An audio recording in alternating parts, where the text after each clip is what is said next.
Oh, what's going on, YouTubers, for ladies and gentlemen? It's the Netzel Born Silver. That was not meant to happen when it comes to that intro. But welcome to this watch along for tonight's Raw on Netflix from May 5th, 2025. I'm about to send links to the panels whoever's going to join. Um, Probably it's just going to be the Omega Red and the True Jaybird, but we shall see. But we're not going to just watch Raw tonight. We're going to be talk about some other things as well after the show. Just a few things. Not to take anyone too much time for later on tonight after Raw's over. But and by the way, I apologize for not keeping most of the things up other than the weekend when it comes to my situation. Um, I ain't keeping you guys in the loop over weekends to doing a video tonight. Just with the panels. But yeah, understand it's been a long week for me. I mean, a long weekend for me, I should say, because with my grandmother. Now, the thing about my grandmother, she is doing okay.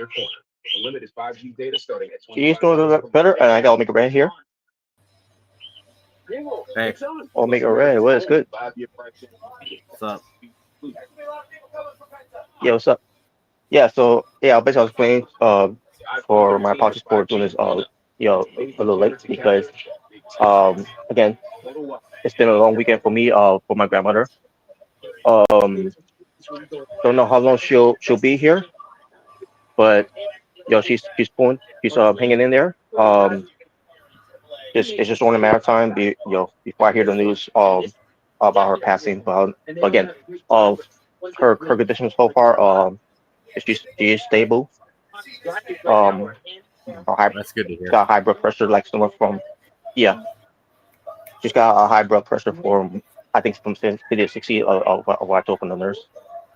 Um, that thing is her she can't really drink anything or anything. She can barely open up her eyes. She's right now breathing. She's also has a machine help her breathe as well. But she's also breathing on her own as well. But Yeah. yeah, but either way, her time is coming either way. She refused. Yeah. At the time when she was at the hospital, she refused to stay at the hospital. She wanted to just be home. Um, Also about something about her, that she, that's gonna pay for her surgery, for to operate on her heart, whatever, something like that. But even if they would have done that, if it probably wouldn't matter because she still probably wouldn't make it either way. Yeah. Um, Oh boy. but for now, she's doing alright. Yeah. But Well, I hear she's all but right, but it's not temporary. yeah. Oh look, Robert, it's your boy. Uh, what kind of outfit is that? Yeah. He fell for it. I cannot believe he fell for it. He wants to do the match tonight. You were so right. But yeah, man. Sorry to hear you're going through that, but if it makes you feel any better, let's try to lighten up your mood, man. Let's try to enjoy. Yeah, So, that's the best thing to do right now tonight is lighten up the mood. Hopefully tonight we'll do that. yeah. But mine's back feet. He did tell me so.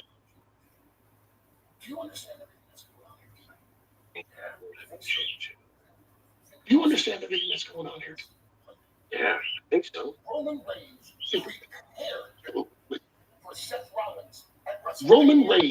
prepared for Seth Rollins at WrestleMania. Seth Rollins pinned the biggest star in the entire industry, Roman Reigns, in the main event of he and with passion for Seth Rollins at WrestleMania. Seth Rollins not only beat Roman Reigns, actually, technically, Punk never lost to Rollins. Lost. No, you didn't. No, you didn't. In the main event of WrestleMania. Jey Uso is a great hit. Jey Uso, he talked out Gunther.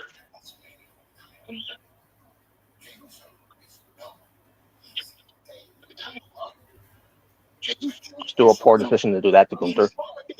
Yeah. Jey Uso was not focused on Seth Rollins. Jey Uso was distracted by Logan Paul.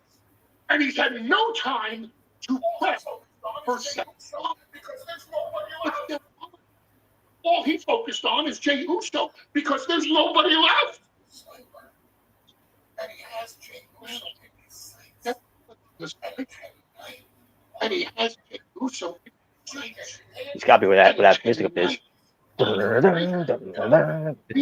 Andy, the keys to the kingdom. The referee hands the World Heavyweight Championship. Seth Weekend. That's very interesting. So the match is happening tonight. It's happening tonight. All right, sweet. And Seth Rollins will not win by a way. What was that? And Seth Rollins is not going to win by a way. No, he's not. I mean, not saying he's going to lose.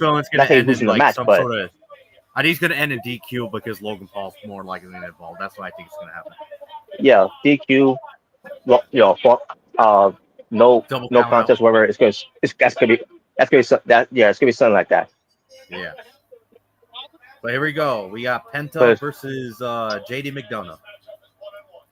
That's right, JD McDonough. He's a McBeast. Yep. By the way, I like Penta's new updated version of his theme song that he came out with.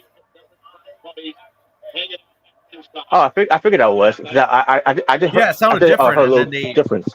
Yeah, it sounded different. Then they mentioned it was an updated version on commentary. I'm like, okay, actually I like it. Sounds pretty good. It sounds better, honestly. So. Yeah, I was going to stress that Def Rebel is doing some upgrades of a lot of people's esteem because obviously people are not thrilled. No, the one they need to change, honestly, is freaking Ray Phoenix's theme song. His theme song is garbage. Honestly, it really is.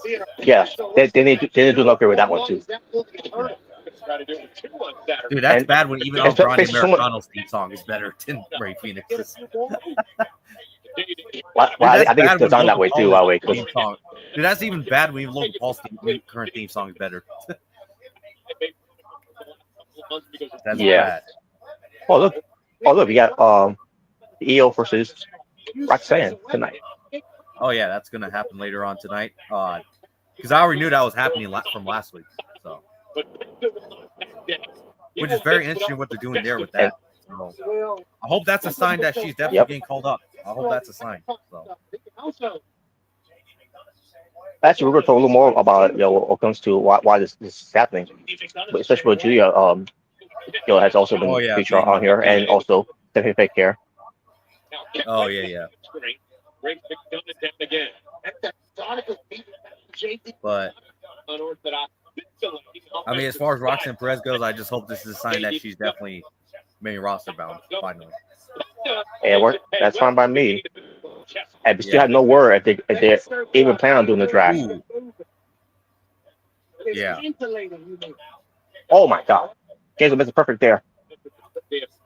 So the one that he took, that Jimmy took. Yep. And there's only Carlito and Finn Balor out there. No Dirty Dom. Yeah, no Dominic. Then again, he's probably getting prepped up for his match against AJ Styles tonight. Oh yeah, that's happening tonight. Is that for the IC title or is it just a regular match? Well, actually, we don't know, actually. Because they live for a cliffhanger. AJ Styles want a shot against Dominic for the title, but I don't know if it's official. Yeah. Oh, it's official. Oh, God. Don't you love it? When I love that. Well, at least it's better than I'll think about it. Yeah. At least we know it's gonna happen. At least when he says it's official. So. Exactly. Finn Balor trying to. Oh, Finn Balor is. Oh my God! God! Get involved here. Oh wait a minute! What's this? Death Valley onto the apron. And it continues next. Woo. Nice. Right. But yes, I watched the whole I segment love, with I Jey love the. Uso and Paul Heyman. That was definitely interesting. It was interesting. Are you just glad Seth Rollins wasn't there? Wow. You don't want Seth Rollins to be there dancing? You want to see that? Well, we're gonna see him later on, anyway. So dancing. Yeah, aren't you excited? Aren't you excited to see your boy?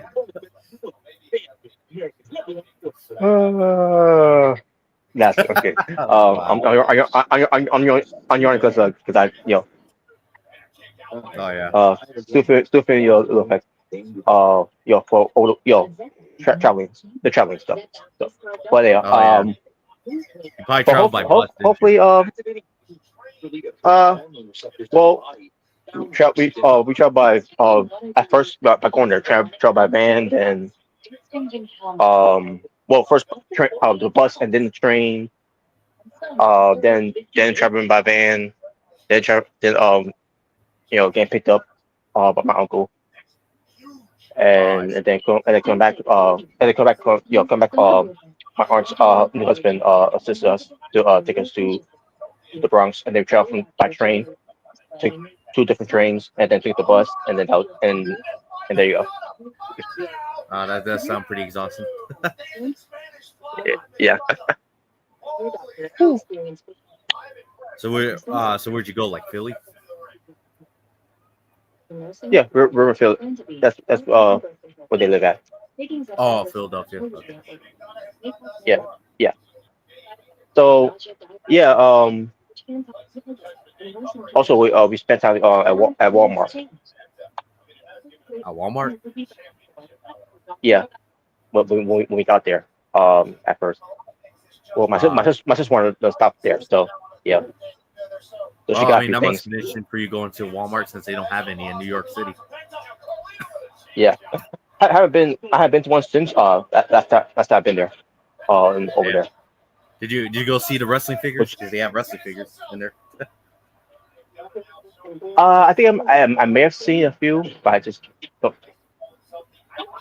My folks at the time was me to see where's the Michael Jackson Experience name. What was that? No, I was like, where's that Michael Jackson Experience game? That I can see if only Walmart does sell the one with the bonus edition of the Army on there.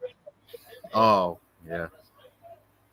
I think I may have seen it, but I don't remember if I did. But either way, but yeah, either way, yeah. But Walmart's fun. It's fun.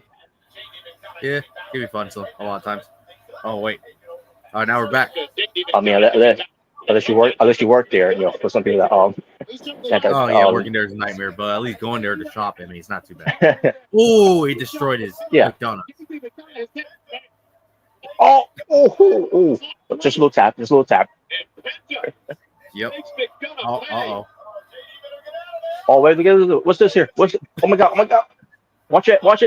Right into McDonald's face. Oh, nice. That's nice. I mean, if it was your party, it probably would have been a little reckless. Oh yeah. 1, 2, take out. Ooh, look at that. Okay, that was on the break. Oh, yeah. I love the touch of that bandana as his armband. Oh yeah. I remember doing it before at my job. Right. Oh.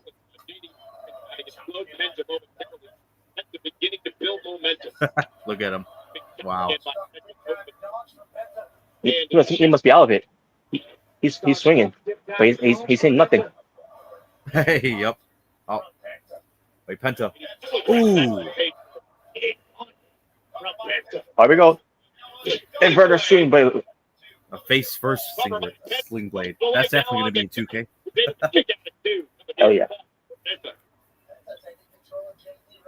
Shit, I might have to change freaking what's his name? Oh yeah, Starboy's freaking signature to the front to the face first sling blade. I think that would be more devastating. Oh hell yeah. And 1, 2, Check out. Get my shoes on here. Oh, he's gonna do the Mexican Destroyer. Oh, Finn Balor. Oh, wait a minute, Finn Balor. Carlito. He's trying to Here rip goes off his Carlito. mask. Oh, wait a minute. Right into Got his Carlito's mask. face. Oh, McDonough.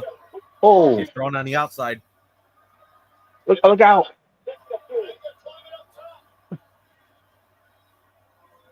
Zero. Miedo. And he dives right at him. Diving crossbody. Wow. They called him. No, they should have dropped him. Wow. Well, I brought up because they should have dropped him like TNA did with Leon, Slater. Oh yeah. Oh yeah, that happened recently. We're sorry. Probably I want to hear your thoughts about it later on. I didn't see it actually. I did not see that. I heard about it. You know, spot? I haven't seen the clip yet. All right. Happened during the Ultimate X match. Oh. Okay. Got caught. Oh, he saw him. He saw him. He was just helping him. He was just helping him in there. He's like, hey, I was bringing him in. And maybe he saw more than that. I don't know. I think he saw him attack him. So, yeah. Maybe he's like the 2K. Oh, man. Wait, what the hell? What's this? Chad Gable. Oh, and there goes Gable. Oh, That's a distraction there. Oh, wait a minute. Oh my God, Tope from Hilo. Onto Chad Gable. Pento's on fire here. Oh, wait a minute. Jason Jeff Hardy there. Oh, wait a minute. JD McDonough. Oh, wait a minute. Mexican Destroyer. What? He missed. Two. Oh my God. Oh, he planted him. 1, 2, 3. And Penta wins. Although it's great to see McDonough back, but things never change. Still a Mick Jobber. Yeah, unfortunately. Oh my God. I bet you just don't like it that he lost. I just don't like that he lost. Oh, he lost last week as well. He took the fall. Oh, Yeah, he did. Yeah, he did too. Which I was fine because Penta was getting back at JD. Which that's to his. What's this? Oh yeah. Apparently, it was match made from last week. Which it wasn't. I didn't see on because my end it had an ad because we're all on Netflix. I'll be honest with you, man. I can't be the only one who was kind of hoping that Theory would get released just so he can go and do better things somewhere else. Are you? You're really a good partner. Look, that's what you guys want to do. That's what you want. Fine. Okay, so Austin Theory, who's he gonna be facing against? Yeah, happy Monday. The visual. It's official, dude. Right, you're gonna kill it. A surprise. Mm-hmm. A surprise. Who's he gonna be against? Surprise. All day. Got this, lad. Yeah, all day. A-Town down. He looking. He's got a nice haircut there. A nice trim of his beard there. Yeah. Oh, just carrying cross here. Well, his part where I don't get to see it, unfortunately. Yeah. Hey, maybe you can show me the real American Beer ad with American May on there. I mean, to be honest, I'd rather see American Made than Hogan. So. Yes. Oh man, which probably I just see the commercial of American Made, from American Beer. I'm like, wow, they're awful. But I can understand that too, because of the name and everything and their picture, like too, on TV. I'm surprised he didn't get Cody Rhodes to do it. Oh yeah, definitely, yeah. But then he's from his own vodka, whatever. Yeah. Then he might cut an hour-long promo about American beer. So Hell, they even got him promoting some more drinks with Jay and Bianca. Well, I think it was Middle Maid. Minute Maid. Yeah, what goes to different flavors. Because of Eastern partners with them now. Cody Rhodes. Yeah, Clear was on there too. Oh. I'm Dale. American Home Kit provides video chat live from experts for home fixes. Okay, Dale. It's crazy Scared how for her in a over match during tonight? tosses begin. It's crazy. With Mike, leaving home to protect this and yours.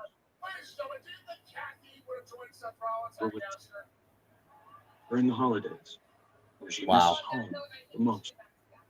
Thanks to generous supporters, we're with all Saints and their Oh, families. here comes Austin. Here comes Austin Theory. You will find learn more. USA.com. Okay, they gave him the job entrance. Yep. Like I said, man. All right, WWE has been doing that. Not that I don't want him to WWE lose has his been doing job that at the recently. same time. But at the same time, though, man, he definitely needs to go somewhere else and do better somewhere else. Honestly, WWE is not for him at the moment. Yeah. Like go to Los TNA. Angeles Hope. Hell, I'll even take AEW at this point or New Japan, somewhere else. WWE Worlds Collide. Oh, look at this. That's when WWE's both collide on my end. Oh, awesome. That is all. Triple A, by the way. Yes. And by the way, fuck a Broker Del dipshit. Oh yeah, we're gonna talk about that too, by the way. Later on. Which, by the way, I saw apparently that there's too. a mix-up. He didn't sign a contract. Apparently, you're just carrying over the contract from AAA to WWE. Kind of like what he did back in the day with WCW, where some of the contracts carried over to WWE. Yeah, apparently that's what happened. Yeah. Yeah. So I think we'll have to talk about that you though. know, when Christian posted that earlier, on the group chat. Or there's been a lot of misinformation from just news sites in general, I should say. Because from what I heard, apparently his contract is carried over. It doesn't mean he got signed to WWE pretty much. Yeah. That's probably like what happened with WWE when they pulled it. Yeah, with some towns. Yeah. Like I said, similar to what happened with, WCW back in the day, when it got bought by WWE. For some of the contracts carried over. The vision is here. I assume it is all right, who's his opponent, though? That's what I'm wondering. Who's his mystery opponent? RSC. Who is it? Is it Karrion Kross?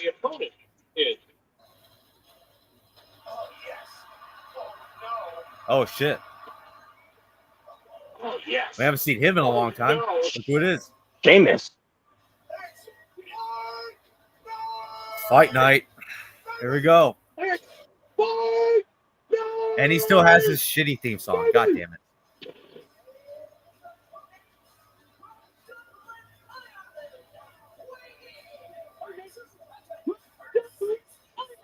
Uh-oh. Theory looks pissed.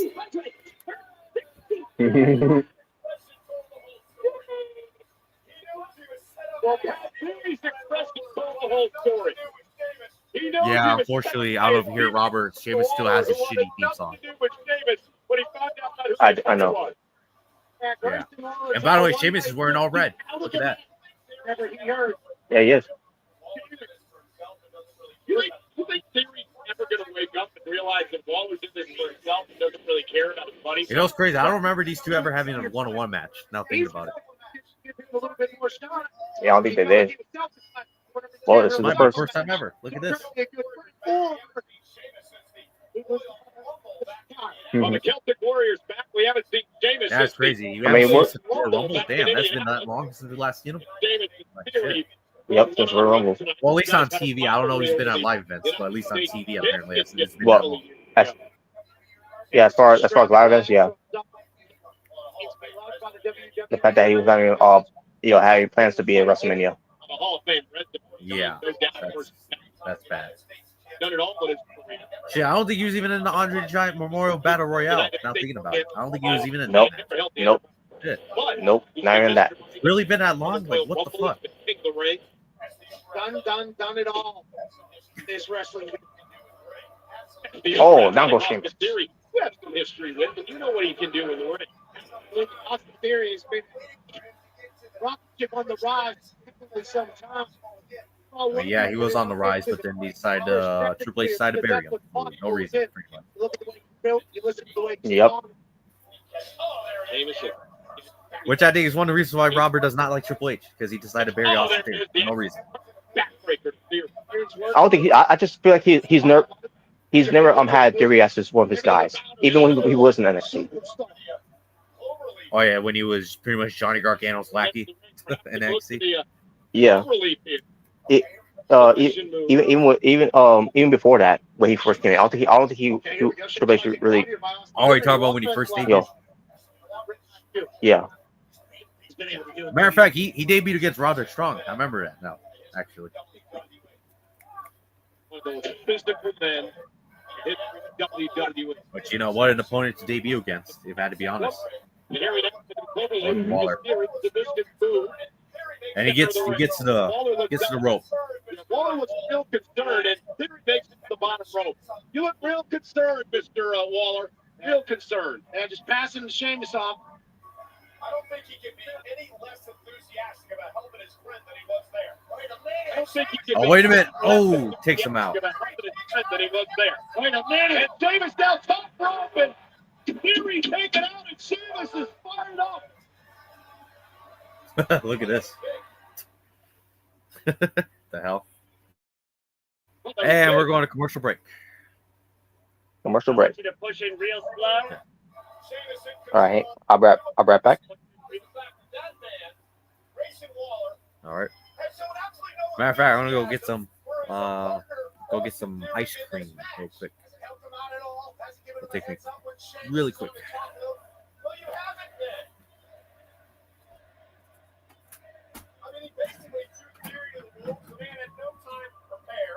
This matchup against Sheamus tonight, at least Jey Uso has 90 minutes to get ready for Seth Rollins. Austin Theory was ready to help Grayson Waller tonight, whatever his match was. Oh my goodness! Did you hear that thud as Theory turns things around? And now Waller's all happy out here at ringside.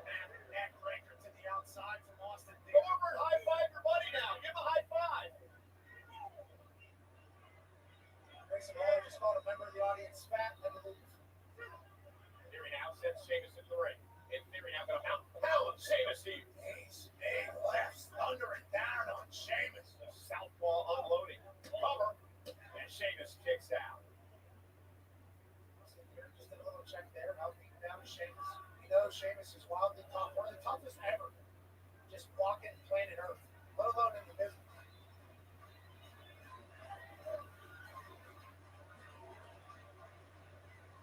Sheamus trying to fight out of it. As you mentioned, one of the most physical men right up there. The likes of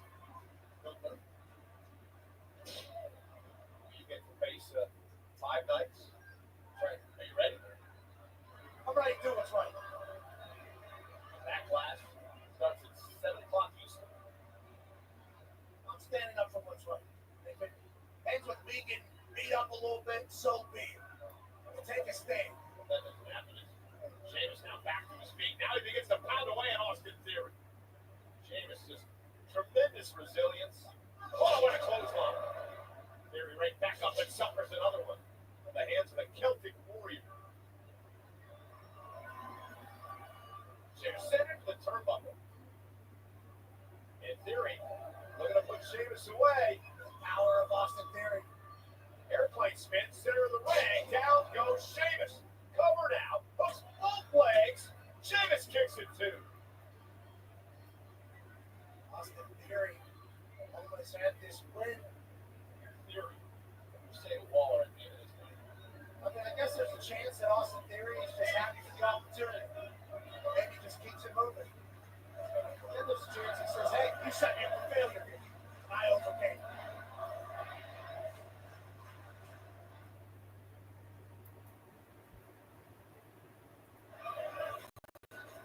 Tonight here in Omaha, 11,558 on hand. Sheamus returns for the first time since the Royal Rumble.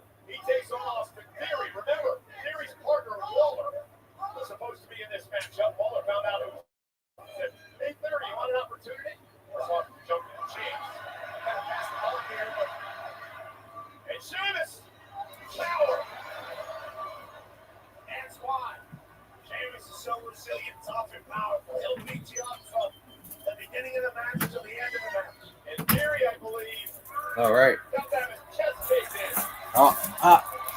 Looks like Theory's gonna get the 10. Oh wait, Theory actually counters. Slingshot drop. Oh, knee right in the face.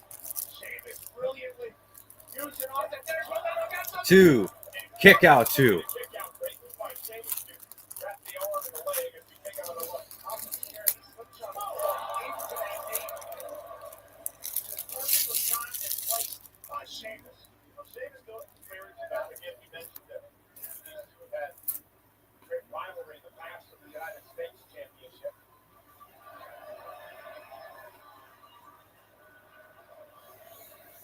Sheamus eyeballing Grayson Waller. Still a man that size and impresses me every time. He tries to go to the top rope and deliver a battering ram and had to roll through. Theory got out of harm's way. Now, Oh, counters. shoulder first to the post. And Theory has an Super kick. opportunity. A kick drops Sheamus to his knees. Theory rolling through. Oh. Ultimate blockbuster. Cover. 1, 2, kick out.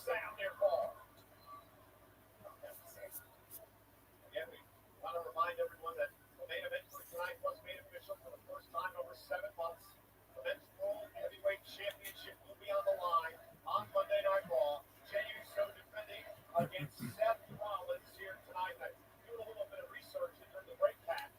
Jey Uso has never beaten Seth Rollins one-on-one in his career. Jey Uso had never beaten Gunther one-on-one before WrestleMania. And Sheamus back to his feet. A couple of shots to the gut. Austin Theory. Streaks are meant to be broken. Every night, give me something different. Sheamus has been Oh, wait a doing minute. this a long time. Uh-oh, from the second row, Theory up high. Sheamus. White noise from the top rope. And it's great to have Sheamus back.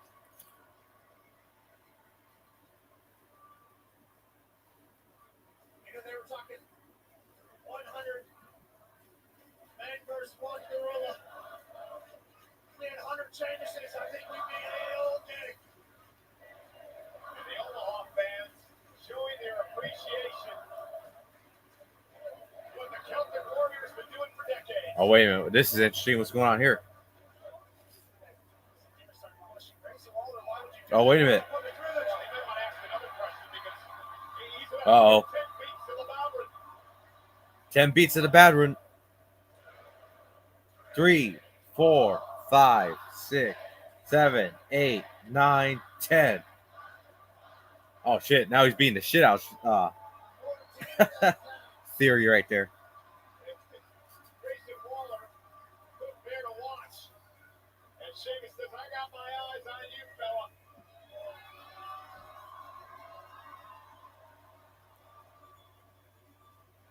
Oh, here we go. Here comes a bro kick. Bro kick. Grayson Waller. Might have been the 2, smartest thing he ever did. 3, and Sheamus wins. Theory loses to Sheamus.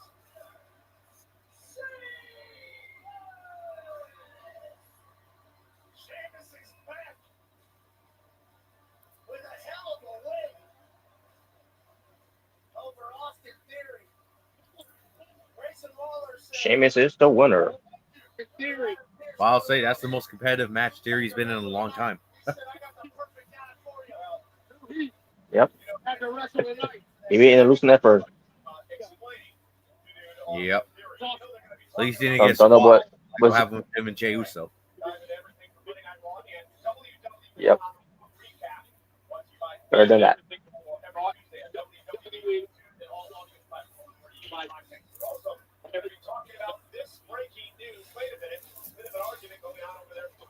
What's this? Breaking news. Wait a minute. Dirty Dom versus Penta. Okay, it's Backlash. Okay. so. What was so what's going on with AJ Styles then? So again, it's a non-title match between Dominic and AJ.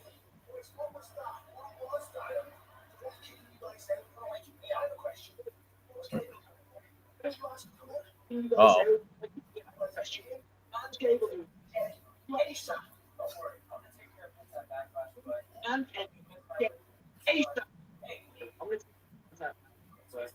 I do miss my win. Hey, Oh, speaking of just house. I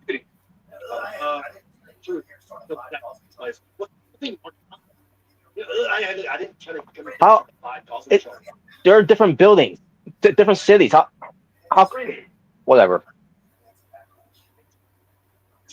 Maybe he was there backstage for main event. I don't know. Archer was on SmackDown.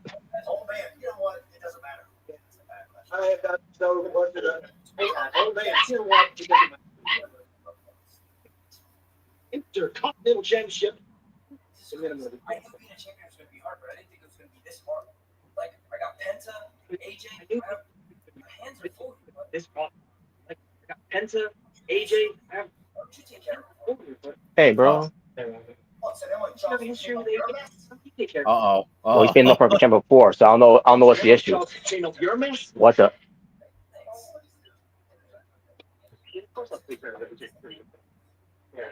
Kind of weird not seeing Liv Morgan there, to be honest.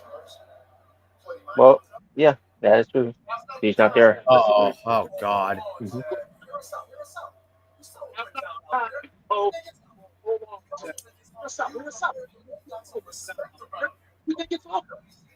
What kind of hairstyle there that Xavier Woods is rocking there? I have no idea.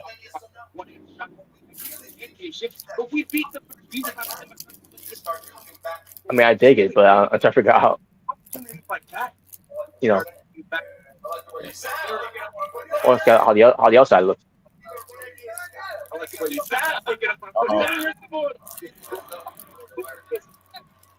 Uh-oh.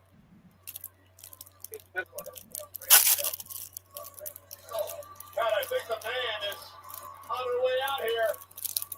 Okay. She's on the one. On her way out here. Out the way. Becky Lynch is on the one. I haven't realized.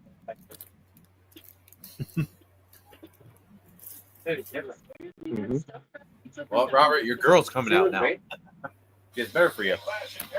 Night Raw coming to you live from Pence Arena in Paris, France on Sunday, August 31st and Monday, September 1st. Combo tickets are on sale now. I still believe in my opinion, man. I still think it would be kind of a little bit of a missed opportunity if she doesn't join Seth Rollins' group or whatever group he's trying to start. I mean, it would make I think sense. she should, she should be on her own. Yeah. I was thinking about that. I was like, you know what? She's especially be on her own. Obviously she will have some alliance with her, along the way. Not anything, long term, but Oh yeah. this time around, hopefully this field run is a lot better than how this match portrayed her as a heel. Yeah. But yeah, what's up, Jordan? Oh yeah, by the way, I missed in the comments. By the way, I haven't checked the comments. Okay, so it's all under Jordan. What's up, Jordan?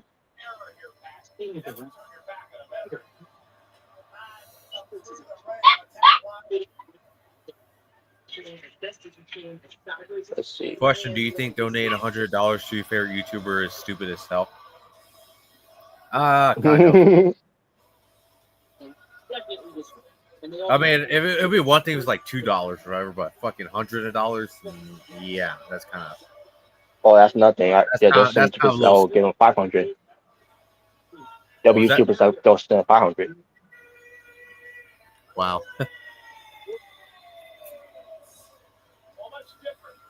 Wow, Becky Lynch is coming out during the commercial break. Wow.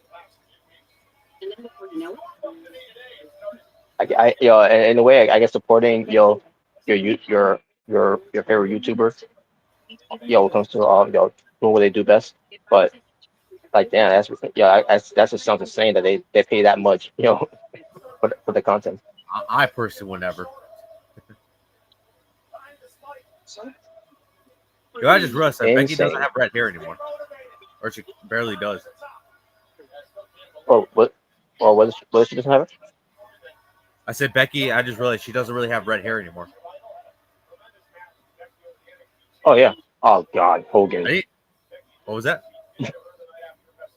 I'd rather What? show American Made than Hogan. You know, real American Oh beer. God. Oh no.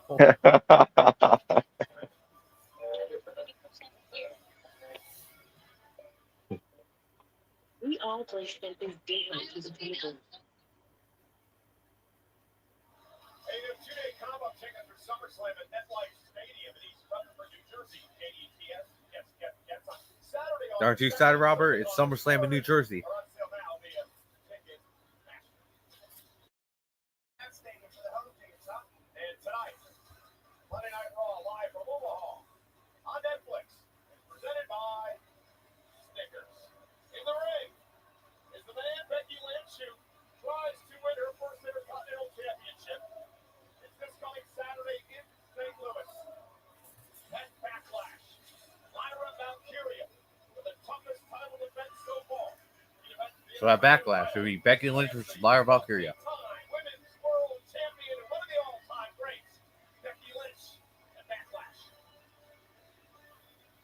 Which, by the way, I believe this is the first time it's ever being defended on a pay-per-view. You know, a women's mid-card title. So that's history there.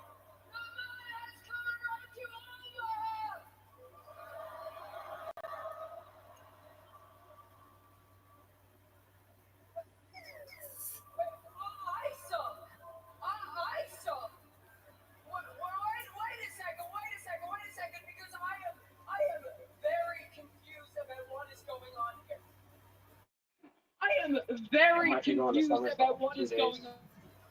You guys are treating me like I'm the bad guy. I am the victim here. I am the victim here. Okay, I took out Bailey. But when I walked down the ramp at WrestleMania, everybody lost their minds. A woman in the crowd started crying tears of joy. Yeah, someone did cry. Nobody asked where Bailey was. Nobody cared. Of course they didn't. She's garbage. Oh, wow. She's garbage. I took out the garbage. Everybody's like, oh, great. The garbage has been taken out. I say, hey, I took out the garbage. Everybody's like, I can't believe you took out the garbage. That's not what you say. When somebody takes out the garbage, you say, thank you for taking out the garbage.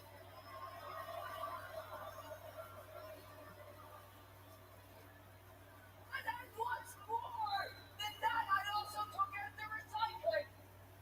Because that's what Lyra is. She's less offensive, but she's still garbage. What the hell? And what is garbage about her is her attitude. She doesn't have a dream if it isn't for me. She doesn't have a title if it isn't for me. She doesn't make Yeah, this was different by the way up her hair. Yeah, she's don't have the orange. Yeah. I think it's supposed to be more of her natural hair color from her correctly. Because I see photos of her natural hair color. Mm-hmm. Get all of this. Oh, here's Lyra. Oh, here she comes. I think her promo was a shout out to you, Robert. You know, garbage this, garbage that. that was great by the way. Recycling. You actually just got me. You're the queen of recycling. You've been recycling the same moves. You are the queen of recycling. You've been recycling the same Wow. moves and talking about that for years. You. I don't care. What I have a problem with is you acting like you had anything to do I have a with problem my with success. you acting like you had. The one thing that drive into your skull more than my foot is the fact that you didn't make me. Let me get you up to speed. You've been gone a while. You went on holidays, and everyone got better. You went on holidays, and I made Jay Cargill. Wait, what? Everyone got better. Jay Cargill. Come on, Robert. We're gonna make Jalen cry. Wow. That's rich considering I've defended it Yeah. more than here. I see it now, Becky. I see it so clearly. You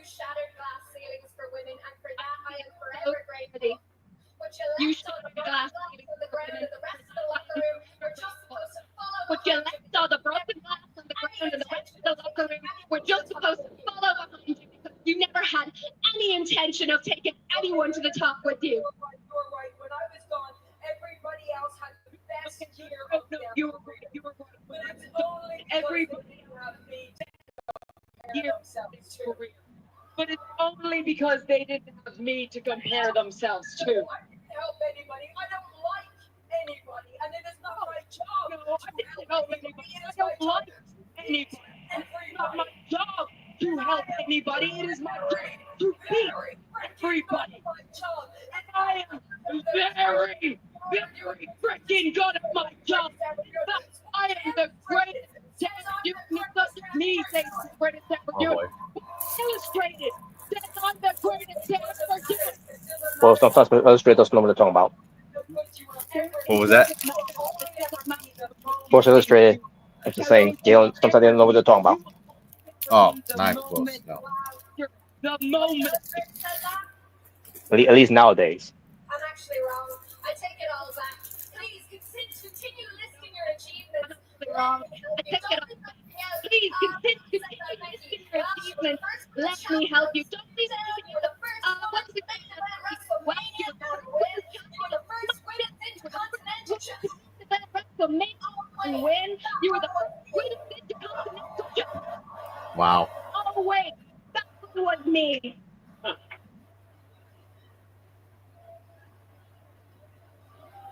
You hate it, don't you? You hate that this is my first ever. You hate it, don't you? We'll get used to it, Becky. You hate that this is my first. I hope you like second place. We'll get used to it. Because as long as I'm here, I hope you like second place. What I like. Oh. Oh. That's a great view of Lyra, you know. Right there. Oh yeah. You might have taught me something. Taking that. Not a brawling. Not a brawling. And a brawl now is broken out between these two women who faced for the Intercontinental title. That's last Saturday. And Lyra now taking the fight to Becky. And Lyra impressed him as Becky looked. I thought she was going to retreat, but again the But fight that didn't do any good there. Oh, here comes the referees. Oh yeah, here referees now. And finally, officials are there to separate. They're trying to separate these two. Oh, Becky. Between the two of them. You know, one thing over the past couple of weeks with the situation with Becky Lynch, Lyra Valkyria, in my opinion, is broken out of her shell pack. Absolutely. Come on. Oh, wait a minute. They're going at it again. And Lyra's not done yet. Oh, here we go. We're going at it again here. Oh, wait a minute. Uh-oh. And one referees. Ooh, Oh wait, nice. reversal. Team Football Nightwing. You know what? Surprised Lyra didn't bring up the fact that she beat her for the NXT Women's title. Surprised she didn't bring it up. I'm telling you, and I'm going to say it again. Lyra Valkyria has broken out. Oh, she did last week. Oh,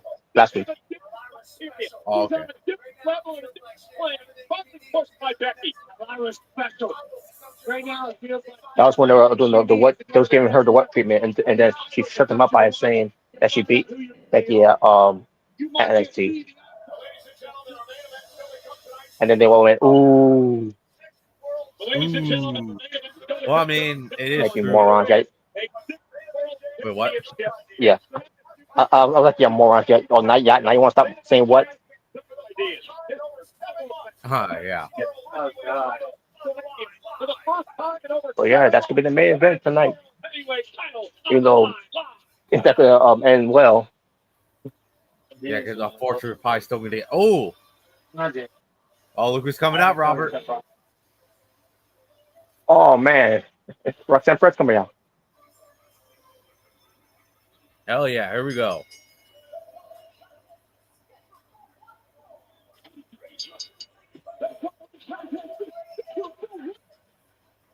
Match yourself for this next match here. Roxanne Perez and Io Sky. Glad to see Roxanne Perez. Roxanne Perez against the women's world champion Io Sky. A win could earn her a future world By the way, yo, opportunity. I can see her eventually, down the line, be part of women's war games if they book it right. Oh yeah.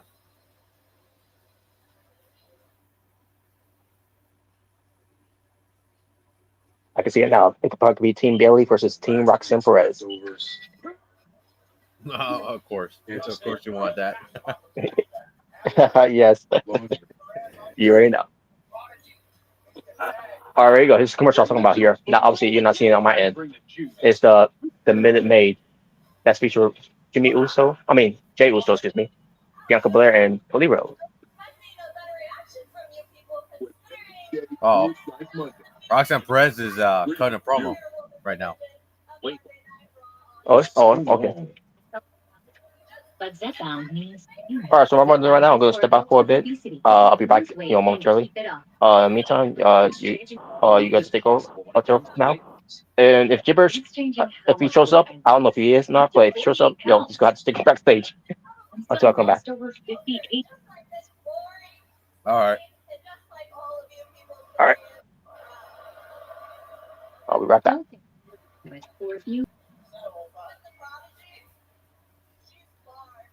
No, Barbara left. You're looking at a former NXT Women's Tag Team Champion, a former two-time NXT Women's Champion. In fact, I'm the most decorated champion to have ever walked out of NXT, man or woman. So, Sky, you might think that just because you walked out of WrestleMania with your title, that means that you're the top star in this business. But your time at the top is going to be very, very short. All thanks to the prodigy, Roxanne Perez. A lot of stuff being said from Roxanne to these people in Omaha. She has everything she needs to back it all up, too. That's why she says that. Big opportunity for Roxanne. She knocks off the heel, Pat. You got to admit she deserves a full title opportunity. Absolutely. Being a champ deserves being champ conversations. Roxanne's only been in championship conversations since she entered the business. Trained, of course, by Greg Booker T, who you had some fun with this past weekend. And the reality of wrestling is he's an absolute beast. Two-time Hall of Famer. Five-time.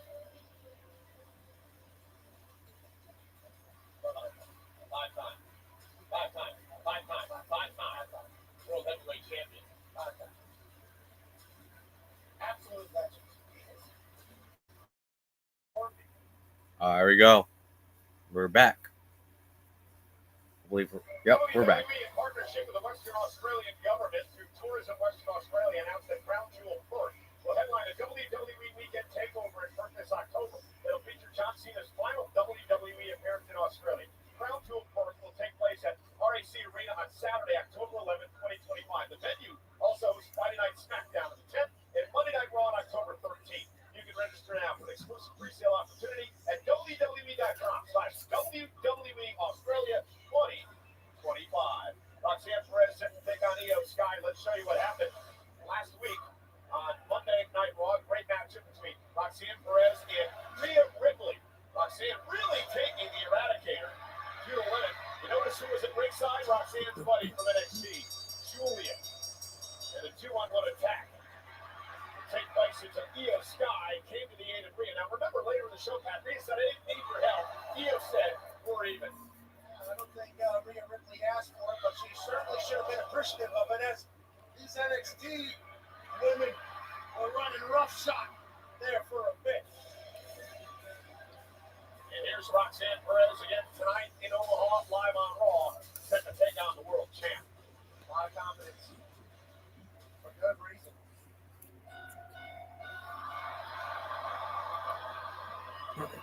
All right, here comes Io Sky.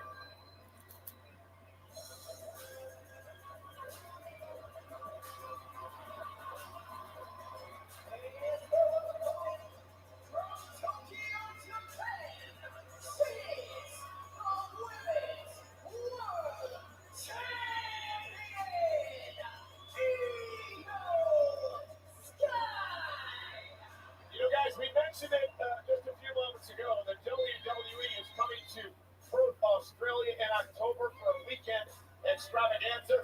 Well, Eradicator Rhea Ripley not here tonight because she is in her homeland of Australia. She has been doing media all week long. Rhea taking over Perth as she gets set for another great event later this fall. Wow, so Rhea Ripley's in Australia. Okay. Australia has created some legends in all of sport. Rhea Ripley, certainly one of them. And speaking of legends, Stephanie McMahon, of course, hosts Stephanie Places every Wednesday. A very special guest this coming Wednesday, my buddy Pat McAfee.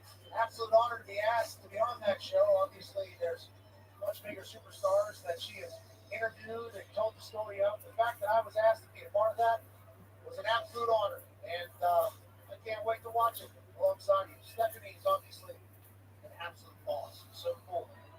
Well, I'm glad you did that interview before Saturday. All right, here we go. It's the beginning of the match. Io Sky, Roxanne Perez, tie up the center of the ring, and we are underway in what should be an incredible matchup here tonight. Last week, NXT, Io Sky and Jordan Grace knocked off Roxanne and Julian in a tag team matchup where Perez did the world champ Io Sky. Tomorrow night, NXT on the CW, Julia battles Jordan Grace, become the #1 contender to face Stephanie Kerr for the NXT Women's title at Battle. Oh, look at this. Oh, Slap by slap right in the face. NXT has a superstars abundance that I don't think we've seen before. Every night it's somebody new. And Roxanne, fresh to Raw, has been nothing short of. And look at Io Sky now. Oh, wow. Io Sky. All right, back up on her feet. Tremendous athlete. Oh, wow. Cartwheels. Proud to be the world champion. And a drop kick to to Roxanne Perez. I almost botched it here. Cut myself. What's up?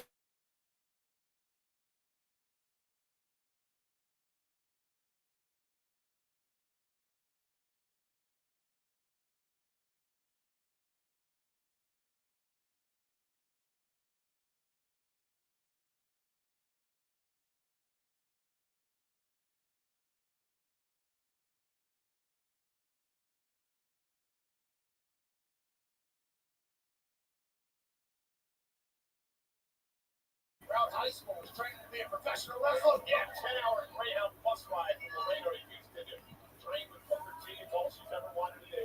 And it's paid off as a two-time NXT champion. Oh, wait a minute. Oh, cross body. Flying through the sky, the genius of the A sky. cross body to Roxanne Perez. A little bit of an applause, and Io Sky took advantage of the distraction. And she throws Roxanne Perez back in the ring. Io Sky flips it on its head quickly. Along the side, Roxanne Perez hit the back leg, slowed her down a bit as she tried to get up there. Oh, wait a minute. Roxanne Perez. Oh, stomping on the leg of Io Sky. Io's in trouble. Great strategy from the prodigy here.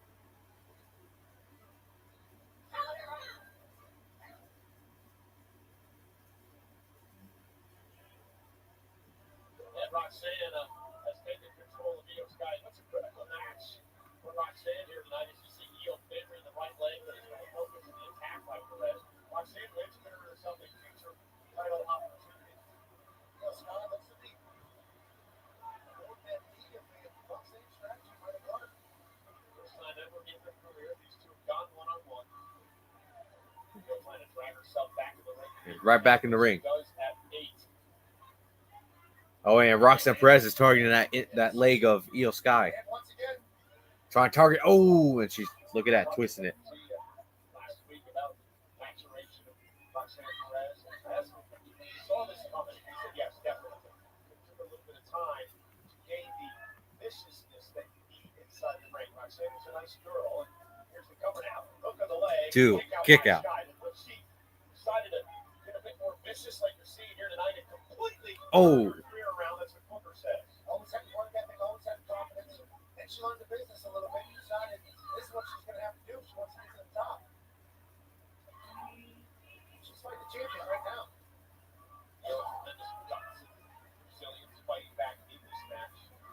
Let the world know how you are, Roxanne. You know, it's a massive Oh wait, ooh.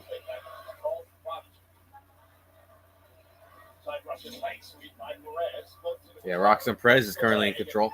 And a kick out. Bad leg there. Guy aimed to kick out at 2.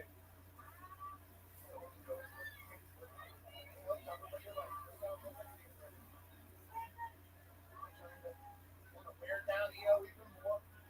And the world champion is in action in a main event tonight, but his title's on the line. Jey Uso was manipulated by Paul Heyman.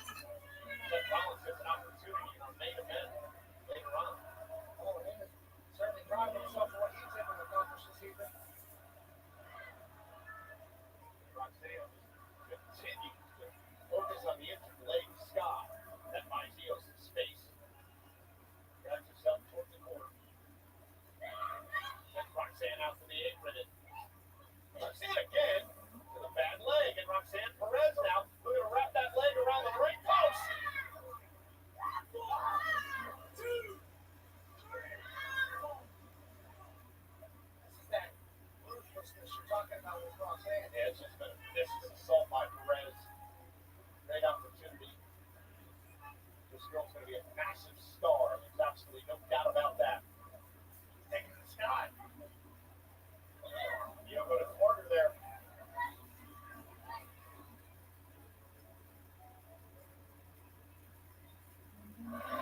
High risk here on Monday Night Raw. Oh, deep arm drag. Sends Perez across the ring. An arm drag right from the top rope. World champion. This guy stretching out that knee, rubbing on that knee a little bit. It's been beat down, but we're getting a deep arm drag from the second rope here. Early prodigy across the ring, and now Omaha is coming alive. Talked a little bit ago about putting your key in that and how it's training Roxanne Perez. One thing she missed early on in her career was that children's efficiency system. And she's changed her game over the last couple of years. That has come out in Roxanne and has paid dividends, as you're seeing tonight. It certainly lives inside of Io Sky as well. No! Big uppercut from Io. Io planning face first Perez, and now Io starting to build some momentum here. Sky with a kick. Never a night off for the women's world champ. Falls into the cover, and Roxanne kicks in 2. That's how Io Sky likes it. Doesn't mind having a match. Doesn't mind showcasing why she's champion. One of the best in the world, no doubt. She's done it everywhere. Tremendous multi-time champion in Japan. Of course, we mentioned NXT. 2-time world champ at this level. Io Sky heads up to the top rope. This Money in the Bank is going to fly. Oh wait, ooh, missile drop kick. And she's got Omaha on its feet. Oh wait a minute.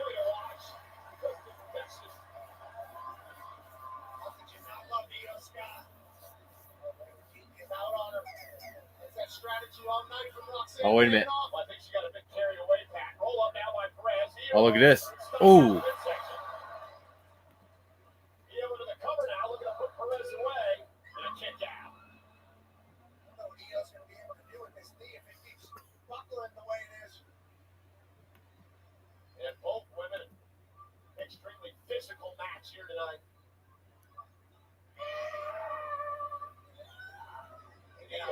German suplex. What a cover by Scott. Oh wow, look at it.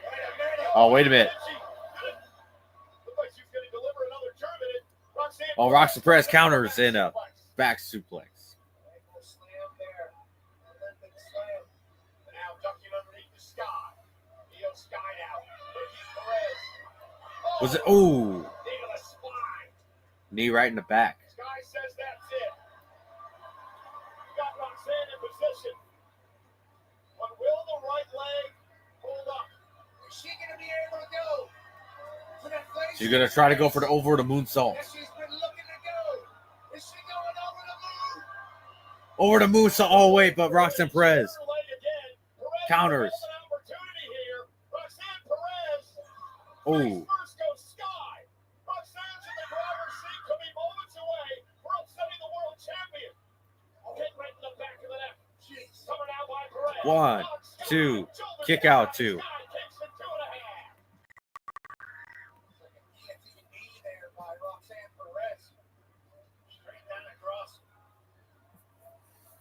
All right, what's Roxanne gonna do?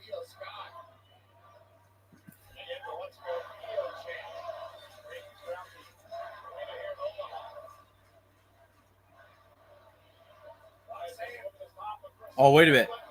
Oh, wow. What a counter from Io Sky.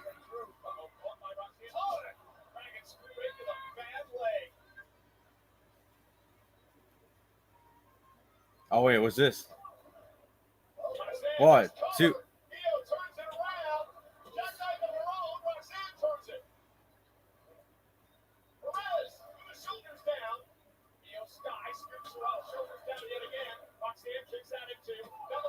Two. Kick out. 2. Another kick out. Holy shit. Look at all these counters here. Oh, what? Whoa, what the hell? Oh, shit. She rolled her up. And Io Sky wins.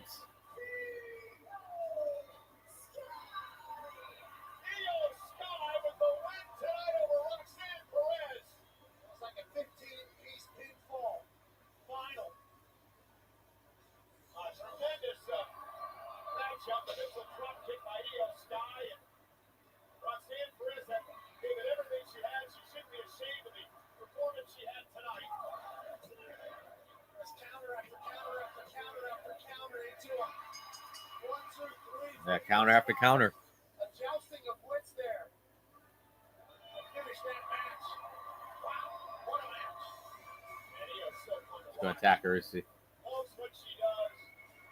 Loves the fact she's champion. And What's this? Wait, she's actually going to show her some respect? There's a respect there. It's going to be covered. great show of sportsmanship by Roxanne Interesting. Perez. And what was a hell of a one-on-one battle tonight. You have to believe Io and Roxanne. She actually showed her some respect. Once again. Oh, wait a minute. No. Oh, Julia.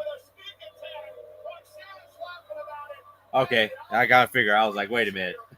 There ain't no way. And now Io Sky getting attacked. Julia Roxanne Perez beating up Io Sky.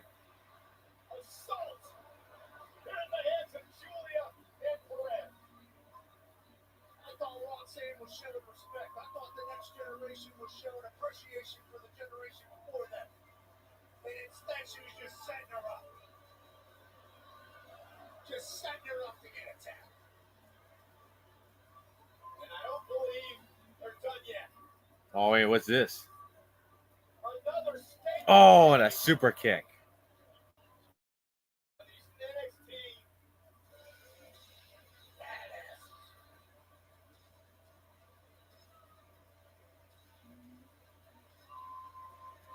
And that does it. Everybody Julia and Roxanne Perez stand tall. coming up next. Look at these two monsters, Pat. Oh, boy, up next. A lot of meat, a lot of fire. It is Rusev versus Otis. Chest. For the first time over 1-on-1. Rusev is in action. WWE.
the creed. We'll put them in the dirt first. That way, they can't run from us forever.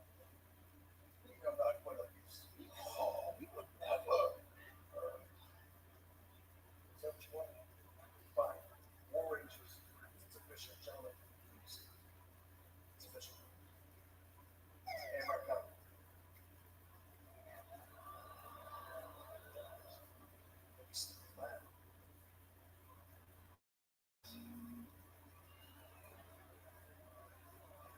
Wow.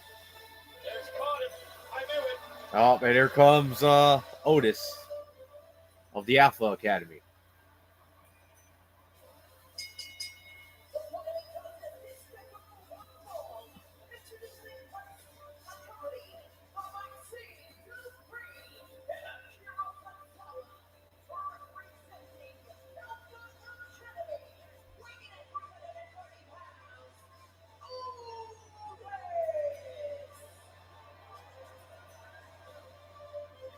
Otis goes one-on-one against the returning Rusev tonight. Rusev, he came back a couple of weeks ago, took out Otis and Tozawa, making a big statement. Otis now with an opportunity for payback tonight.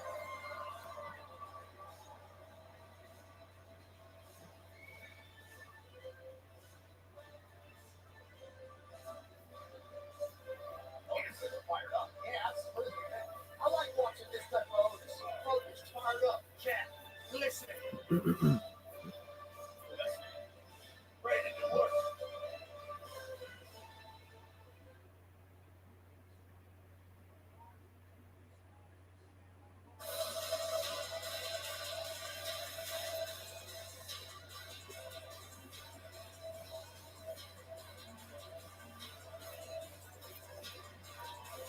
All right, here we go. We're back. We're in Omaha, Nebraska. We're thankful that this man, Coach Matt Rule, college football icon, Dylan Raiola, and Emmett Johnson of the Nebraska Cornhusker football team are here tonight. The boys are beloved. They got hot in the second half of the season. Matt Rule really turned that program around. Feels like they're all the way back. All right, here we go. Rusev's about to come out. The returning Rusev.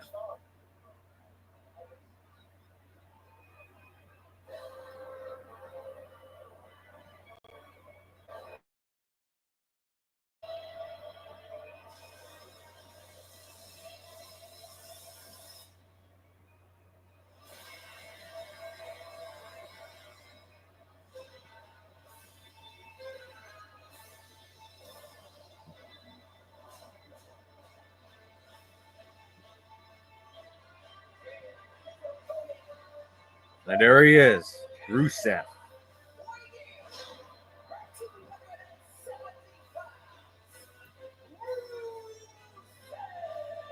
You know, Rusev sent out a little warning on social media today, and he basically said, Otis, I don't want to hurt you. Interesting take from this man who told us that he went into an abyss when he was fired from WWE 5 years ago. He found himself, he healed himself, redeemed himself, fixed himself, and now Pat, he says he's going to crush people because he wants to. And he's going to look after those talents to do for their careers like he did, to fix so they can find themselves in what they are now to create a reformation of them later on. And I believe Otis is one of those reformation projects that Rusev is looking forward to. Rusev views himself as a vigilante of sorts. You don't have to get fired to find who you actually are. As Rusev today, the issue with Otis is he wasn't been powerful, he think he's bad, he could be a killer, but he decided to dance around with a break, rip the shirt off, and do that silly caterpillar thing. Rusev said he wants to prove that Otis beat it, and that he can be a killer at this level. He said he's looking out for Otis. I said they're locking up. The big men are locking up.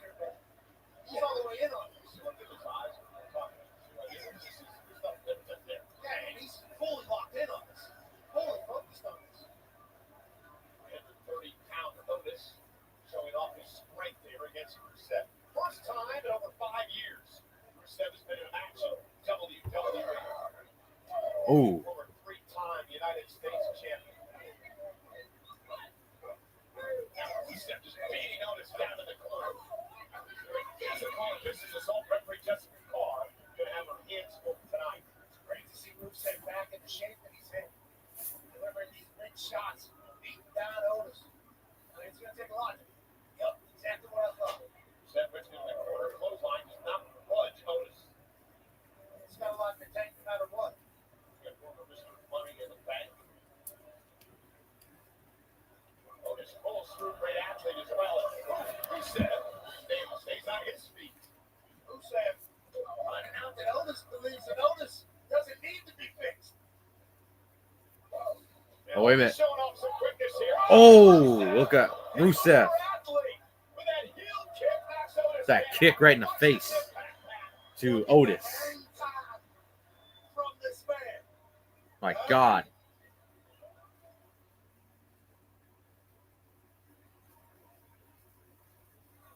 Rusev is so impressive. He just took Otis down with that wild heel kick next to him. Connor looking on the concerned at ringside. I think I'd be concerned as well with what Rusev is certainly capable of doing. Break it. Beat you down. Yeah, look at no place shots to the kidneys and then to the back of the knee and the midsection now of Otis. So yeah, this is going exactly by the book. Rusev's plans of beating down his opponents, causing them pain, so they can move through the pain that Rusev went through to resurrect his life to find himself. He says he's helping everybody out. I don't know if beating down Otis is helping anybody out. Otis with a massive right. Goodness. Holy hell. Did you hear that? That stunned Rusev. How could it not? It stunned his jaw. Stunned me. And now Rusev moved across the ring by Otis in the corner. Rusev just backs it up. And now Rusev's teeing off. Little payback there. And there was a cash register. And then printed out a receipt. Rusev. Otis. Fighting it all. Ooh. Oh, and an elbow by Rusev. And this is just a beat down now. Otis really taken out of it. Down to the back of the chin lock applied by Rusev. Rusev got the chin lock on Otis. Chin into the top of the skull of Otis and is wearing Otis here. Otis trying to power up from the power from Omaha. Rusev doesn't understand the power Otis has. Otis beating up the WWE fans. Looking to break this grip now by Rusev. Otis with a shrug his legs. Walking around. Also, one of the thickest heads. Those headbutts. And a drop kick. Drop kick drops Otis out of the ring.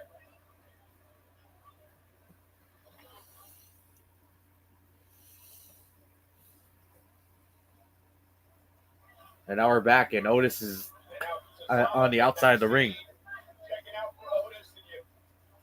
Yeah, Rusev's got that look in his eyes. Everything And here comes Rusev. doing, Otis here has been, and now just devastated, just toying now with Otis. Is Rusev. And Otis now, look at Otis putting Rusev. Oh, right into the announce table. I had no idea Otis still had that in him. I thought he'd been beat down too much. He just tossed Rusev over his head. Yeah, but Rusev got right back to his feet. Otis. And now Otis is Right to the steel steps. tossing Rusev around. Who's going to teach you a lesson tonight, pal? Otis with another big left hand and another big right. Those bear-like blows by Otis. Oh, he smacks his head right to the turnbuckle. Oh, my God.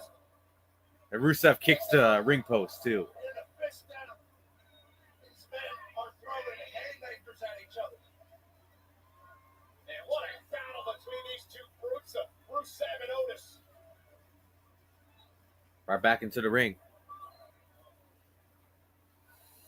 Zawa and Maxine obviously looking on as Otis is powering up.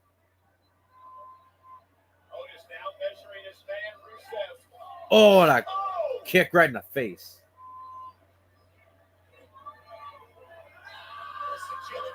Oh, we know what Rusev is going for.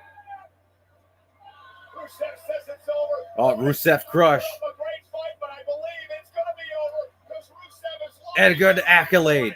The accolade is locked in. The accolade. Trying to destroy Otis, who's trying to hang on. And he's got to tap out. Otis has to tap out. And a tap out to the accolade.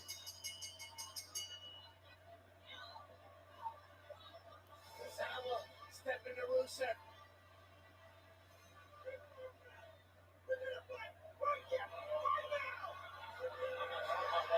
Oh boy. And Tozawa wants to fight Rusev.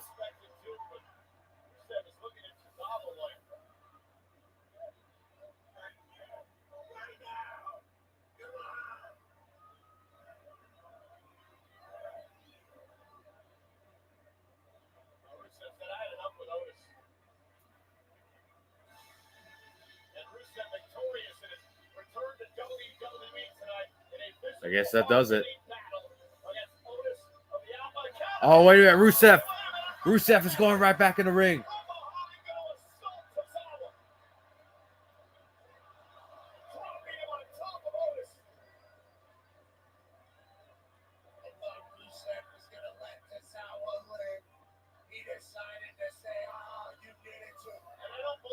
Oh, right into the ring post.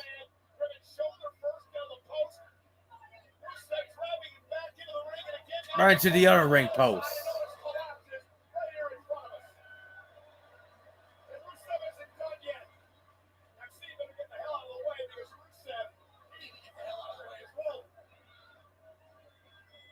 Rusev's a madman.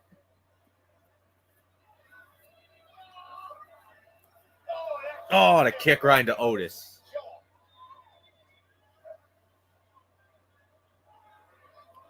Oh, wait a minute. The accolade. The accolade is locked in. Once again on Otis. Rusev locks in the accolade.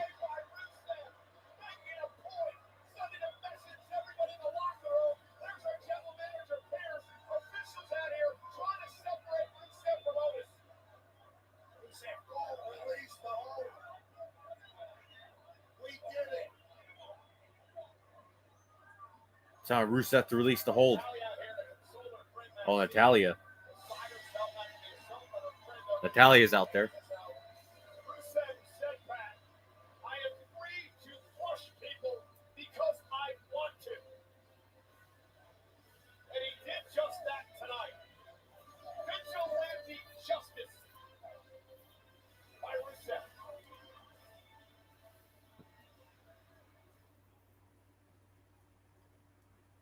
And that does it.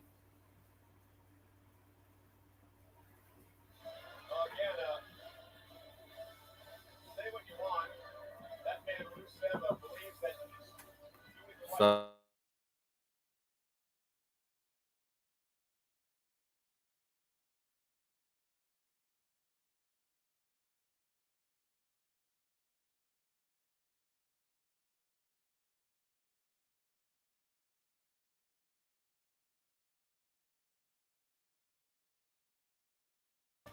Rusev just destroying this man.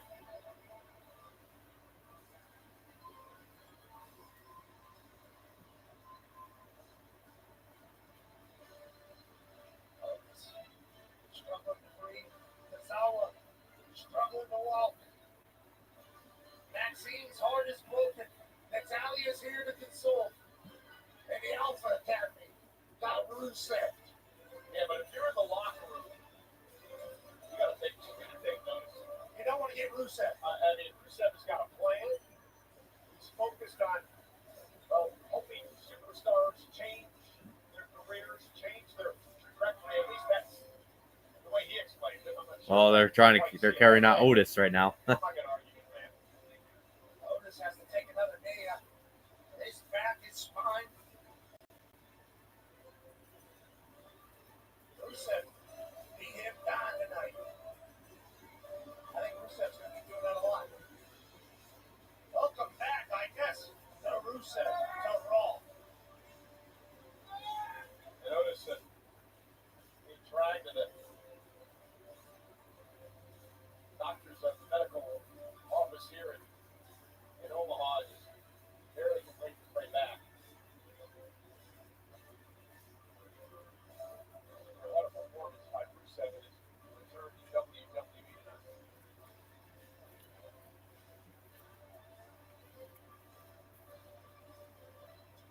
They're dragging Otis right backstage.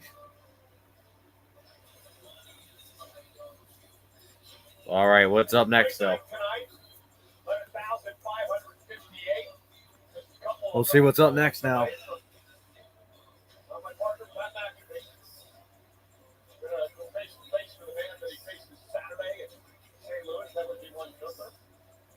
apologize to get me into this thing, but see how it goes down. Hey, I want to let you know, for you, this is exactly how it will always be. 100 days out of 100 days. Thank you. All right, so I guess the face-to-face between Pat McAfee and Gunther is up next. For Saturday night's main event on the 24th, and then WWE Battleground on the 25th. Monday Night Raw on the 26th, and NXT on the 27th. Individual. All right, May 24th, Saturday night's main event, and 25th is Battleground. NXT Battleground. Rusev said he's going to be a vigilante around here. Change people's careers by beating some sense into them. He started with the Alpha Academy, and he beat down Otis during his match, after his match. He also beat up Misawa. One-man wrecking crew. This Rusev. And General Manager Adam Pearce and officials have their hands full as Otis himself in the back. All right, ladies and gentlemen, let's see if we can get this show back on track. Do me a favor and help me welcome to the ring right now, Pat McAfee. All right, there's Pat McAfee coming in the ring. Oh boy, here we go. Here we go. I wish Robert was here to see this, but here comes Pat McAfee in the ring.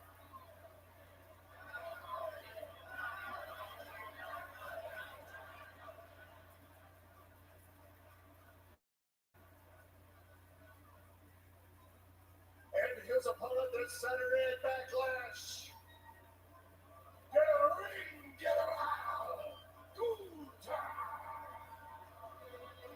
And here comes Gunther.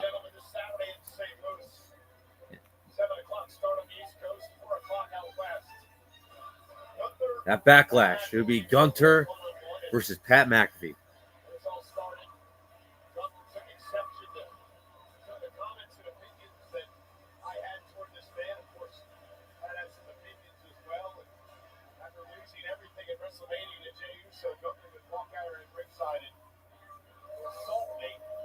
Simple assault. That was that. My friend Pat McAfee came to my aid. And last week they challenged, and it was made official for a match this coming Saturday.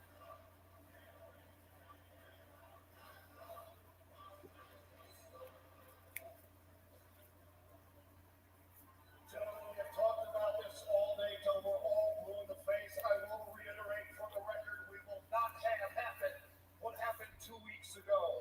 So say what you have to say to each other's face and get it all out tonight, because come Saturday at Backlash, the time for talk is done. The floor is yours. Keep it professional. All right, here we go. So we say what they gotta say to each other right now.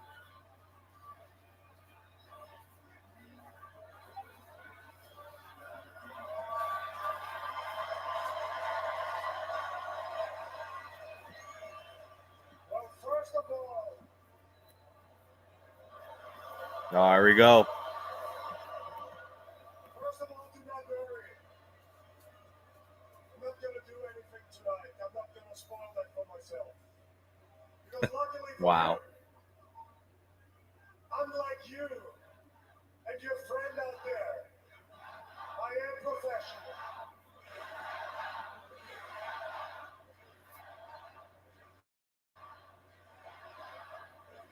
Oh, you guys shut up!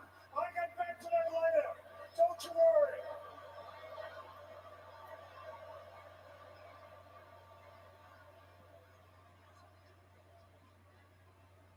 I heard you mention being a professional and my friend over there. My friend over there, that man over there, that is a walking, talking goat over there.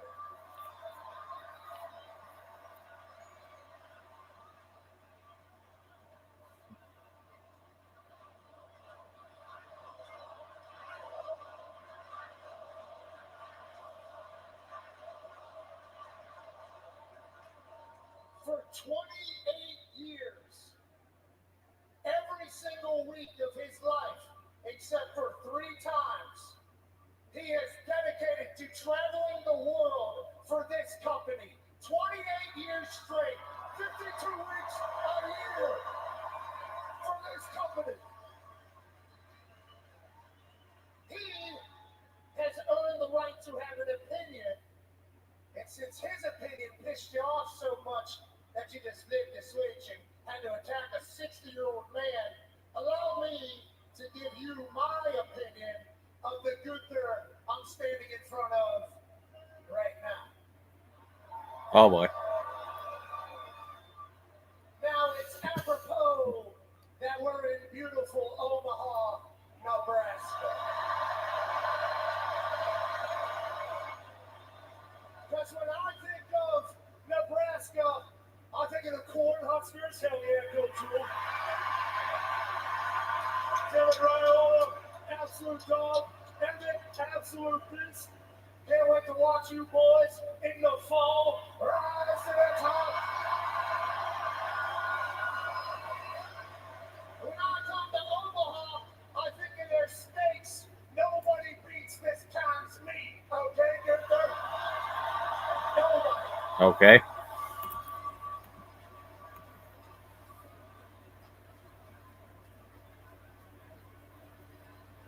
And right across from this arena is a baseball field that is hosting the College Baseball World Series since 1950.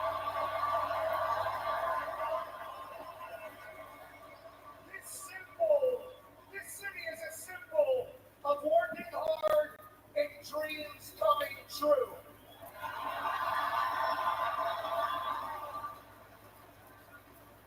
And I think dreams is a good word, because I think you and I have a lot in common. Even though I'm from Pittsburgh, Pennsylvania, in the United States of America, Yeah. and you are from Vienna, Austria, both of us grew up with the same dream.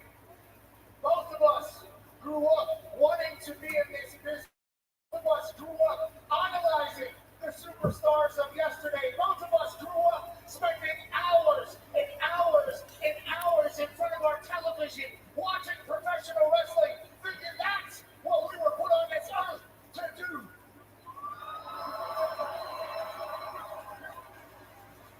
The problem with you and your dream is you've been at this for 20 years. You've been a champion here at WWE for 80% of the time that you've been here. You've gotten jaded. You've gotten to the point where this is no longer a dream. This is a job for you. For me, every time I walk into a WWE building, I get jacked up about life, baby. I think about 12-year-old me, 11-year-old me. I think about the kids that are out there today that were just like me in the upper row, dreaming I could get my ass in this ring and let assholes like you know that they don't like what you're about. And what I think you're about at this stage, as opposed to the waltzing around stage, Oh wow. Waltering around. you don't want it anymore. You've gotten too damn comfortable. It happened with Sami Zayn. It happened with Jey Uso. And on Saturday, you're going to overlook me. You're going to underestimate me. Yeah, no. And I'm gonna That ain't prove gonna to happen. You and all these people that this version of Gunther is solid.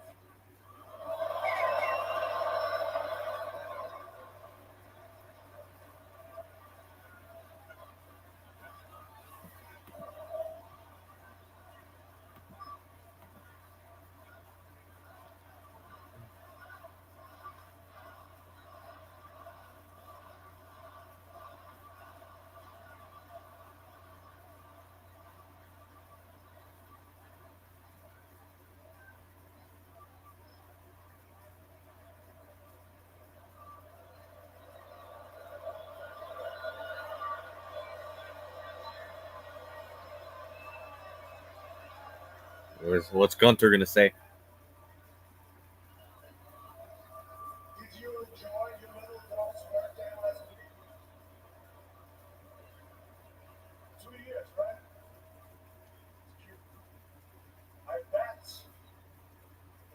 special day for you. Because for me, Saturday is a very special day, and you just got me into the right mood for it. As it's my first match since WrestleMania, and I'm going to show up sharp, I'm going to show up prepared, I'm going to show up more focused than ever before. Don't you worry that I overlook you. Don't you worry that I underestimate you. I promise you my full and undivided attention. Because on Saturday, that bell is going to ring, and I'm going to beat you up. I'm going to maul you. I'm going to grab you by the head and drive it into this mat. I'm going to choke you out until you drop like a wet towel.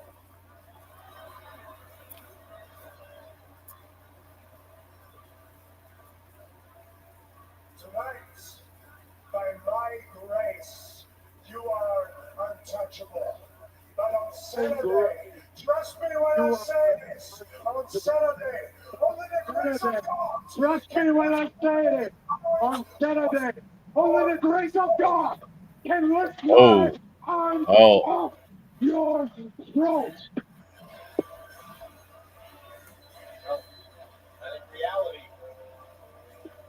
And that's all there is to it. From the Dream General. I don't know if you watched the whole segment. I thought that was a pretty good segment, honestly. I actually thought it was pretty good. I watched it. Yeah. I heard you say, "Oh, Pat McAfee, I hated this." What he said, I only like what Gunther said. Wow. Most likely, I was listening to it because that was when I had my phone in my pocket. So yeah, I was watching the entire show while I was on. As far as his promo, doesn't relate to me. So Doesn't relate to me. Wow. coming from a guy who stepped into the Rumble, in the ring of Rumble, and then he left because he was afraid of go up against two big guys in there. Yeah. So I'm sorry, no. He's gonna get demolished. I mean, I'm being honest. It should be a squash match. I don't care what anyone says. It probably won't be. Look at this propaganda we have. Oh, here we go again. Yes, more of the Cena and Orton propaganda. One of the most overrated feuds, rivalries of all time. Yep. Hey, I remember this match. I remember this. This is the only match I thought was good. Yeah. I mean, they had some other matches I thought was good too, but other matches, Oh God, now they're gonna be dicking. look, they have Sean talking about this. No. Shawn Michaels, yes, Shawn talking about it.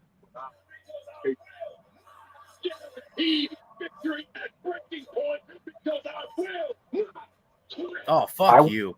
Of course you won't. They won't let you. Peter Rosenberg, get the fuck out of here. Give me a fucking break. No, it's not. I'm sorry, No, Mick. Is just a regular match. Not even close. Did you hear what Mick Foley said? Oh, fuck him too. Fuck this guy too. I mean, I like Mick Foley, but did you hear what he said? It was on the level of Austin and Hart's I Quit. I'm like, no. No, it wasn't. No, it wasn't. Not even close.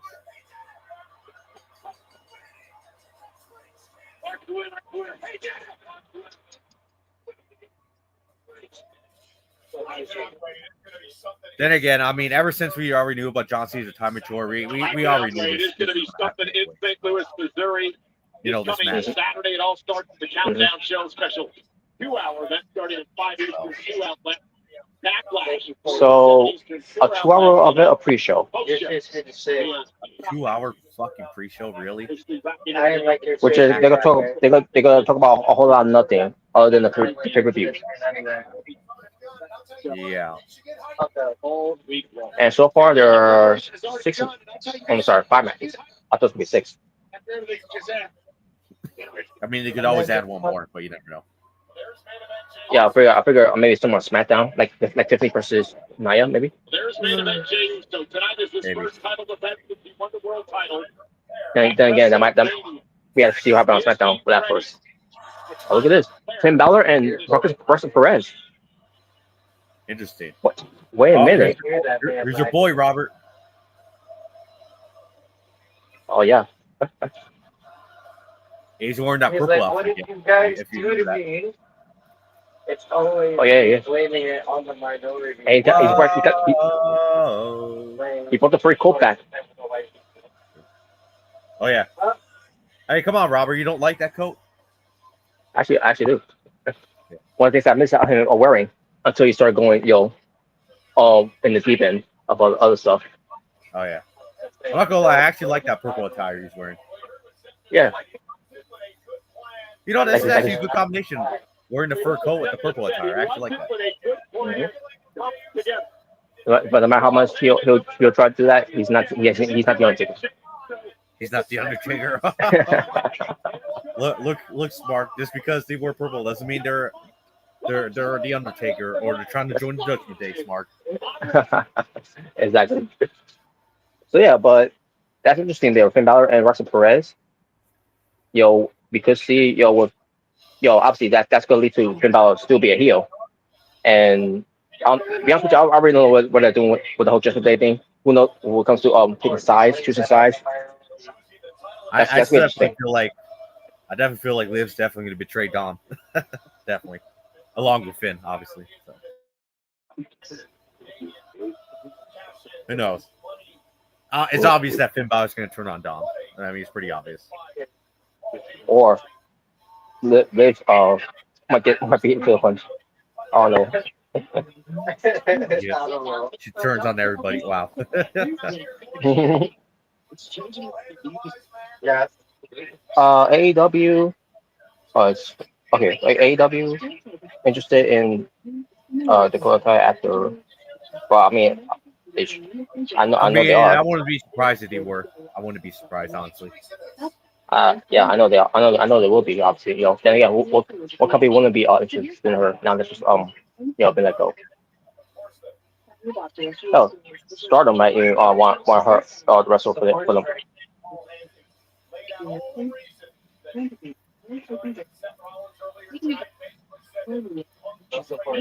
But yeah, obviously we won't be seeing that until like on the next very 90 days. 90 days, I meant to say, yeah, 90 days.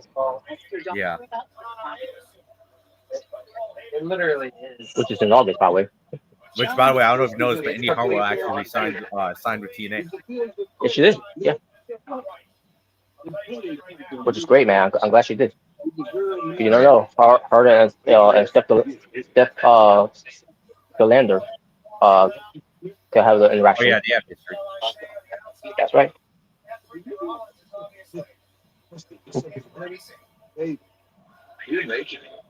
All right. Let me go wash up. Oh, my shirt's on the floor. But yes, it is main event time. With Seth Rollins going to go 1-on-1 against main event Jey Uso. Yes, that's the main event. Okay. Oh. Right, take out the trash. Okay. Wow. Anyway, so yeah, in case you were wondering, why I was on here. I was gone for a bit. I had some things to do. Get some things, and I got me some Chinese, and now I'm back. Chinese food. That's right. The funny thing is, I had Chinese last night too. I was like, you know what? Let me get no Chinese. Wow. All right, I think we're back now. All right. Okay, yes, we are back. Yeah, I did hear for the background. Next Monday, AJ Styles was for. Wait a minute. Didn't Dirty Dom and AJ Styles supposed to have a match? I thought they were supposed to have a match. So wait, so it's next week? Next week is now AJ Styles and Finn Balor. Well, I'm confused. I thought Dom. The War Raiders versus American Made. I guess what's going to be official because Styles versus Dom. I guess. Io Sky and Rhea Ripley versus Roxanne Perez and Julia. Oh, sweet. That's Awesome. next Monday. Hell yeah. Yes. And that was a good match that Io and Roxanne had. Oh yeah, it was a good match. I thought it was a good match. Now we'll see if we'll be saying the same thing about this one coming up. Ooh. Very, very interesting. Just walked over here and told me to thank him for tonight's main event. Wanted you to Oh, right. Right. It was a whole scene, but Oh, here we go, Robert. I'm so sorry that I'm missing the TV right now. Just to catch Pat McAfee eating. He walked away because he knew Pat McAfee was gonna be eaten. Wow. Well, I've been walking with the way, but I could hear in the background Jay Uso coming out and like, well, I'm sorry, I'm going to miss Pat McAfee eating. Wow. Talk about how talk about being professional. What about Pat McAfee? So, oh Adam god, Pearce. there he is. He's eating right there. There he is. Well, he's not on top of the announce table, but he's still eating. although that's that with this stat, Jey Uso had never beaten Gunther. I was 11-year-old, 12-year-old fan. So, we're bringing out Wow. So was everybody else. What's your fucking point? What's your fucking point? Wow. Oh, it's his dream, though. Wouldn't you say that's your dream if you ever cut a promo? I mean, that's the same recyclable type of promo that I hear for everyone. It's like it doesn't mean to me. It doesn't mean anything anymore. Wow. But here's Alicia Taylor announcing the participants. Oh yeah, I hear her. She's very loud. Yes. Yeah, come on, Robert. Don't you love her? I actually do love her. Yes. Now, who doesn't? Okay. Yeah, exactly. Some people say, "Oh, Samantha was better." Yeah, but she's not there no more, so get used to it. I mean, she was, but unfortunately, she's not there anymore. So. Oh, wow! She fist bumped Jey Uso. Oh, Fine, come on. Robert. Were you mad at WrestleMania? We saw Alicia Taylor eating with Jay. Did you see that? I didn't realize it. She did. Yeah, she was, and I was like, "Oh boy, Robert's gonna hate her now." She's gonna be like, "Oh, sit your ass down." Well, she's a ring announcer. It's like saying, I'm mad Samantha Irvin for dancing with Shanky. Wow. Okay, what if the referee started eating? Would you love it? Wow. I don't mind. It's like with Stone Cold, with Earl Hebner drinking beer. Oh yeah. And Tim White, rest in peace, dancing with the host after the match. Oh yeah. Man, those were good times. But as far as Pat McAfee, though, you don't like him eating. I don't give a shit about commentators. Their job is to sit there and call what they see. Like, you imagine if JR's on commentary and he was eating? Yeah, exactly. No one can picture that.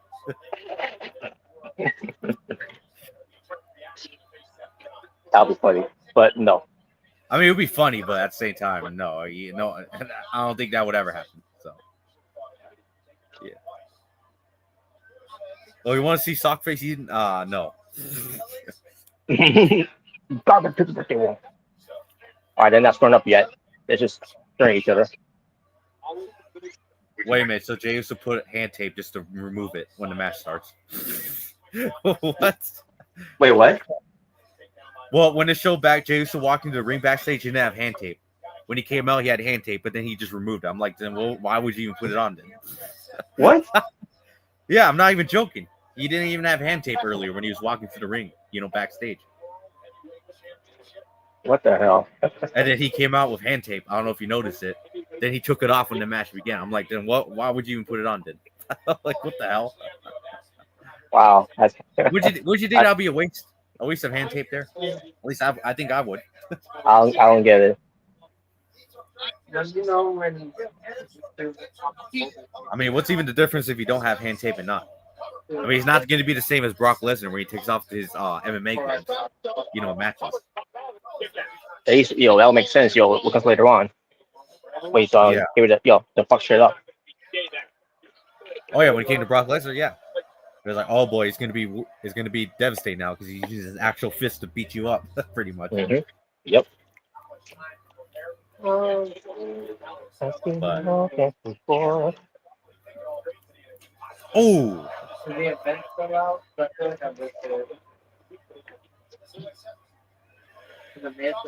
Yeet. It's kind of ironic there. There's Braun Breaker, a guy who actually beat Jey Uso for the Intercontinental title. You know, before That's he right. lost at WrestleMania. That's right. Yeah. Ooh. Look at this. Shove contest here. Yeet. Look, Jay's not going to back down. Taking the fight down to Rollins. And here we go. This is great. Jay's Yeah, so I could see either Logan Paul or Sami Zayn get involved. Oh yeah. It's crazy. There's a lot of people think that there's going to be a third member to join Seth's group because in Backlash for the recent years, there's always been a third man joining the group. He's a third man. I mean, I'm just saying it would be interesting. I want to know who would actually join Seth's group. You know, as Yeah, the third man. Yeah, again, I would love to see a group that for him at least, when it comes to forming the New Dangerous Alliance. Oh, Paul Heyman. Yeah. I wonder what else we're gonna call this group, or I don't even know what they're gonna call this group, to be honest. Not even sure. Yeah, not even sure. No, Robert, wouldn't you love it if Seth Rollins came back to the Messiah? Wouldn't you love it? Oh God. No, that was not interesting. I don't know why anyone thought it would be interesting. As a matter of fact, didn't Seth Rollins hate that gimmick? Of course, when he said he hated that gimmick.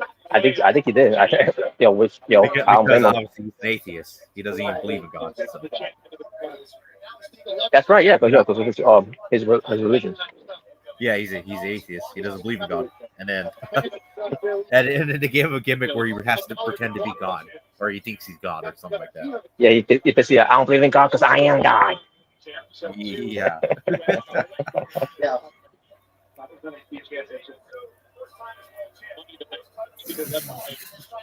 Who the hell sound like that? What happened? Wait, was that Paul Heyman? Oh, yeah. I think that was Paul Heyman trying to do the sing along. He hated it, but now he loves it. Yeah. Yeah, then last year, didn't he say he hated it during the whole WrestleMania build-up? Yeah. even doing the build for WrestleMania 40, he even hated it too. Yeah. Oh, wait a minute. Jey Uso. Oh, here we go. Okay, Here we go. that looked pretty bad. Did you see that? Oh my God. Oh, come on, Seth. And Jey Uso's shoe came off. What? It did? Oh, Yeah, it came off. I don't know if there's a replay of it, but it came off. Okay, never mind. okay. Never mind. They won't. God damn it. Okay. No, I did see his shoe though. Oh my God, that was funny. But yeah, that looked pretty bad with Seth's late reaction. That was bad. And he always sells it. Like, come on. Like that was the most softest suicide I ever saw. And Seth Rollins sold it like he got shot with a gun. Oh boy. So what do you think? Jey Uso had a pretty shitty suicide dive, and Seth had a really bad bad reaction to it, pretty much. My God, yes. That was. I get they're at the commentator desk. I guess they were worried about being the next JD McDonough. To be fair, yeah, that probably is concerned, and it's not really because of anything. It's because of that stupid glossy part, the announce table. They have currently. Yeah, that was very stiff. You would think they would get rid of that part of the announce table after what happened to JD McDonough. That glossy part. Mm-hmm. Because I don't know if you know this, but gloss is pretty hard. That's a pretty hard material, and that probably will hurt somebody. If you land on it. That's why we're gonna TPO Butch, I guess. I guess I don't know. I don't know, man. I miss the old announce tables, to be honest. I miss the old ones already. I even prefer those spear-looking ones they had at WrestleMania. Oh yeah.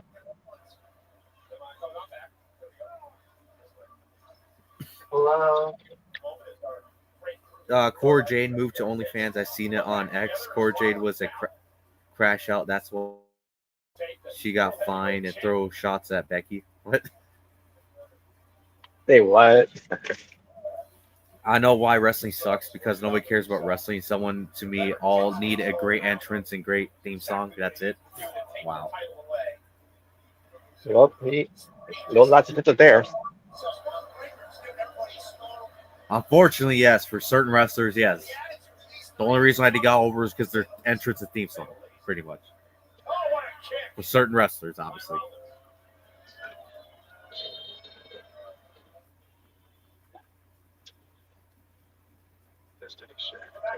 All right, and we're back. I'm pretty sure some people even say about the Undertaker, but you can't also deny that he was also a very great worker in the ring when he's allowed to. Who was? Undertaker. Undertaker? Oh, yeah. Yeah. I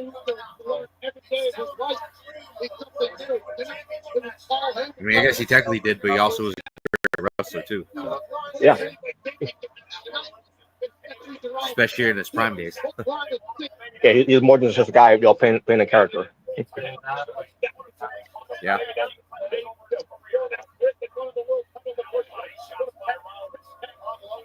I mean, that's what a lot of people think Jey Uso is, just a theme song and an entrance, pretty much. And a chant, I guess you could say, or a taunt. Yep. I know he's not the best worker, but that's not his shit.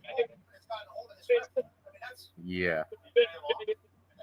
Maybe just one of those wrestlers that were just a lot better in the ring as a tag team guy, pretty much. Yeah.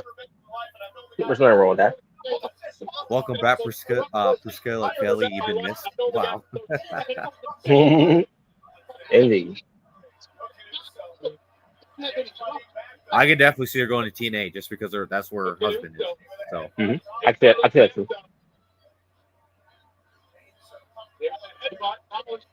Oh, missed. Oh, wait a minute.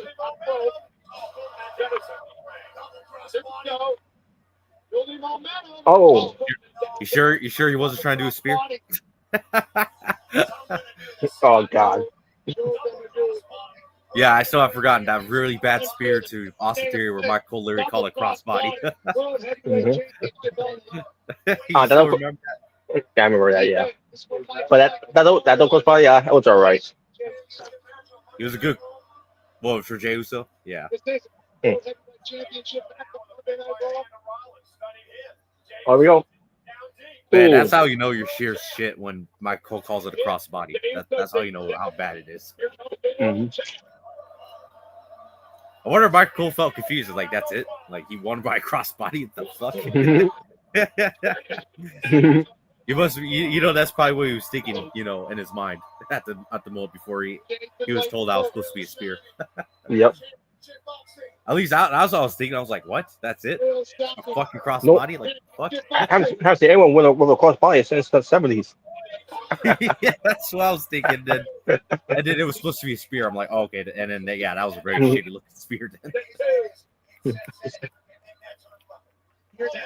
That's funny. We got the worst guy in the business with the spear versus, and the best guy in the business with the spear in the same area. That's kind of funny. Yep. Let's go Thompson now. Okay. So far, it's been a very good Raw. When it comes to home show. Yeah. I didn't even notice that Backlash is already this Saturday. Like, yeah, it's crazy. Yeah, it's already just already coming up. Time goes by fast. AW interested in Dakota Kai, Shayna Baszler, and Braun Strowman. Oh, so now they're interested in Braun Strowman? Before they wasn't. Well, we'll see. We'll see if he goes which there. Which at the time I don't blame them at the time. I guess Braun Strowman has now matured. We'll see. But as far as I'm going to AW, apologize. I don't know. You never know. Maybe. But as far as I'm going to AW, when it comes to big guys, yeah, good luck with that. Not the greatest track record. Oh my God! Super kick. Oh. I could definitely see her like.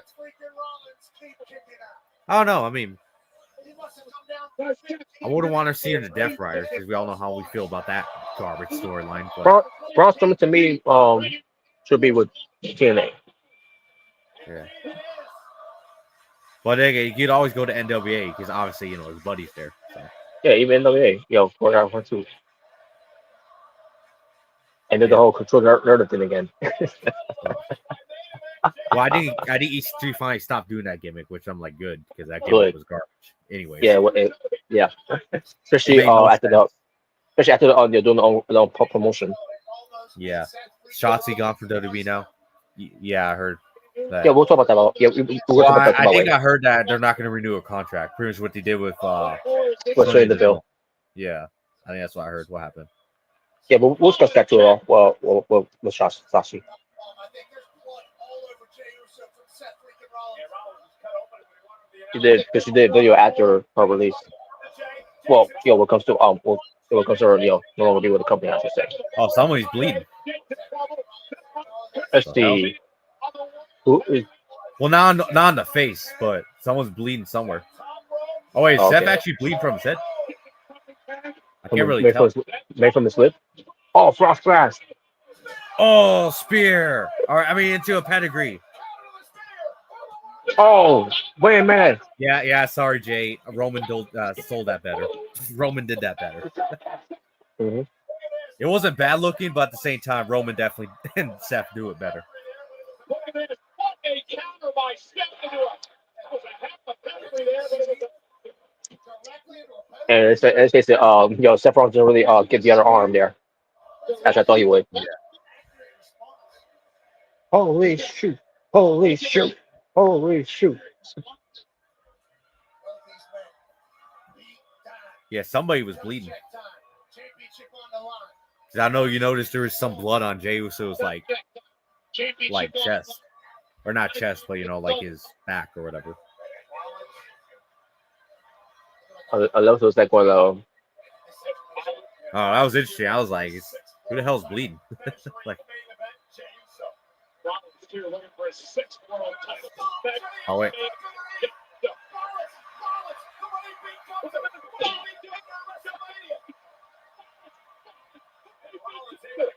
Really? Not he's gonna put that in Arsenal too. Now he's doing someone else's finisher. Is that be a new trend for Jey Uso? Each time he beats someone big, he's gonna steal the finisher move. Yeah, next you'll see him do a curb stomp. Oh God. I mean, that's to me. To be honest with you, that's. Well, that's I mean, it's a pretty easy move, so I can't see him fucking it up that bad. Yeah, that's pretty. It's pretty much an easy move to do. So. I mean, I always did say. I mean, we've been saying for a while, Jey Uso definitely needs a new finisher move. Mm-hmm. Yeah, time to get rid of the spear. You can still use your Uso splash as a finisher, if you can try to put him away. But as far as when it comes to grounding your opponent, whoever, yeah, something like something there. I don't know what could be. Again, I should suggest. Well, that could be. If he knows how to do it. But, yeah, I don't know. But again, I've been saying it before, why not, use stats move, just the Rikishi driver, and turn to the Uso driver or something. Yeah, I don't know. I mean, it is his father's finisher move, so.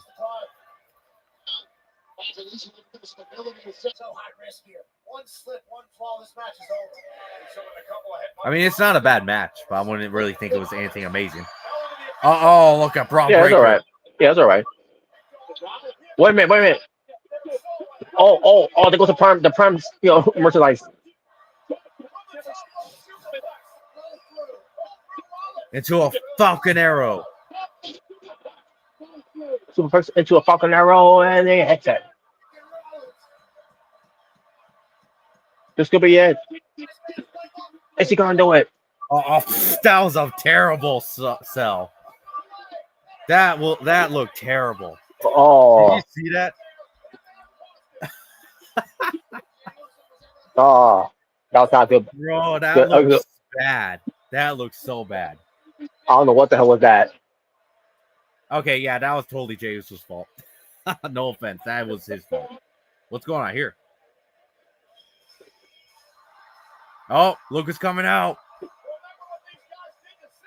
Oh, I knew it. Let's go. Do. Yeah, the honorary use. Where's he at? Oh, there he is. There's Sami Zayn. Oh no!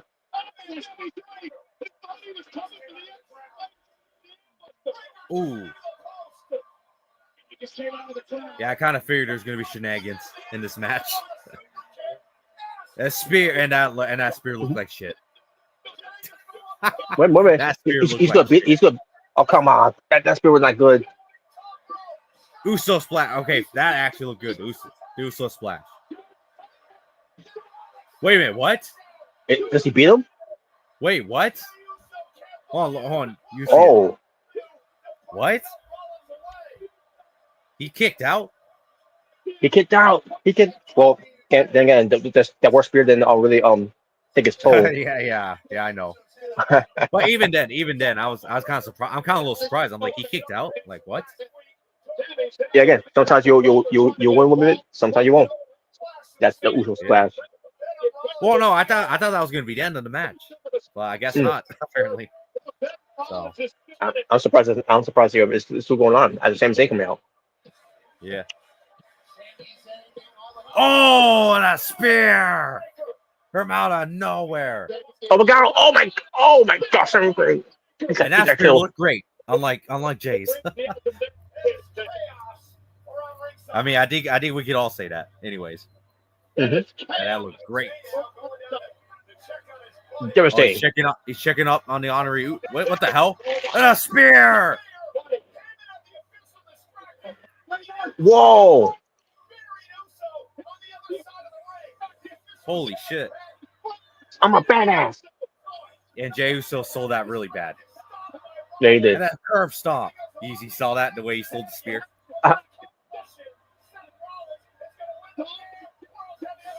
Oh my god! What is going on wait here? a minute!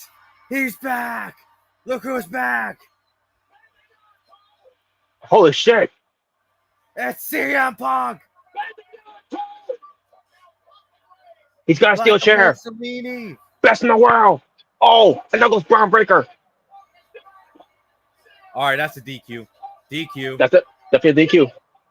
That's it. The match. It's going on the match. Well, Referee had enough. Didn't ring the bell, but we already know it's over. So. Yep. CM Punk. Oh.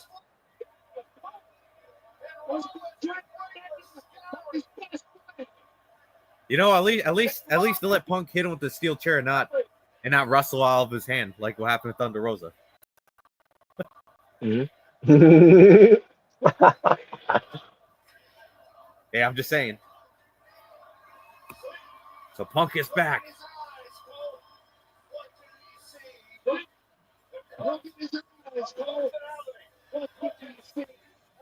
Shut up.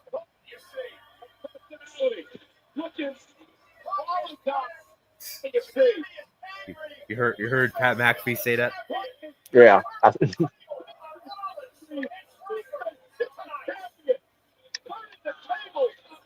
Like Mussolini and Kennedy, I am the cult of personality. Yes. Well, good show. The main event was not anything special though, because No. I'm sorry, but Jay looked like shit. That main event, he looked like shit. My God, man, He was not selling stuff well, wasn't he? He was not. It was not his night. No. The way he sold Braun Breaker's spear, I'm like, really? Oh man. Or the way he sold that curve stop. I'm like, what the fuck? What the hell was that? And the way he did the suicide dive. That looked terrible. And then the way Seth sold it. Yes, and Sephiroth doesn't get a pass either because he sold it like he got killed. Yeah, and you agree that kind of made it look fake, or made it look super fake. That whole thing. Mm-hmm. Like, what the fuck? Well, all right, aren't you happy, Robert? Punk is back. The Punk of personality. He's gonna cry some more. Oh God.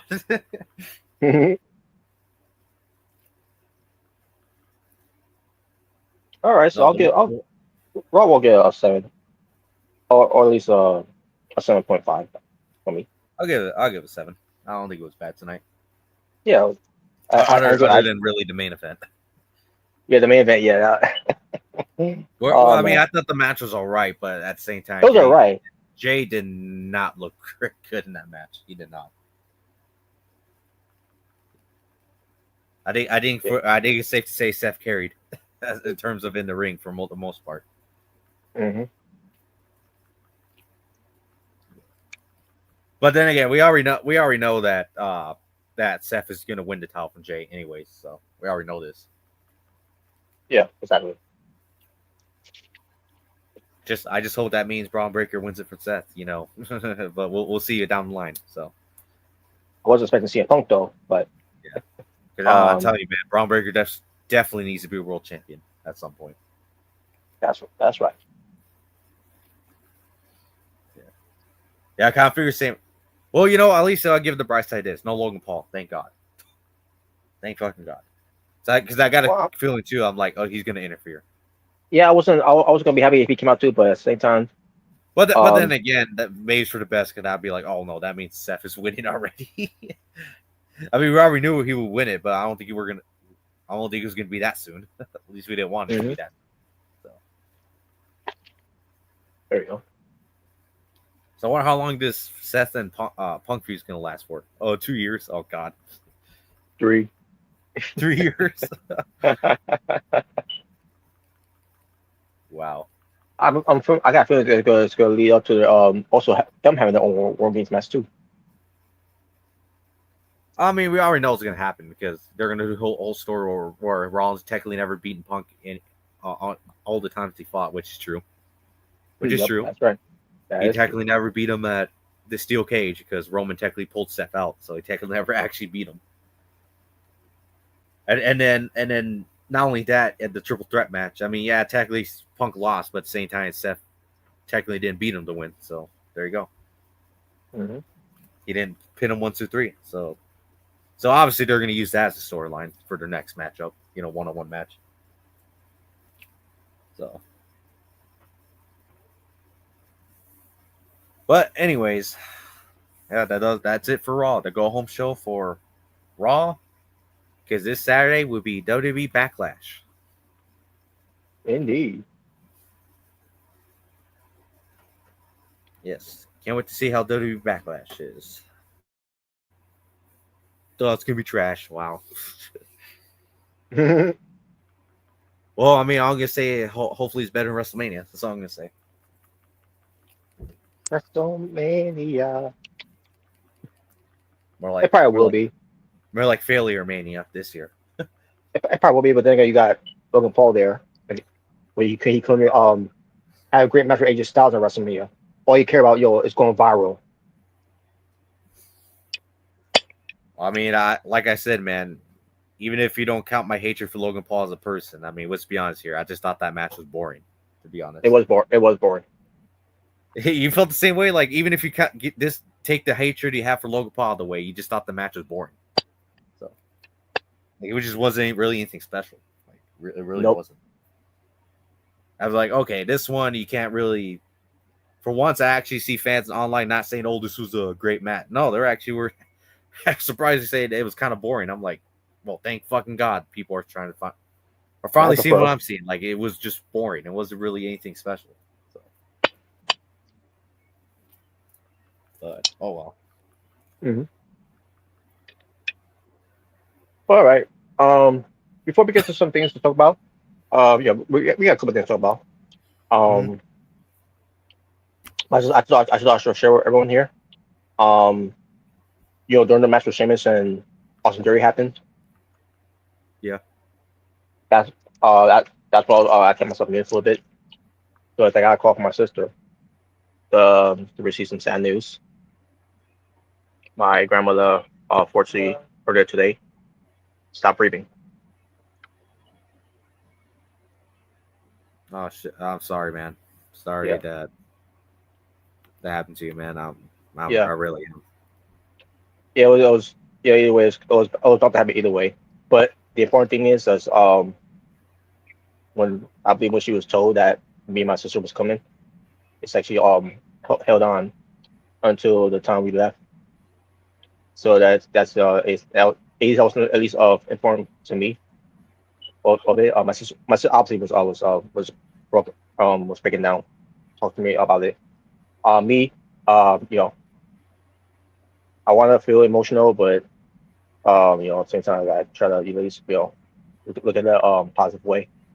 So I mean, if you want to end the stream, man, I mean, I have no problem. I can just. no, that's fine. Yeah, you know, I need I mean, I'm just I need saying, to. like, if you need to, man, just want to end the stream, have some time to yourself. It's fine. We can talk about all this other stuff another day. I mean, it's up to you, dude. No, I'm good. I'm good. Um, I need some not just on me when I for a bit because I really had to do get something which I did but also just to step out just to at least get some fresh air. So Yeah, but just for your own mind, pretty much. yeah, because again it was bound to happen either way because I knew eventually this day was going to come. Again I was kept hearing about her being in and out of the hospital. And then finally to a point where she just wanted to just go home. Um, so yeah.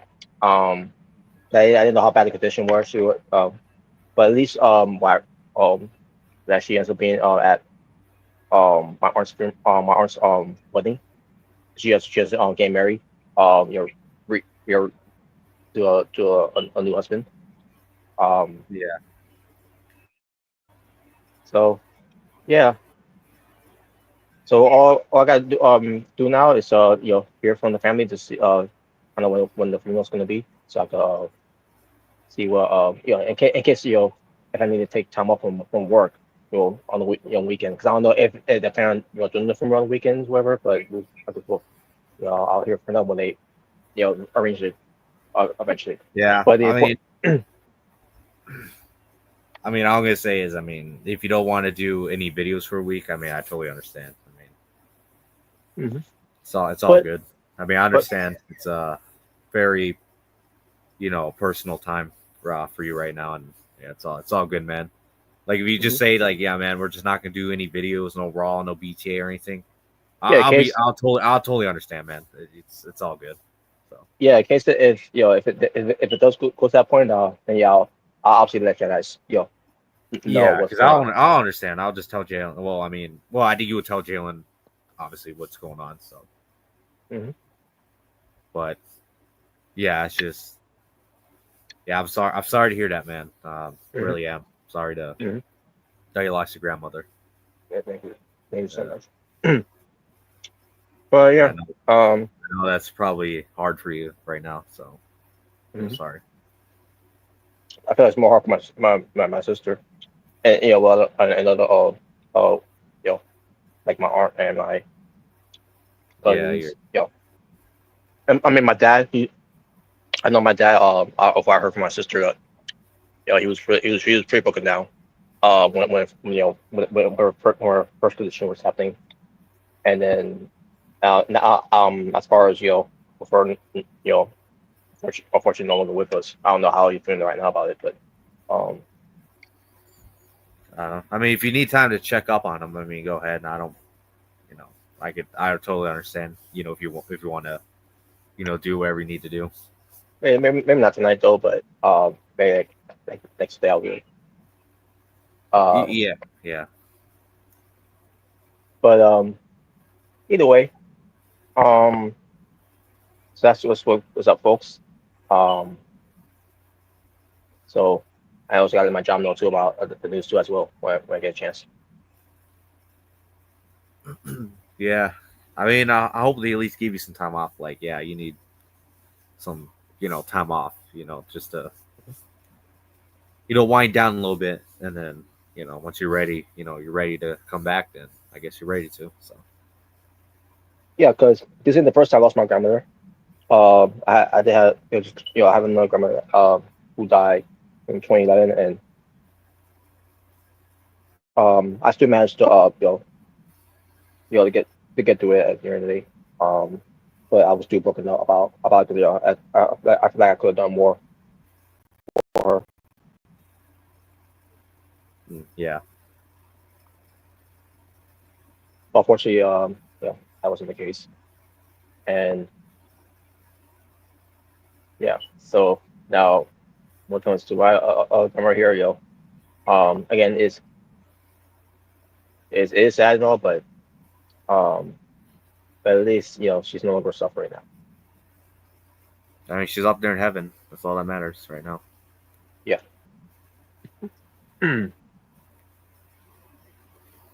All right, guys.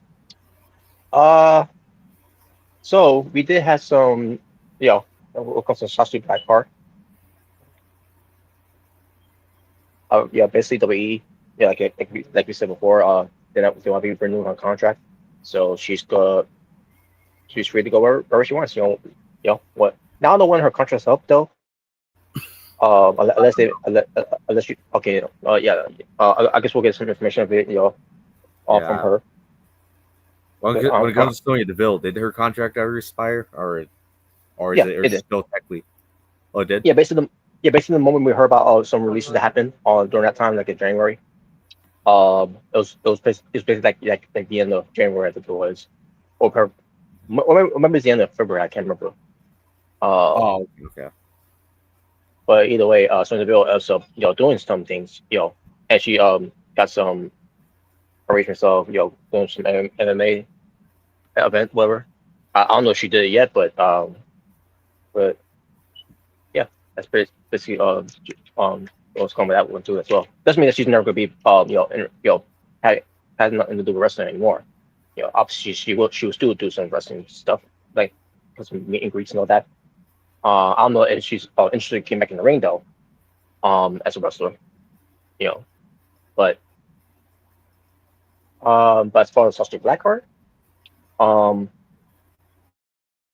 my guess, I mean she's been in TNA wrestling before, not signed with them, but she's been appearing them. Oh, like But appeared before, pretty much. yeah, she's appeared them before. What would be not would be awesome to her to appear there again. And and if Priscilla Clay is going to be there, because of her husband is there, Seki wins. Oh yeah. Why not form that tag team?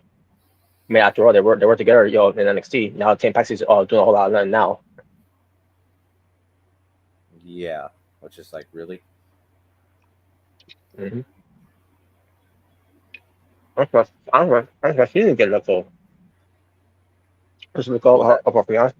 I'm surprised they didn't let her go after they let go of her fiance. Oh yeah. I don't know. But another person, that was released.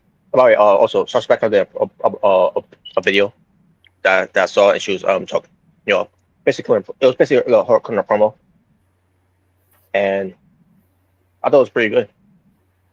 I wish WWE would capitalize on that type of sausage back card where she was talking, you know, but it shouldn't have been this way, when it comes to her kind of promo like that with news of her, not being renewed.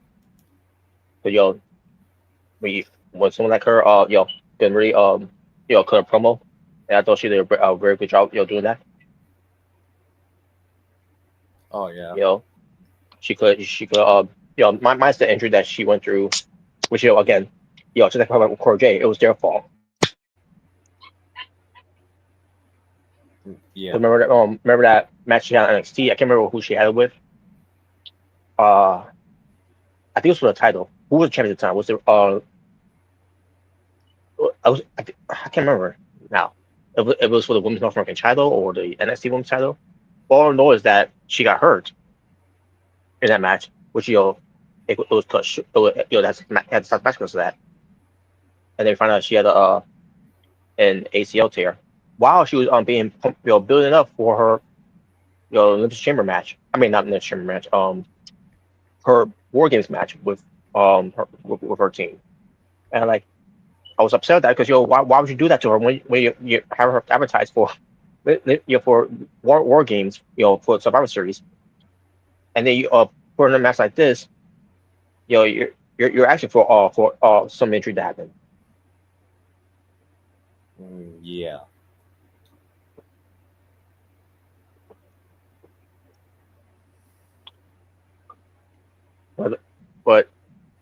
yeah. So as far as Sergeant Blackheart, you know, I don't want. I'll be honest with you, I do not want to go to AEW and then be relegated to Ring of Honor. Oh yeah, that's true. I mean, well, you better be careful. You're gonna piss off a lot of people out. They can call me a river all they want. But Brooks laugh. Oh god. All right. But another person I heard who got released, I didn't find out until the weekend, was Danny Palmer.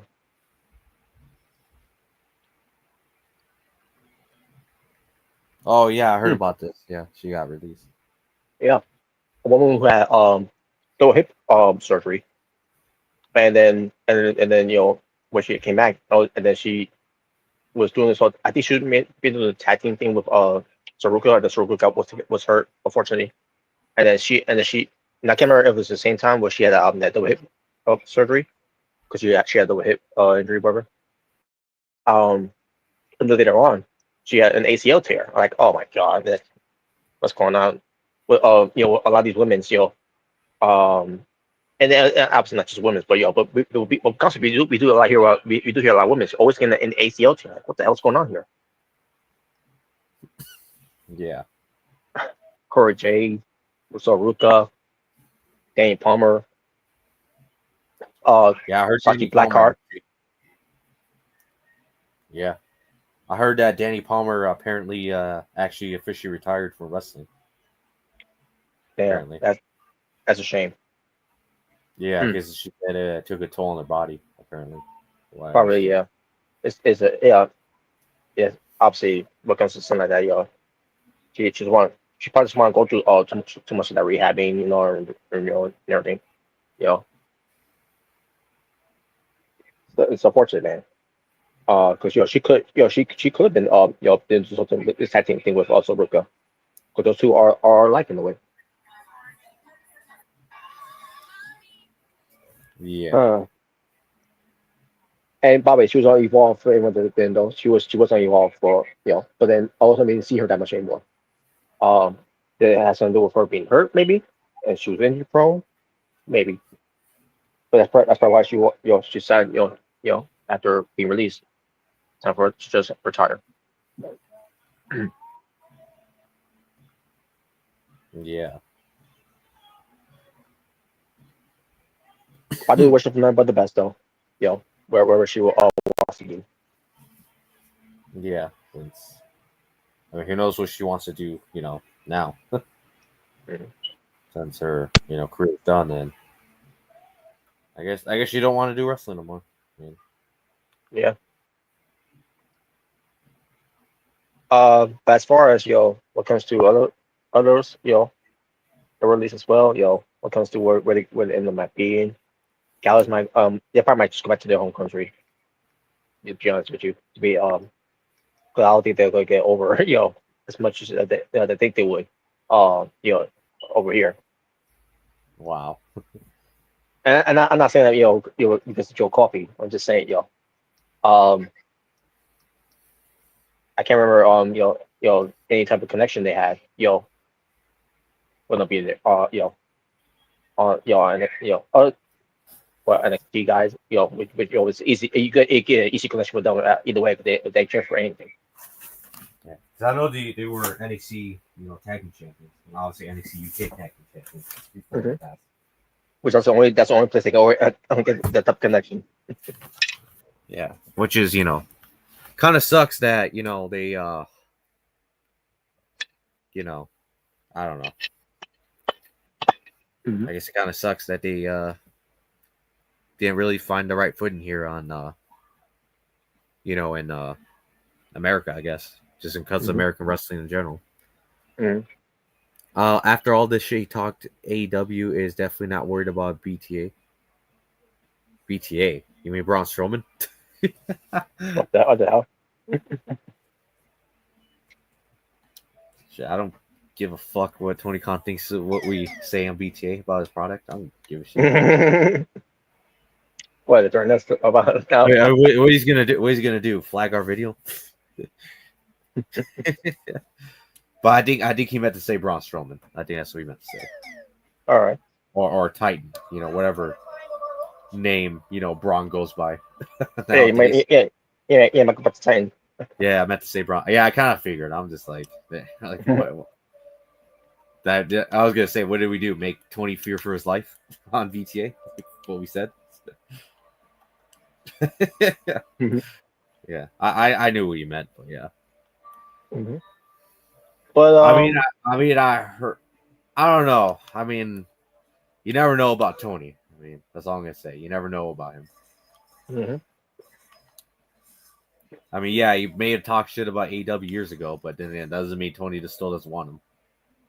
But then again, I mean, just to be honest here, what wrestler has not talked shit about a company just for them just to go either right back to that company or or just to join that company?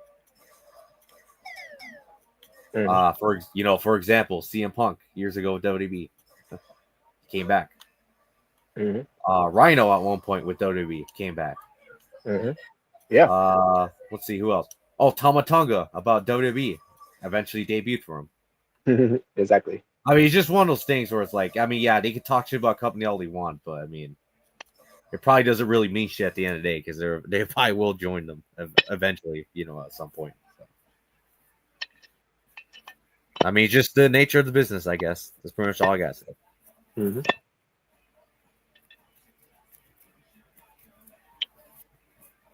So, I don't know. Maybe he might go, maybe he won't. I don't know. If he does go, I mean, it won't be the smartest choice because AEW does not really treat big men that well. So, I don't know. It's up to him, I guess. That's the only thing I gotta say. I mean, I don't really care, to be honest, where he goes. Yeah. That's. I don't really hate him as much as I used to at one point, but yeah. But at the same time, I mean, I don't know. Guess wherever he goes, it's his own choice. That's the only thing I could say. Mm-hmm. But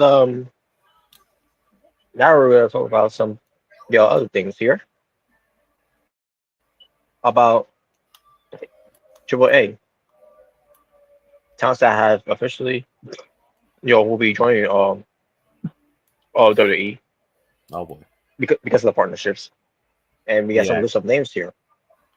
Which one? Yeah, one of them apparently there's misconceptions where people thought, where they thought, oh, WWE signed them. It's like, no, just the contract's carried over. That's what happened. So yeah.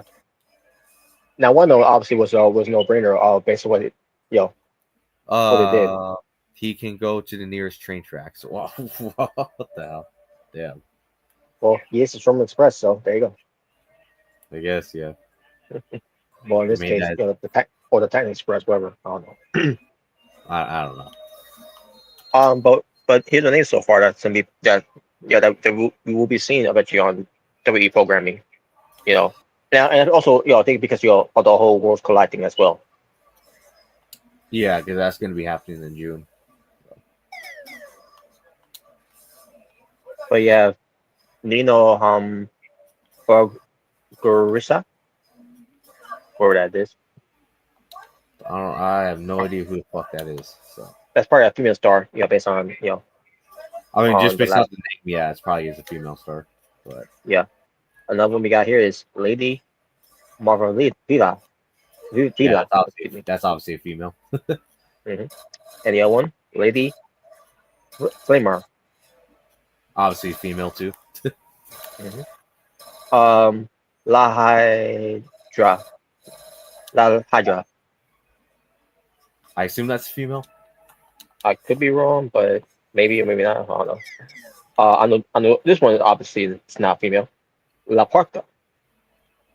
Oh yeah, that's he used to be in WCW. That's right. He still wrestles. I did not know he still wrestled. Yeah, maybe he's still unless it was a different guy behind the mask now. But I don't know. Because there wasn't. Yeah, there wasn't another La Parca, but unfortunately he passed away. And, is that the guy that was in WCW, or is that another guy that passed? The one that's still alive, yeah, he was in WCW. The one that died, Don't know where he came from at first, but yeah.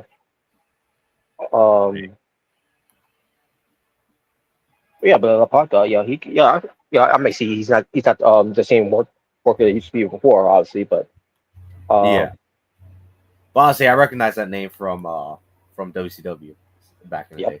I think he was a member of But the LWO, wasn't he? LWO, yeah, that's right. Oh wow. Uh, but yeah, but LA Parks, LA Parker sometimes is we call himself as well. Oh okay. Um, Hijo del Vikingo. Oh god, fuck him. That's one of them, by the way, folks. Unfortunately, yes, and we saw him at WrestleMania. Look, it is it. And by the Please, way, can we we'll just get. have our goddamn Americans kick his ass? Fuck this guy. We probably will. We probably will. Shit, I want to give not a shit if John Cena fucking buried his ass. Fuck this guy. I mean, worst collab, I meant to say. Wow. Fuck Vikingo. He fucking sucks. Fuck him. Well, speaking of Vikingo, we'll get to him One later. of the By most overrated fucking wrestlers I've seen in this current generation. Fuck him. Yes. Speaking of Vikingo, we'll get to him later. By the way. Yeah, he's fucking overrated. That's what he is. Oh man. But the other one, Fuck him. Hijo del. God, you want a Doctor? definition of a guy who's flips and kicks? That'll be Vikingo right there. Fuck him. There you go. But Hijo del Dr. Wagner. Also, What? was known as, he was also known as Dr. Wagner Jr. El Hijo del Dr. Ragnar, that's his name? That's right, Dr. Wagner. I have no idea who the fuck that guy is. I'm sorry. Yeah, I'm assuming you've never seen him before. He wrestled in Lucha Underground before, and obviously Triple A as well. He's well known in Triple A. Okay. I'll still take Vikingo over Randy Orton. Not even close. No. No. Vikingo is just straight up trash. He is just straight up garbage. Not as overrated as Gay Henry. Gay Henry. I mean, you got to point that one, but at the same time, I don't know. Even when I first saw Vikingo on AEW, I just like, what's so special about him? He just fucking all he does is flips. Like, I don't know, man. Maybe that was just me. I just did not see what was so special about him, even when he first appeared in AEW, years ago. Hey, yeah, there you go. Jordan remembers him from Lucha Underground. Dr. Ragnar Jr. from Lucha Underground. No, he'll sometimes wear a mask, but sometimes he won't wear a mask. And also he had a very good match, with his name used to be Hijo del Fantasma, and now which is Santos Escobar, obviously. Yeah, which we now know as Santos Escobar. Yep. So yeah, and finally, Alberto del Dipshit. Trash. And unfortunately, he's going to be the biggest name people probably remember. Probably know the most once Triple A appears in, and Worlds Collide. Unfortunately. I just hope they decide to get rid of him. I just hoping they do. I thought they would after what happened. In a recent event he got suspended for. Unless it's just one of those things where Triple H, well, I believe in second chances, but I don't know. I hope that's not the case, because I'm like, from what I see, it looks like he hasn't really changed all that much, to be honest. No, he hasn't. Still the same piece of shit. And even then, I mean, me and Jay already explained this before in the past. I mean, I don't think we really need to go the whole spiel again. But even if he wasn't a piece of shit human, I just think he sucks. I mean, let's be honest. He just kind of sucks. Alberto del Bordo. Just a charisma vacuum. I mean, okay, I'm gonna ask everybody right now in live chat who are watching or people at home watching. Like, even if this guy wasn't just a piece of shit, am I not the one who just thinks he just sucks? Like, this dude, like, literally never got over as a heel or babyface. Like, never. his promo smell is just dry. Yeah. But even then, I mean, isn't it true? Like, how do you, like in 2011? I was going to use 2011 for example again. Like, I'm going to say this again. Like, you literally beaten the top baby faces, in 2011, which were CM Punk and John Cena, obviously at that time. The dude still couldn't get over as a heel. And in 2013, to turn him heel against Dolph Ziggler, beat Dolph Ziggler countless times, and that fucking guy still couldn't get over. Like, am I wrong for saying that? Am I wrong? I always say that he was beating Daniel Bryan. Other than that one match they had, was when Bryan was champion, and it was one of the most boring match ever. Yeah, and that dude still couldn't get over even with that. Bro, didn't he beat RVD when RVD first returned to WWE in 2013? By DQ, and then finally beat him straight up when they had that battleground hardcore match over there. What was called? I don't remember what they called it, but that was terrible. Yeah, even then, would you really say that even he couldn't get over even beating RVD, a beloved legend? Nope. He couldn't get over. I mean, I'm just being honest here. I mean, if you really think about it, this guy literally never got over as a heel or a babyface. Never. And they tried with the babyface thing. At one point, couldn't get over. He still couldn't get over. Nope. Like, it's so bad. Like, this dude just sucks, in my opinion. He just fucking sucks. Hell, they tried to have LAX beat him up every week on TNA, and he still couldn't get over. I mean, am I wrong with saying that? Like, LAX. Like, you remember that when LAX feuded with El Patron at the time? Yeah. And he beat him up every week, and he still couldn't get over. Alberto El Dipshit. Like, it's like this dude just sucks. Honestly, he really just sucks. I wouldn't be surprised if they brought him back. Hell, WWE fanboys are talking about giving Vince a second chance. Oh, Jesus Christ! Even if he wasn't a piece of shit as a heel, he comes off as a tryhard, and as a face, he's not relatable at all. How are you supposed to be to relate to a rich Mexican with a big mansion and fancy cars? Exactly. But I mean, Jordan, am I wrong though? Like, even if he was a piece of shit, like, he just couldn't get over as a heel or babyface. He just sucked.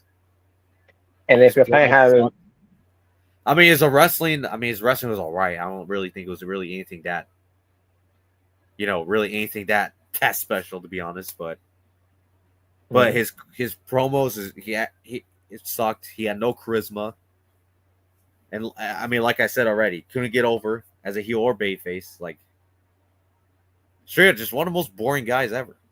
Just one of the most boring wrestlers of all time that they try to make a big deal, but just failed every single time. Mm-hmm. Hell, he fucking beat John Cena when he returned in 2015. He still couldn't get over. Like, dude, that's bad. In my opinion, that's pretty bad. Mm-hmm. Like, Jesus Christ. Alberto, no charisma, exactly. Alberto, no charisma. You suck. Where I'm convinced at this point, like, if you were even if you beat Hogan in the 80s, he still probably couldn't get over. Mm-hmm. Dude, that's how you know you suck. Like, my God. Alberto, but anyways, like, Rio. even at that. With that being said, I mean, he's still a piece of shit. So fuck this guy. Yes, he is. I hope they get rid of him eventually. Yeah, especially if you are planning on bringing back Soraya, Paige into the company. No, you cannot have them in the same arena. No, they cannot have them in the same arena. And when it comes to doesn't matter if you're on different brands. It's still gonna be some issues that they merge each other. Just look at the position with CM Punk when they try to do the whole brand split with Dynamite Collision. Even he sort of right or wrong. That would be a good idea. Yeah. So yeah. John, here's the door. John, Oh wow. Go Randy. Oh, come on, stop. Come on. I thought he was talking about John C for a minute, but then I saw there was a guy named John saying "Go Randy." Mm-hmm. Yes, but come on. Come on, dude. He ain't doing anything wrong. Stop. He's not doing anything wrong. But I was gonna say, He just like Randy Orton. Come on. yes. But I was gonna say, nothing still has changed about this No, piece of he's shit. still a piece of garbage. So, but there you go, folks. That's I mean, there should be a reason why. You know, something's bad when companies like AEW, TNA, and any other wrestling promotion want nothing to do with you at this point. That should tell you something right there. Yeah. Well, there you go, folks. That was the Triple A stuff. The one we're actually just gonna lead up to. Yeah, not very World much Live. to talk about at the moment, but I mean, Now, what I think we're doing the show, they're gonna have some matches that's gonna happen. When it comes to NXT versus Triple A, and we're thinking to ourselves, oh, they're gonna have about the real. You have a match, and then and which spot which I'm thinking what they're gonna do is he's not gonna be advertised for a match, but he's gonna advertise, but he's gonna surprisingly show up, and then everyone's gonna go nuts, and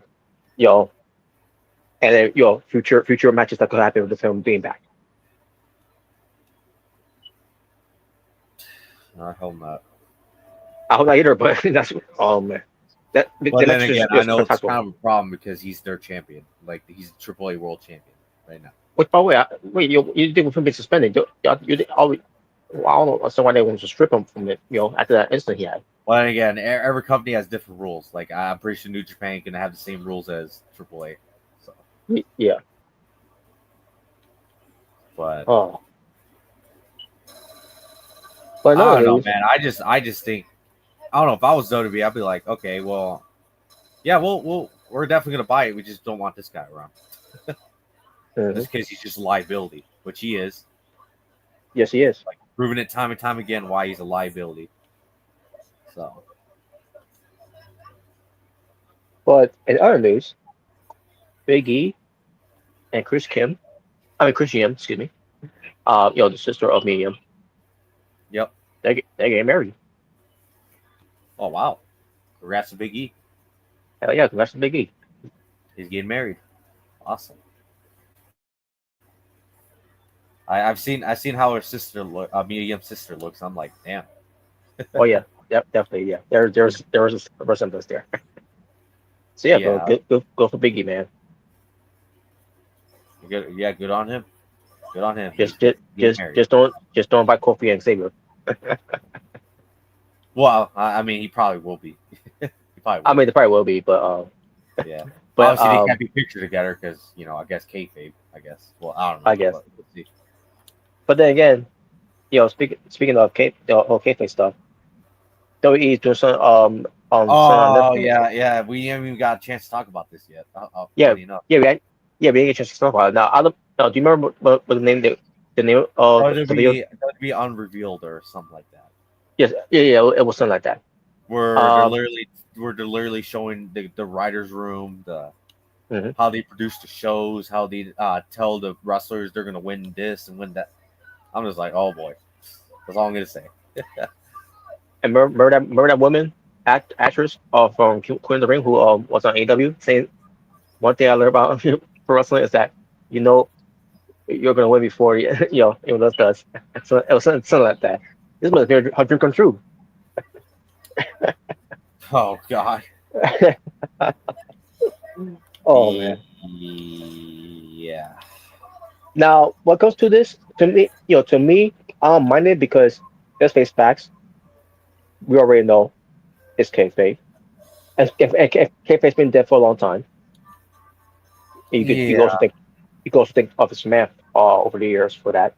What we do is sports entertainment. We put people's faces and yeah. Which I know you probably hated. You probably hate. Yeah. You're like, fuck you, Vince, for that. Yeah. But yeah, I mean, well, I mean, I'll watch it just for interest. Yeah, I'll watch it too. I want to see. Because actually, you know what? It might be a good thing. You want to know why? This might be a good thing? Why? because we can see how Triple H is cooking with his writer's room when he makes up some of the stuff. You don't you want to see it? How Well, he and, cooks in the writer's room? Don't you really want to see it, Robert? Well, that ain't new to me, because I could remember seeing something as well when it comes to something about NXT they did as well, where the whole Bray Wyatt lantern was Triple H's idea to do. Well, I mean, then again, it wasn't a bad idea. I mean, Which it wasn't. It was a good idea, Yeah. But I remember now it has something to do first with something about Corey Graves, Xavier Woods, and Anna Rose, and they talk some other things too on there as well when it comes to developing these new stars on NXT. Yeah. But yeah, But, I'll give it a watch. WWE Unrivaled, or I don't remember what it was called, but it's actually going to be on Netflix. So Yeah, it's on Netflix though. So yeah, I'll definitely check it out when it comes out. I don't know if you would or not, but Yeah, I'll check out see what it's about. Now, obviously, and by the way, I think for the most part, it looks like they're focusing on the Royal Rumble, how that got put together. So I definitely want to see I saw that. I saw that too. Yeah. Because I mean, we all know how amazing the Royal Rumble turned out. You know what I mean? Yes. Yeah, I want to see how Triple H cooked with that one. Exactly. I'll check it out. Once that show comes out. Yeah. Now obviously if you like Jim Cornette ain't gonna like this at all. Yeah, I know. I think he did a video on it. Obviously not watching the episodes, but yeah, obviously I saw he did do a video. Talk about his take on what WWE's doing. What he doesn't he doesn't sound very too pleased after doing that. No, I mean it's as you can tell, I don't know if you watched the video, but as you can tell from his voice, I'm like, yeah, he does not sound pleased. Yeah, exactly. I mean, I won't blame him because he felt the same. He felt the same about the Beyond the Mat stuff. Oh yeah, I remember that. Beyond the Mat. But, He's too busy in kayfabe. He's too busy in kayfabe, but it's pretty much that as it is. Yeah, that's one thing where I will kind of agree. People saying I don't know why he tries to keep holding on to that, but I don't know. I mean, I get it. A lot of old timers were into the whole kayfabe stuff, but because I know back in the day they went too far with it, where they literally had babyface and heel locker rooms and had actual wrestlers living their gimmicks pretty much when they pretty much are not in their own private homes. Literally, when they're out in public, they're living their gimmicks. So, like, it's crazy. But obviously nowadays, I mean, you're not going to see a wrestler be living his gimmick. Like, I don't know, but yeah, it's called WWE Unreal. On WWE Unreal, okay. Yeah, I'll give it a watch. I'll give it a watch. Yeah. And of what been told as well, they're going to show something about Jim Duggan and Iron Sheik because the kayfabe exposed what the kayfabe stuff that was exposed because of what happened with those two traveling together, being busted with marijuana. Yeah. And they're while they're in the program together. With USA versus USR. I mean, not USR. Iran. I meant Iran. No, I'm not. Yeah. I bet that got him a lot of heat back in the day. It sure did. I think our shit was fire. If I'm mistaken. Jim Duggan, I don't remember what happened with him. Obviously he was still around, but I think I don't remember what his punishment was. Yeah. Well, I think that was in WWF that back in the day at that time. Yeah, like in the 80s. Like someone from the 80s. Oh. I guess when Vince still tried to actually, respect the business, I guess you could say. Which, by the way, it was like someone from the late 80s. Oh, okay. But anyways, I guess the business kind of got exposed even before then because of that. What's his fucking name? That piece of garbage that decided to go on the 2020 show and expose the business at the time. Eddie Manfield. Yeah. That fucking guy. By the way, fuck him. He sucks. Fuck that guy.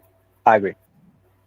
Yeah. But then again, I think that guy's just universally hated by every wrestling fan. So fuck him. Yeah, even Jim Cornette. Yep. You know, the one thing that everybody didn't save is is to free the wrestlers. Yeah. Because he made free the slaves, but he forgot to free the wrestlers. Where we're like, what the what? Yeah. I mean, he kind of does remind you of a creative wrestler. But anyways, um, Or all even right, then, or I know you might say, fuck the click for exposing business at Madison Square Garden, back at that time too. When they did the curtain call. yeah. Yeah. I don't know how you felt about it at the time when you heard about the curtain call, but At the I'm pretty sure you time, probably, I didn't know what was going on at that time, obviously, but because obviously I was still a kid. or when you saw it on Raw, when they showed the clip on Raw of that. And then I remember they showed on Raw though, when Michaels and Hunter in the ring, I was still confused. What's that supposed to be? Because again, I didn't get it. I didn't know what that was until years later. I started understanding why that was such a big deal. And then that's when you're like, oh, these assholes. Like, what the hell? Yeah. But then again, I mean, we already knew Triple H wasn't sincere about that apology anyways, so yeah. AJ couldn't do a lot too. He knew he wasn't sincere. Yeah. Well, then again, I think that's no surprise for you anyways. So like, I'm not surprised. But Now, what can you tell me? AJ was punished for it. Only him, he was punished for it. yeah, unfortunately, I know you think Michael should have been punished too, right? Uh, the only way to punish him is to get the ball off him, which they didn't until November. Michael's Yeah. always throwing a hissy fit. Always gets his way. Yeah.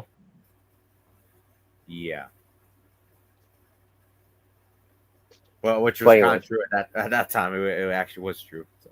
yeah, it is. Yeah. And the Fire Vader, which probably we'll discuss some of it, about Vader on his Dark Side ring when we get Yeah, I into know. I think this week they're doing what's his name? So I saw who are they doing? Big what was his fucking name? The guy who murdered his wife recently. Billy Jack Haynes. Billy Jack Haynes. Yeah, thank you. That guy. So he's Which next. by the Okay. way, which by the way, he's in the prison jumpsuit. I don't know if you saw that. And then I know he's in prison. Yeah. I know he's in prison. But okay. Yeah. So I figured he was interviewed while he's in he was prison. he was wearing a prison jumpsuit when they were interviewing. Oh. Him, so. Okay. Yeah. I don't know if he was interviewed in prison or they or he was he was going to be escorted by prison guards wherever to go to wherever they can do their thing. It looked like he was in a jumpsuit, like in a jail jumpsuit. But yeah, he's obviously either way he's gonna be in a jumpsuit because they're not gonna have him be anything else but his usual jumpsuit. Yeah, because obviously he's currently in jail for what he did, For the murder of his wife. literally murdered his wife. You would think he would murder Chris Jericho by going in prison, but Jericho's still alive. So yeah. Which, by the way, each other. So yeah, that'll be discussed by the way. That's our ring episode. I don't know how this. I don't remember how that even started. Well, I don't know. It's kind of funny because Jericho's the narrator for Dark Side of the Ring. oh yes. He probably enjoyed. He's probably enjoyed it. He's like, yeah, fuck this piece of shit. I can't find out. I mean, yeah, I mean, to be honest, it did get him finally after all these years. Because even before he did that, I always heard that Billy Jack Haynes was just a piece of shit person. So and it doesn't matter if he's got brain damage, because he's one of those guys, during those times, they suffer a lot of brain damage. Oh yeah, he's too WWE. He was part of that lawsuit. Yeah, he was. Yeah. Yeah. So yeah, that's an excuse for what he did to his wife. Yeah, he straight up murdered her. And thankfully, he actually might pay. So thankfully, that's the only good thing that'll come out of it. He's actually going to pay for his crimes, unlike Jimmy Snuka or Jose Gonzalez, who also murdered people. So. It's a shame that he's still walking. Oh yeah, Billy Jack Haynes. No, I mean, Jose Gonzalez. Oh, yeah, I agree. But Anyways, but yeah, Unreal. We'll see how that turns out. When it comes out. like I said, I'll And check it out. I'll yeah, check it out. So, yeah. I like to be too upset, because people talking about that. They 'cause shouldn't be doing that. well, like you Like said, it's people, one of those things where like, I mean, we already knew kayfabe's been dead for years. So it's been dead for years, so doesn't matter anymore. yeah, I just interested to see how Triple H quote unquote cooked with the Royal Rumble. Yeah, I want to see that. I want to see how the brainchild from Papa H here. Yeah, because I mean, if you guys remember the Royal Rumble stuff when we talked about that at the time, how we both felt about it. Yeah, Which was, I guess you could say on the shortest term, mm-hmm. we thought it was garbage. But anyways, Yeah. So now, when it comes to one thing that we'll discuss, Leon Slater. yeah, I haven't seen this clip yet.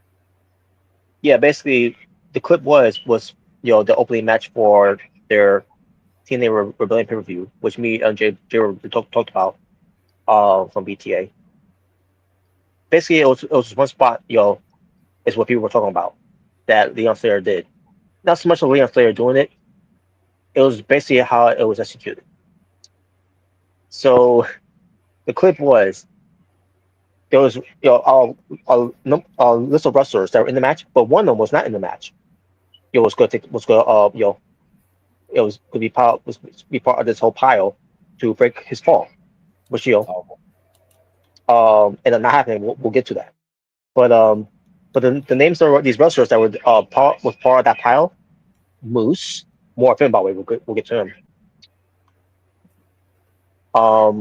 Matt Cardona, Oh, he was El in the match. Higo, yeah, Vikingo. Oh, fuck him.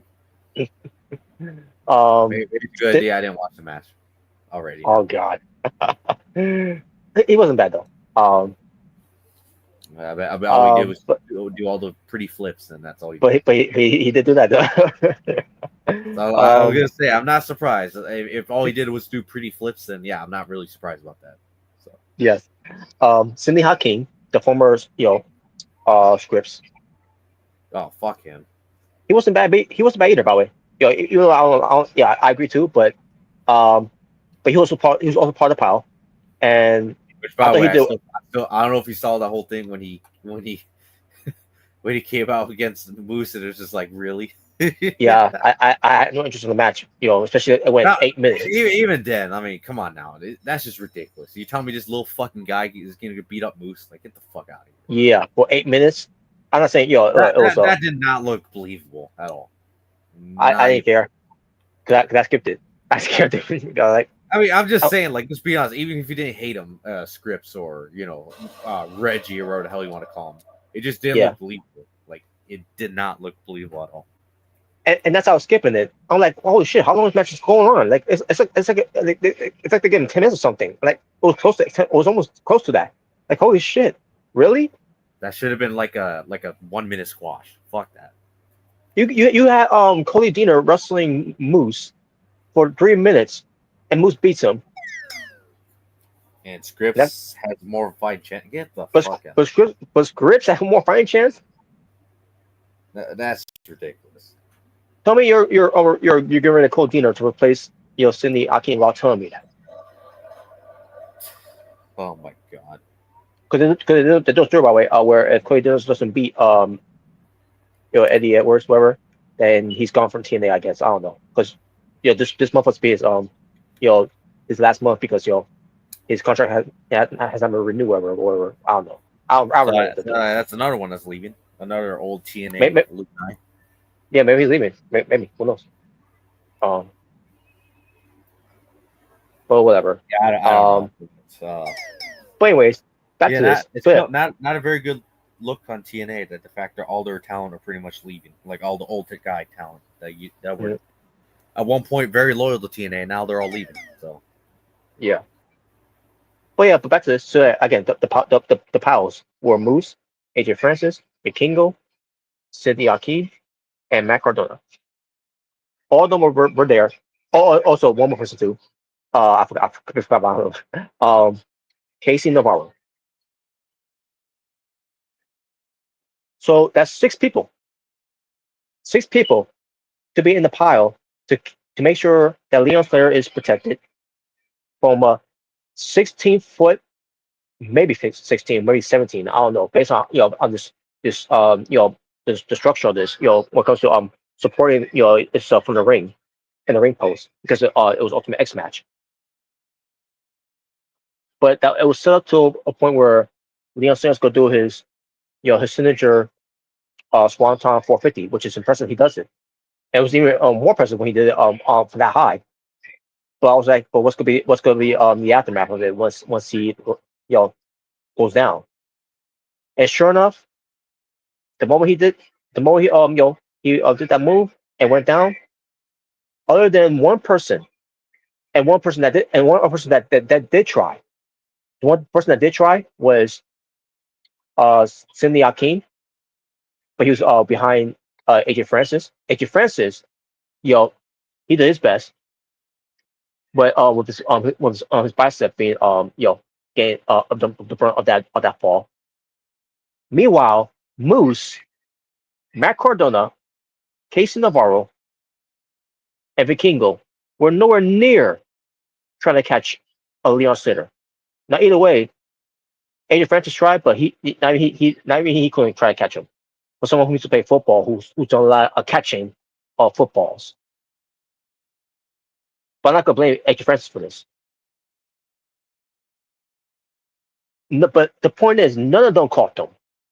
None of them, I should say, caught Leon Slater, and Leon Slater got the worst part of it. Now I'm glad he's not badly hurt from that spot. But holy shit! And then you see Moose, try see if he's okay by talking to him, communicating with him.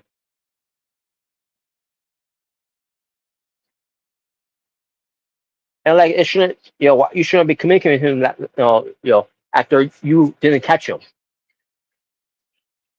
Like, are you okay? Like, he's okay. No thanks to you, who got away from it.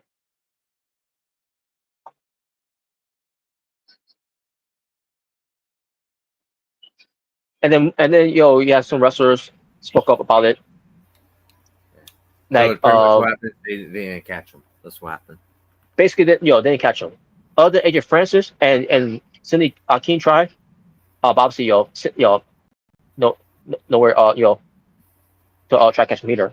I believe he would have tried to catch him, but but he thought Moose had him and Matt Cardona. But instead, they all got scared.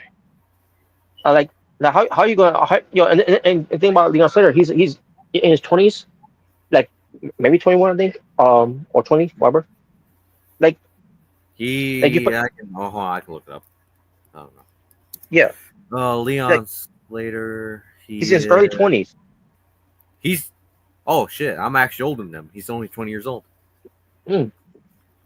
Yeah, Yeah. sure. Yeah, that's crazy. I'm actually older than Leon Slater. He's 20. Holy shit! Yeah.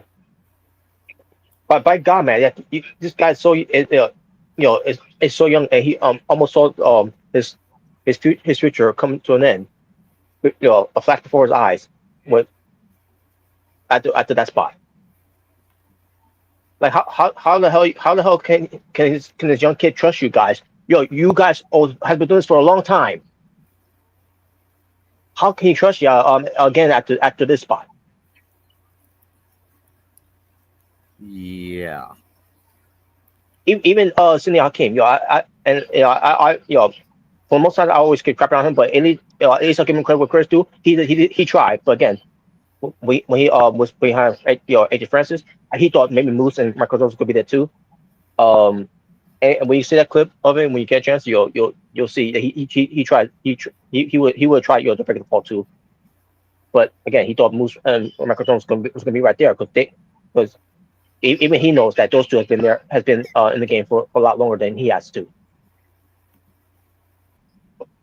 Yeah. But Leon Snyder is okay though. He is fine, thank God.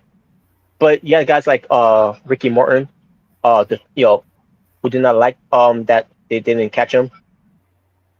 Stevie Richards even spoke about it. He did a video recently about it.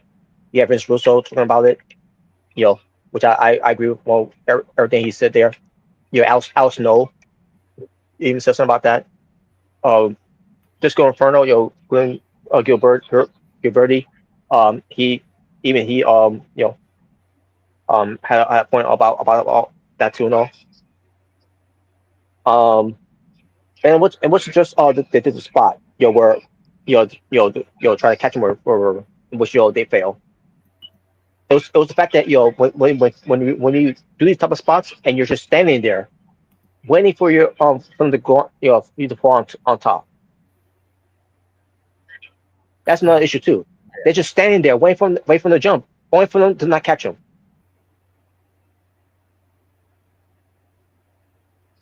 Yeah, exactly. And you can see when you see the clip of it, you can see Moose. Moose is I think he got too early when it comes to it, and then he's just standing there watching like he's fucking Beast Mortals. When he was Black Taurus from when I guess Vikingo. With Beast Mortals, he still did his job by just standing there and taking the brunt of it of Vikingo. It was Vikingo's fault. For watching it not once but twice.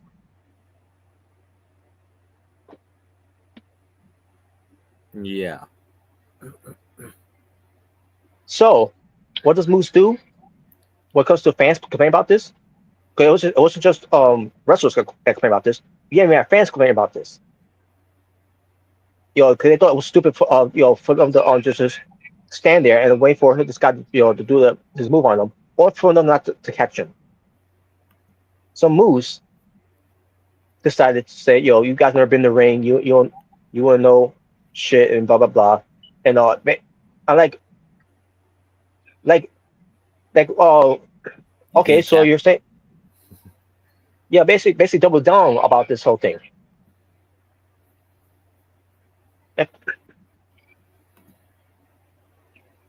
Maybe find that tweet from Moose. I know I'm still following him on Twitter.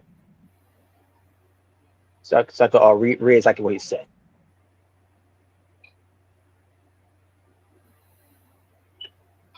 Yeah, All right, I know there's a lot of people right now that are saying like, as he should have caught him, but at the same time, the spot should never happen. I'm like, I mean, they do kind of have a point in a certain degree.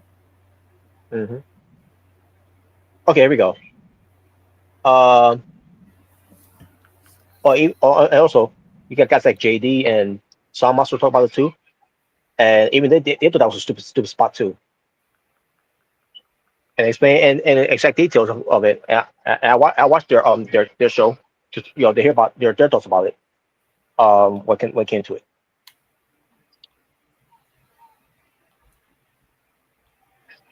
Okay, here we go. This is what he said when it came out, when he getting all this backlash. He said fans who have never stepped into a ring, leave alone burn a single cardio, or done anything active, want to chime in on Leon's dive. Old and current wrestlers also want to chime in on Leon's dive, like they have never ever messed up or made a mistake. Everyone just need to zip it. Shh, emoji. Well, that's a pretty big one there, pal. Yeah, well, I'm sorry. He could have fucking died. There's a difference. Well, here's the thing with that, Moose. Look, here's the thing. There's a difference between I don't know, Jey Uso freaking botching a dive and you not catching a guy. There's a pretty big difference in that. Yeah. So, God, this guy gets. There's one thing to say about Moose. He gets super defensive when someone criticizes him. It's kind of sad. Mm-hmm. Kind of makes you want to say, you sure, Ryan Nemeth? You sure about CM Punk being the softest man alive? I mean, I just got to be honest. Yeah. Because I don't know. It looks like Moose gets pretty sensitive when people talk bad about him. About I know about this tweet either. This was before he did that tweet. There's no there was a tweet on the first tweet he did before he tweeted that. It was everyone wants to chime in on their opinions on Leon's dive. ... Shut the fuck up.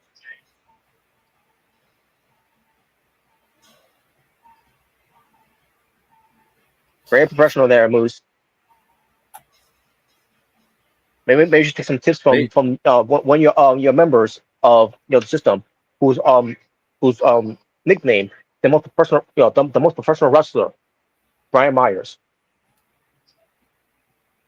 Yeah.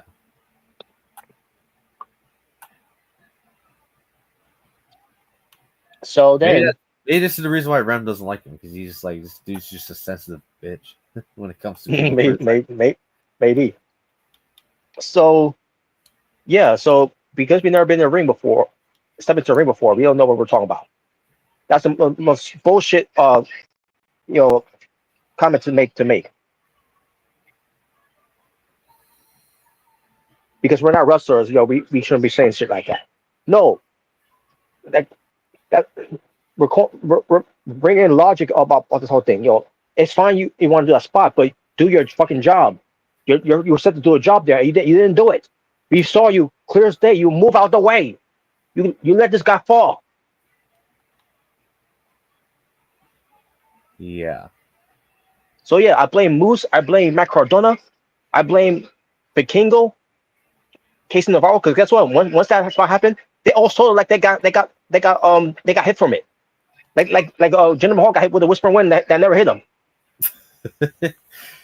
Yeah. I heard AJ Francis actually apparently tore his pec actually trying to catch him. Apparently, that's what I heard. Yeah, because like it's the only one to actually apparently from why it's hurt. Because apparently he's the only one to actually try to catch him. Apparently, yeah. Him and Sakeem. Sidney Hakeem.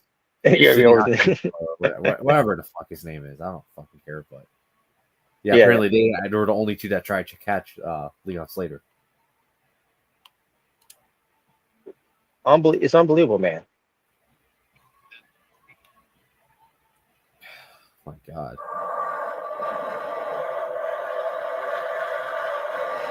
I don't know, man. So what do you think, Robert? You think all those guys deserve to be fined in some sort of way? Now, my thing is they should not be doing the group dive anymore. Because they can't be trusted. Nope. Who can't be trusted because the dude's only 20 years old. He barely started his wrestling career, and he's gonna be definitely for the future, definitely gonna be double guessing himself on whether or not he should be doing spots like that. And then on the same show of Rebellion, which I didn't get a chance to talk about this part when I was talking about it. Steve Macklin did a dive onto Eric Young and to the Normal Armory who was out there for Eric Young. It was a championship match that Steve Macklin was involved. Who's the champion? The new TNA International Champion. And what did they do? They called him. They called Steve Macklin. I would say I hope they didn't let him just fall. Yeah, and also I guess mentioned too by the way. Now just came back to me. Eric Young and Steve Macklin. After the match, when Steve Macklin was fighting off Norman Emmerich that came out after Eric Young lost to him, and then Eric Young had the steel chain knocking down Steve Macklin, which basically teasing they were gonna have like a dog collar match. I don't know if they already had it yet, but also speaking of which, apparently, TNA moving forward will no longer be doing blood jobs. Oh yeah, I heard about that there. And I'm like, but they really do blood jobs. Like what? Why? Because what happened with the whole blood, the whole barbed wire massacre. Well, first off, that was just a straight up indie mud show match. So fuck that match. And second off, yeah, I hated it. I don't care what anyone says. You didn't like it? Oh wow. No, I hated it. It was a straight up indie mud show match. Fuck that match. Oh wow. But Jim put price for the same way too. If he watched it, I don't know. I don't know if he did or not, but I didn't like it. Oh, Like you but I thought thought it it was was alright. I thought it was alright. Yeah, I was out. No, obviously it wasn't like how Raven and Abyss did during those days, but I thought it was alright. oh no, they did it better. They actually did it I mean, better. yeah. And I'm a little disappointed that on both guys, Sam Callahan and Mance Warner, when they were doing some really good stuff. The whole don't tag. All the staples on the tongue. Yeah. That I thought that was too much there. But Mm. yeah, I don't know if that was because of that match, but the same, I don't know, it's kind of stupid, really. Yeah, You I know, don't know. you know that's bad when they're trying to make it now like PG WWE from like 2010. Like that's Yeah, bad. well, I'm getting feeling that this has something to do with WWE. You're advising TNA to not do that no more because you're in parts with them. Like, come on, they already do. They already do it anyways. Come on, they do it when it's called for. I was gonna say, doesn't the WWE still do blade? Well, as a matter of fact, didn't Jim Uso just blade not too long ago? Yeah, yeah. I was gonna Again, say, with I'm pretty sure. I was gonna say, I'm pretty sure WWE lifted the blood thing a little bit. I mean, obviously not yeah, all the way, but not all the way, you obviously. definitely know they definitely have lifted it a little bit ever since Vince left. So Yeah, yeah. You can because have a little blood obviously, here and there, but not too much. because obviously, CM Punk bladed during that Hell in a Cell match. It's pretty obvious he did. Yeah. Obviously, Jimmy Uso bladed when he got beat up by Gunther. So, Mhm. and then I mean, and I don't know if Kevin Owens bladed or not. I mean, he probably did during that match against Cody Rhodes. I He think probably did. Yeah, he probably did. Yeah, again, but yeah, it's a good example too. WWE really does it too. Since the days of Vince McMahon's gone, they allow them, to, when it's called for, Yeah. they'll do some blood. Obviously, not every match. We're not going to do every single No, match. no, like it's in like over AW or GCW, where they constantly do that. Yeah. Or WWE in the Ruthless Aggression era, Yeah, it's where sometimes they would just start.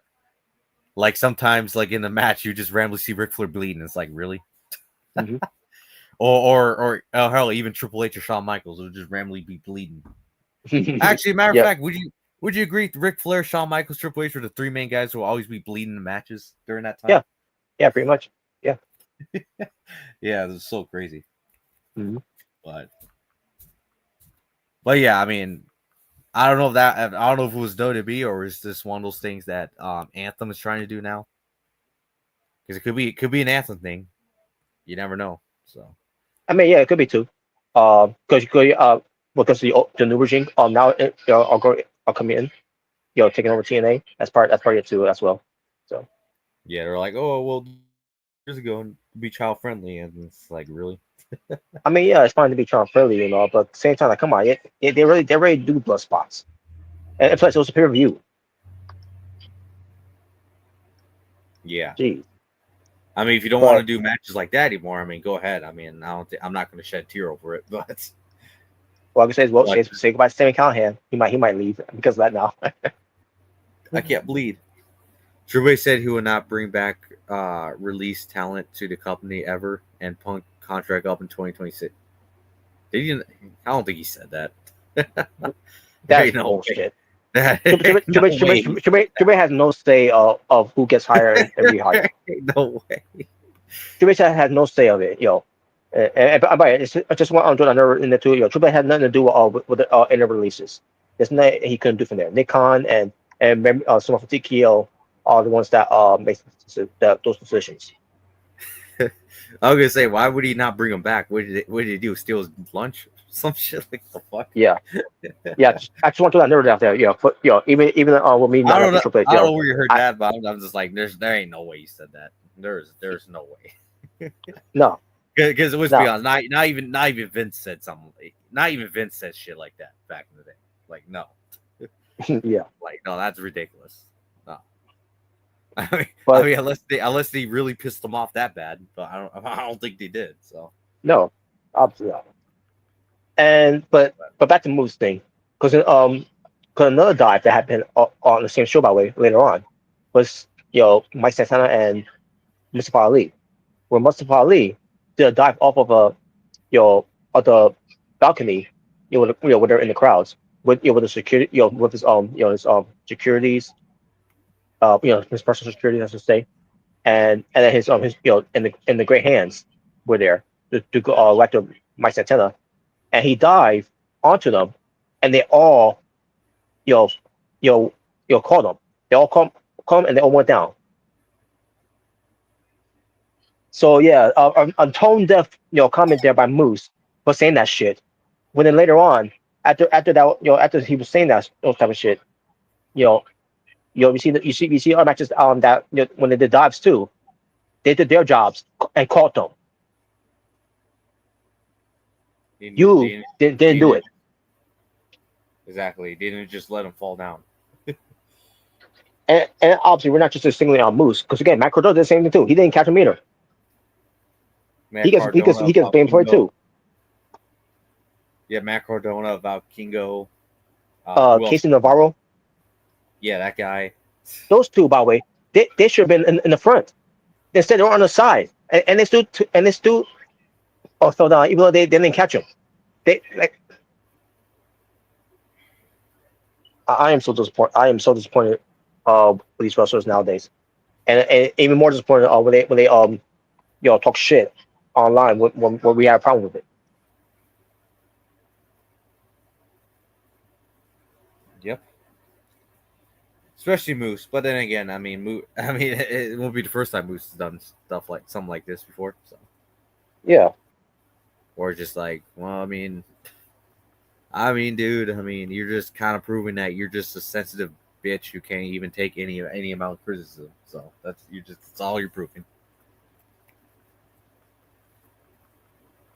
You're kind of just proving you're one of the softest wrestlers alive, if you know what I mean. So. Mm-hmm. It ain't just Ryan Nemeth. Or CM Punk, or people what some people will say. But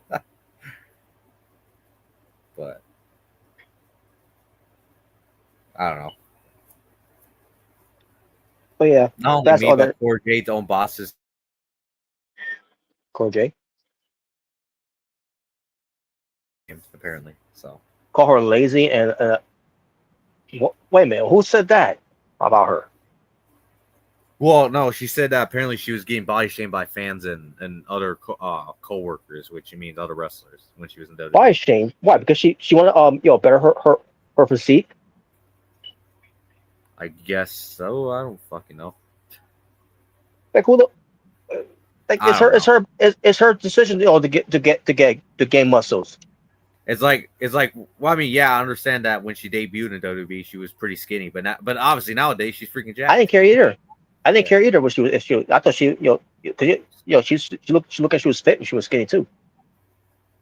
I bet you're just like, I didn't care. She still was hot. Pretty much. She still looks hot. I don't get these people. Yeah. I don't know. That's what she meant. But then again, I mean, it's like, well, hey, good on her for bettering herself. For physique, she got jacked. Yeah. I'm in full support of her getting herself better. Yeah, and then obviously she got a boob job too. So.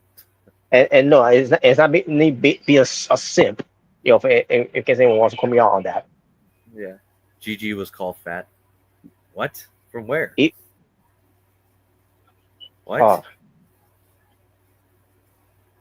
Well, yeah, that will surprise me. And that could say online. Because they're not in the E anymore. If I'm assuming, all because they're not in E. Which, by the way, they got released. They didn't quit the E. That's the tribalism. That's the tribalism behavior. Now they're the enemies, apparently. They quit the E. They're the enemies. It's like, well, they got fired from the E. You dumbasses. Yeah, that's what people don't really understand. Be an enemy if you never really quit the E. You fucking idiots. Now, if you want to make an exception when it comes to other people that quit, that's but twins. It's whatever. Yeah, remember when on their first time they quit until they came back. Yeah. I guess also forgiven because now they're back in the E. Well, at least Nikki is. I don't know about Brie, but Nikki is. Well, people love Brie too, though, but not so much of her in-ring stuff though. But no. Well, I think out of all the twins, I think it's kind of funny because of all the twins, Nikki's the better in-ring wrestler. Yeah. But as far as how they are as a person, people like Brie more. This is kind of funny, but yeah, that's true. Yeah. Even I can see that too. Yeah. But yeah, I it's was like gonna we're say the Bell Twins, they quit WWE like years ago, if you remember that. So yeah. obviously, but now Nikki's back, obviously. So Which, by the way, whatever that by the way, about a report that she's gonna be back full time now. Was you Uncle Dave who thought that? I have no idea. By the way, speaking of Uncle Dave, you did hear his bullshit reason why all the talents got released? I didn't hear what was Because the apparently bullshit he reason. that all they released them because they weren't working hard enough. I'm like, oh fuck you. Jakar Jackson wasn't working hard enough for the that I saw on Twitter. Cora Jade. Good, Corey J. Who else? Ever since she returned after her injury. Dakota Kai. Even though when she when she was injured, she never gave up. She still came back. Yeah. Braun Strowman, even though he was he was not broken down and washed at this point now because he's not the same Braun Strowman he used to be, but he wasn't working hard enough. I was gonna say I think he worked pretty well because he was putting over guys like freaking Bronson Reed and Jacob Fatu. Yeah. Dakota Kai said WWE forced her to hide her real hair because they were bringing back Nia Jax. What? Because obviously you know how Dakota Kai, her real hair is curly and stuff. Yeah, but she was when she revealed on Instagram, she didn't want to show her real one because people make fun of her. Something about her days in high school though she would make fun of, something like that. And I said to myself, they could go fuck themselves first of all. Yeah, I still think she looks great, looks hot too. So. Yeah, there's no wrong having naturally hair curly hair. But again, I guess I don't know. I guess because I don't know. That's the real reason because they look similar when they have curly hair. I don't know. I don't know. But not just I guess they kind of do. I mean, they kind of do with the curly hair, I guess, but not really. It's something like just you have wavy hair and straight hair sometimes. So that's a dumbass excuse. TKO said he didn't work hard enough or sell merch. They said women's wrestling doesn't make money. That's bullshit. I never heard them say that once. So. Wait, I don't want to hear it. That was Uncle Dave who was saying that about the wrestlers. I don't know if TKO actually said that, but yeah, Corey J. You're working back and forth with NXT and TNA, and she wasn't working hard enough. Yeah, that's what apparently Uncle Dave was saying on this little stupid ass fucking reports. I'm like, yeah, fuck you, piece of shit.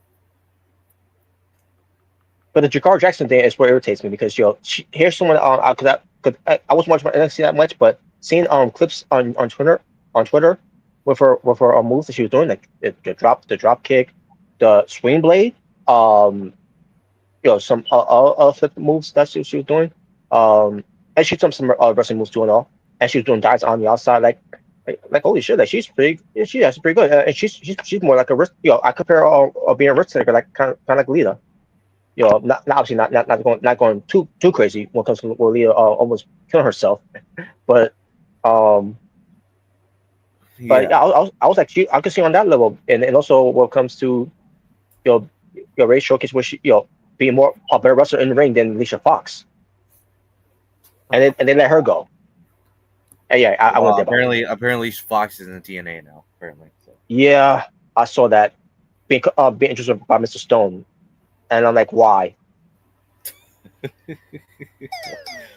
Is this her way to get her foot back in the door with WWE?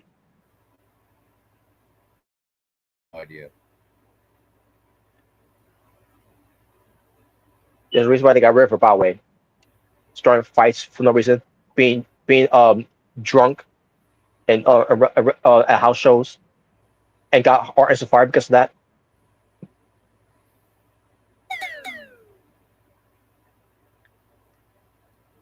Fuck her. Jesus. And fuck TNA for bringing her in. And and the moment I saw her at Unbreakable, I'm like, why get the feeling that the TNA's gonna bring her in? And sure enough, she is. And like, you gotta be fucking shitting me. And she's already getting a title shot. Like she's never even wrestled yet. Why you giving her a title shot for? Oh, already? What the fuck? Oh, because she had an interaction with Marshall Cernovich during that match that she had with at Unbreakable. You know that mixed tag team match that happened.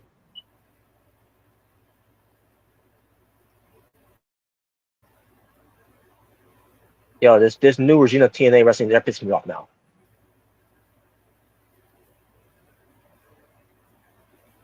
And by the way, she's going by her real name. By the way, was it Victoria? Vixen, Claw 4, whatever. I don't know.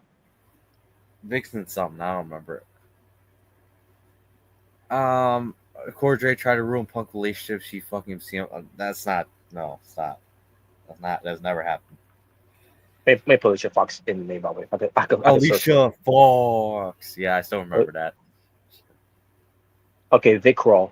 That's Yeah, her Vix name. Crow. Yeah, that's Vixen Crow or something. I remember her real name, something like that. I don't. Yeah, Vix Crow. That's what it is. Vix Crow. Okay. It's basically VIK. I mean VIX. Excuse me. Yeah. So yeah, it's Vix. Cordray, I already read that. Only Rhea, Liv, and Jade are draws by merch sales. Oh, Jesus Christ. So yeah, but I guess with the Kokai on, that's I mean it was pretty done at this point, but basically no more damage control. Yeah. Well, I mean, we haven't never gotten an official breakup yet, so. No, because we still need Cara Santos to come back, which probably she is coming back. And by the way, someone who else is better her first seat too, by the way. But we're not gonna say about her, right? What comes to make her so even looking better. But Cora J, she Cara Santos also gained some weight, but she looks great. Look at she got her own singles run. And she definitely got hotter too. Yes, she did. But we're not gonna say anything bad about that because she's in WWE. But Cora J now. I just wonder when Asuka's coming back. Like, so I feel like it's been a long time since we last saw her. Yeah, I thought she'll have a return already because it's very Raw after Mania over. It's very over. I thought she'll come back from there, but I guess not. Maybe that's who Io Scott might feud with. You never know. Asuka. Probably, yeah. Which I wouldn't mind that, by the way. I think it'd be great. Yeah, I mean, damage control is pretty much done already, I think. So. Oh come on, Cora J was not doing that. No, that never happened. Stop. Yeah, trying to ruin Punk's relationship. Come on. No, Punk was just a mentor to her. So. Oh man. I mean, at least that's how I think of it. Wouldn't you say? Like Punk was more just a mentor to her. Mm-hmm. I mean, then again, that was her favorite wrestler growing up. So I mean, of course, she probably was great. She was gonna feel, happiness knowing that Punk was mentoring her. So. Yeah. I And also, even Bianca Belair, I'm pretty sure she also so much too. Yeah, especially when it was we're pushing her to that level. Yeah. Oh, by the way, I was gonna say this. By the way, when it came to Tiffany Stratton on SmackDown against Alicia Fox. I mean, not Alicia Fox. See, I got her on my brain for fucking reasons. Oh God. So, I don't want to, and I want to see her either. You mean Naomi? With her being high as a fucking kite. No, Jay Cargill. Jay Cargill. Yeah. Oh yeah, that was I forgot they had a 1-on-1 match. Yeah. Where I want to say this. Tiffany Stratton was wearing inspired like lingerie as a wrestling gear, and all I can say is, well, let's just hope that Mickey James ain't watching. Oh boy. Well, then again, Mickey James might lose her mind for both of Jay Cargill and Tiffany Stratton. Because those two, obviously, those two love to show a lot of ass and the ring gear. So. Yep. But yeah, I went to that comment because she was I guess she finds it offensive that if you look at you're wearing lingerie, as your ring gear, it means you're not taking wrestling seriously, I guess. But her women spend those times, but find so hard make women's revolution mean something. Now with that regime, you couldn't, because they didn't give a shit about you're wrestling like men. No, they did. They just did Fluid Fantasy Battle Royales and shit like that. And and then they'll say to them, well, you're wrestling, your still looks too good, so you gotta look more shitty. Yeah, that's what he did with Michelle McCool. Yeah. So,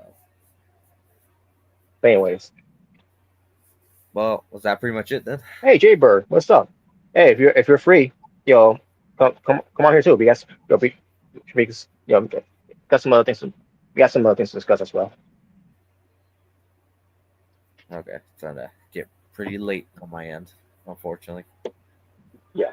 So I still have to clock into work tomorrow, unfortunately. Yes. Well, shit, I have to clock into work for the next 4 days straight, and then I get the weekend off finally. So, Right. yeah. Not Yeah. that. You know how it could be. Mm-hmm. But because let's see. All right. Because I'm pretty sure Jay wants to say his piece about Alberto Del Dipshit. Oh Jesus. Oh yeah, I heard the news, Jalen. Alberto Del Dipshit's gonna be in WWE. Yeah. And which, by the way, like I said, there's a lot of misinformation about it. He didn't get signed to a contract. He just the contract that he already signed with AAA just carried over to WWE. That's pretty much what happened. Yeah. So now, whenever that contract is done and with AAA, you think WWE is going to sign him? No. I highly doubt it. If he does something to fuck up again, I highly doubt it. Or Yeah. shit, knowing how WWE is, especially how they are nowadays, if he does something to fuck up again, then yeah, they might not just be like, oh, you're not going to get suspended, you're going to get fired. So fuck you, get the fuck out of here. Yeah. Go do your bullshit somewhere else. Pretty much. That's probably what they would say. Yeah, they don't have a reputation he brings to the table. Yeah. Yeah, because I saw a lot of people saying, "Oh, how could they sign this guy, him, and release all these people?" It's like, well, I mean, like I said, a lot of misinformation. He didn't sign a new contract. It's just one of those things where the contract carried over. That's pretty much what happened. Because it happened back in WCW. When WCW got bought with WWF, like I said earlier. Yeah. Anything happened back there. So. And remember, this man at that time too, him being the boss, he had all the power. If he will bring you in. Jeff Jarrett. Lex Luger. Just straight up fired Jeff Jarrett. And by the way, that was on live TV as well. Live TV. Live TV. GONE. Gone. Oh, I'm sorry. GONE. Gone. Yeah. Which obviously we knew back in that time, Vince hated Jeff Jarrett. So yeah. Because because Jeff Jarrett believed that they left in good terms. You left good terms after you hold them up for money because you didn't want to pull over because I'll pull over China, but you still owe me this much money. Unless you. Well, I mean, it's safe to say, actually, for once, you can't really say Vince was really in the wrong for not wanting him back. So. Yeah, and also it was Jim Ross got the blame for that because Jim Ross was a technician. Should have realized about it was his job to see about the contracts, when it comes to it, Yeah. So, so in a way, Jim Ross got the had to be the fall guy at that too. Yeah, but. Oh, here's Shaper. Yeah, I don't know. But yeah, it's one of those things where, like, I don't know, dude. Like, I mean, like I said, it's just one of those things where he didn't sign a new contract. His contract just carried over. That's what happened. Yeah. And plus that has happened before. With WCW being purchased by WWE. Mm-hmm. I believe when Smoky Mountain got purchased by WWE, I think some of the contracts carried over too, didn't it? Pretty much, yeah. And then the same thing with Evolve. I'm pretty sure those contracts carried over to WWE, and a lot of those guys went to NXT. So, because there are a lot of guys that did not come into WWE. By the way, and I believe Austin Theory was one of them. He was signed to Evolve, but then his contract carried over to WWE when WWE purchased Evolve. So, now the three people you could think of for WCW, obviously, you already said about Jeff Jarrett, Dallas Page. That's he came in on that year. Oh, okay. But wait, Booker T. Booker T is one of them that actually carried. Yeah, Booker T, DP. But I'm talking about the guys that Vince McMahon wouldn't allow come back, like Jeff Jarrett, Lex Luger, Macho Man Randy Savage for a lot of rumors and urban legends about why. Yeah. That we'll never know. I heard that I heard around that time Vince actually wanted Sting, but obviously Sting turned it down. So But Sting turned out because he saw what happened, what they did with Booker T, with with the Rock stepping. That's yeah. that's what they think of WWE. Mm-hmm. Which Well, yeah, that's crazy to think about. Is Sting actually could have been in WWE way earlier, but unfortunately he saw what happened with Booker T, and he's like, nope. So What happened to Booker T, sucker? Well, what happened? The Rock buried. That's what happened. The Rock buried him. Yeah, like he's because who's Booker T? Oh man, that didn't bury him. That was nothing. Man, come on, bro. Hey, what's 2+2? Do you know Booker? Oh, I know what it is. Thomas Jefferson, sucker. That was funny though. I ain't gonna lie. That was kind of funny. But yeah. So did you catch Raw by the way? Huh? Did you catch Raw by the way tonight? Yeah, I saw Raw. I saw most of it. Not a bad show. Very good. Yeah, it was pretty good. Pretty good go home show. I kind of forgot it was the go home show because like it kind of feels like backlash. It kind of feels like backlash is kind of coming early. You know. Yeah. I think it's been like what, like 3 weeks. You know. 3 weeks. Yeah. Since after WrestleMania. Yeah, it feels kind of fast. I don't know why. Fast. Yeah. Well, I guess since WrestleMania was much later, I guess that's probably why. That's true as well. Yeah, because usually it's like the beginning of like April, the end of March, and they move it to the last week, I guess. Mm-hmm. Yeah. Or third week. But up to the lip shit.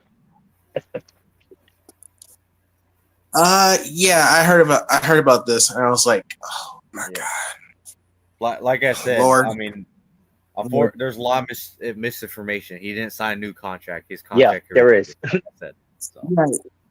Yeah, because I heard that. It's like no, I'm sure it was because the contract, like for AAA was carried over. It carried over from AAA to WWE because obviously AAA is now going to be owned by WWE. Yeah, kind of like how it was for like WCW and like Evolve when they purchased Evolve. Yeah, Evolve, Smoky Mountain, stuff pretty like much that. any other wrestling promotion / territory back in the day that got purchased with WWE.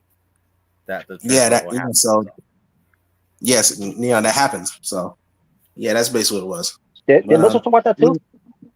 With the real? Uh-huh. Did Meltzer talk about that too? Meltzer, they talk about that too?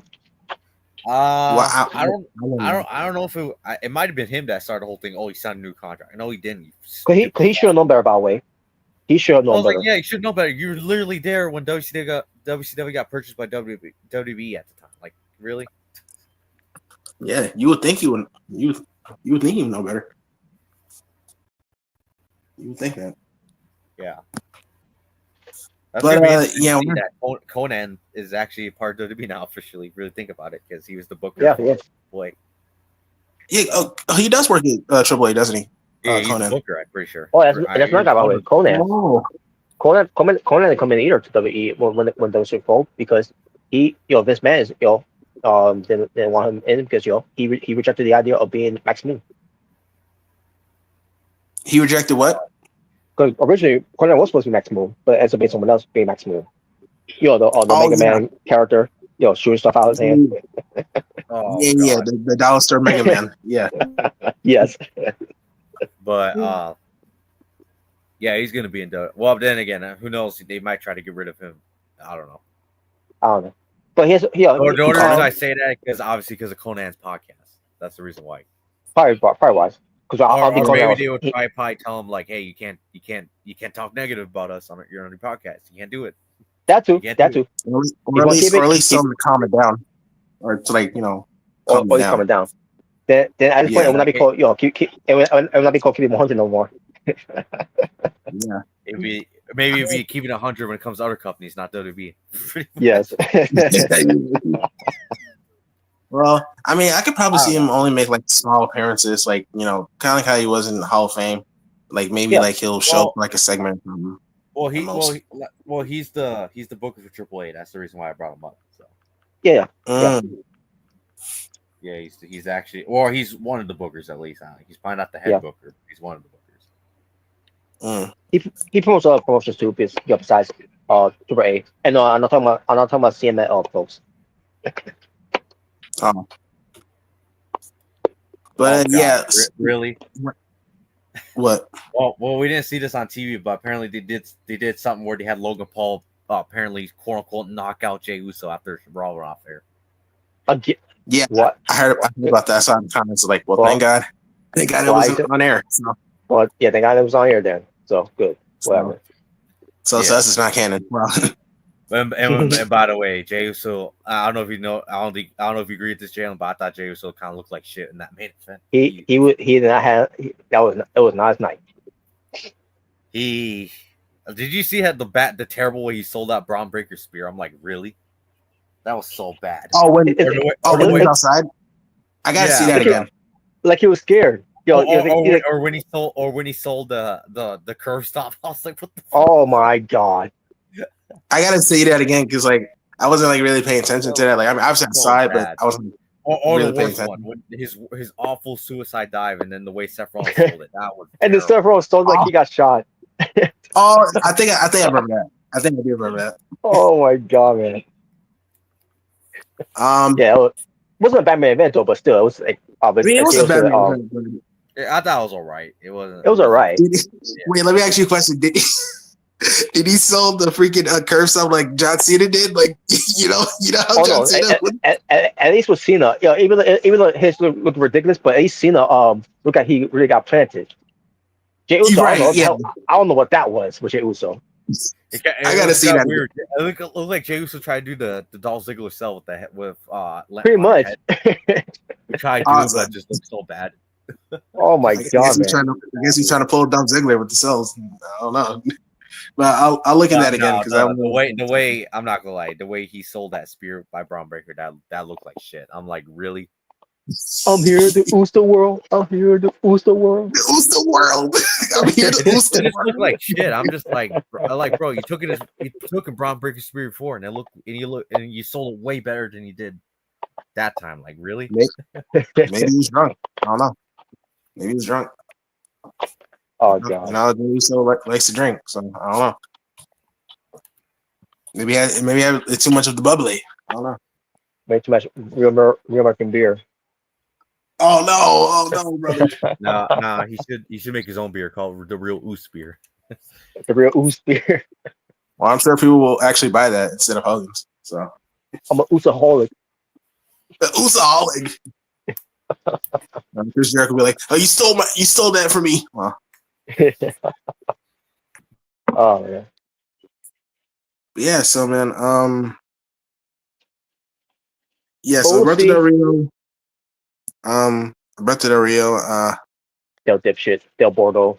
Del Trasho. Yeah. I mean. Del Basuda. All I'm gonna say is this. Okay. All I'm gonna say is this: like, for him to be in WWE, he gotta make sure he don't mess up at all. He gotta make sure he's clean, he's behaving. I know. I'm just saying. I'm saying for his sake. I'm just saying, because of one mess up. Because, like you said earlier, one mess up, yeah, you're gone. No, we're not going to see a Punk. In a way, yeah. Punk. I'm not comparing Punk's, being toxic like Del Rio is.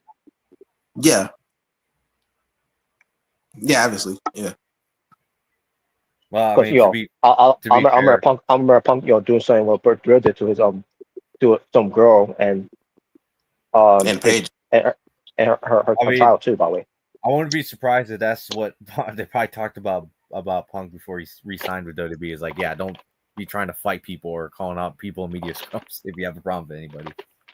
Yeah, they would have to probably tell him that because they don't want none of that in WWE. They don't want that type of drama. It's just one of those things where, like, well, I mean, I think the main issue with Punk is that he's just kind of an asshole. So that's probably the main issue they have to worry about. Pretty much, yeah. Yeah. And you don't really hear much about WWE like in terms of like backstage, like brawls or anything like that. You rarely hear that now. Simon Gotch and Sin Cara.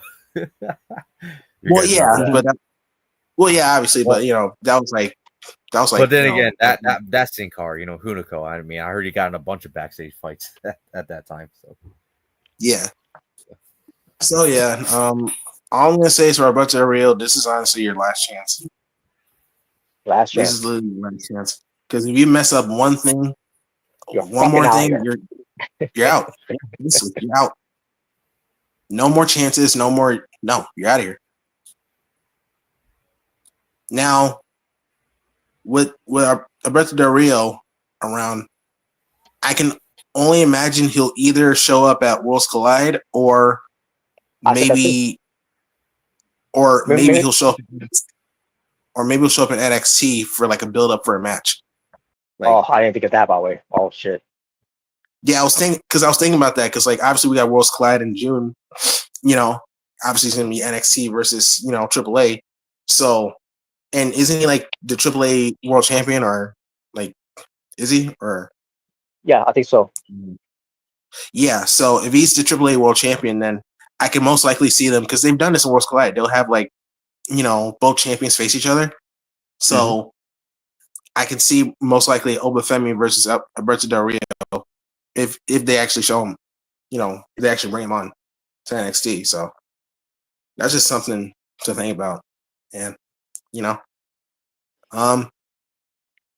makes me wonder if they'll actually bring back his old theme song. Because his old theme song was actually a banger. When he debuted in WWE, I did like that theme song. It makes me wonder if he's gonna bring back the cars. I don't know if he does that in AAA, but yeah, right now he's the current AAA Mega Champion. That's their main championship. The Mega Champion. Okay. All right. So yeah. Like I said, this is his last chance. He's gotta behave. He's gotta have no more controversy. At least with this deal, because WWE is gonna be quick to kick him out the door if he messes up one thing. So if you mess up one thing, the next day you'll hear Alberto Del Rio has been released. We wish him his future endeavors. So yeah. So Alberto, you better chill out, man. That's all I gotta say. Just chill out.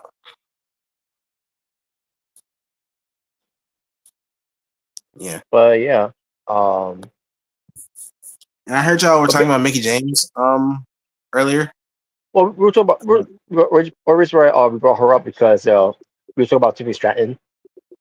Where her match with Jade Cargill. Basically, with Jade Cargill, her title guy, it was lingerie. Oh yeah. Oh yeah. And you know how Mickie James feel about that. Oh yeah. From LFG, yeah. Yeah, I remember we talked about this a little bit. I think I even showed y'all in Messenger months ago. When she said that. Yes. Because I didn't watch the show at the time yet. All I heard is basically what I saw from you is that Mickie James may have said something. I didn't know what it was until I finally got to watch the episode and wow. Yeah, and I remember because I remember I saw a tweet from Velvet Sky, from the Beautiful People, saying I'm fine with it, I'm totally cool with it. Yeah. Yeah. Mickie James talk about someone wearing lingerie. Did you wear lingerie while you wrestle? I mean, I remember she would wear some cheerleader gear, during the Ruthless Aggression era, that one match in Raw. Oh yeah. But yeah, I remember that whole thing. It's well, I mean, that was just the time, man. That's what let's be real. People at the time, fans at the time, didn't really care much about the wrestling, about the women. They care about the looks. You know what I'm saying? Which that's been a thing. Even without wrestling, that's been a thing for still a thing for years. That's never gonna go away. So never gonna go away. It's never gonna go away, no matter how you try. But those are just different times, man. 2000s, And some women think it's very creative to do something like that. To have inspiring lingerie type wrestling gear. Yeah. I'm sure Tiffany Stratton pull up very well. Yeah, I mean, I'm sure they're fine with it, you know. So yeah, And my thing at the time, like, it's not fair to Mickey James, it's it's taking taking that her opinions about that whole thing to this one chick who did that on the show. one of the rookies. Yeah, it's like I mean, when I saw the gear, it's like that was okay. It was nothing like crazy. Yeah, it wasn't like it You was making it was nothing lingerie about that. yeah, you making it seem like she was like wearing a thong or something. I was like, no, it was like that's wrestling gear. I've seen some women wear wrestling gear like that. Like I don't know. I guess maybe she saw a good amount of cheeks and she didn't like it. So I don't know. And you know what? That could be the reason why they decided, you know what? Let's not bring it back next year. Probably.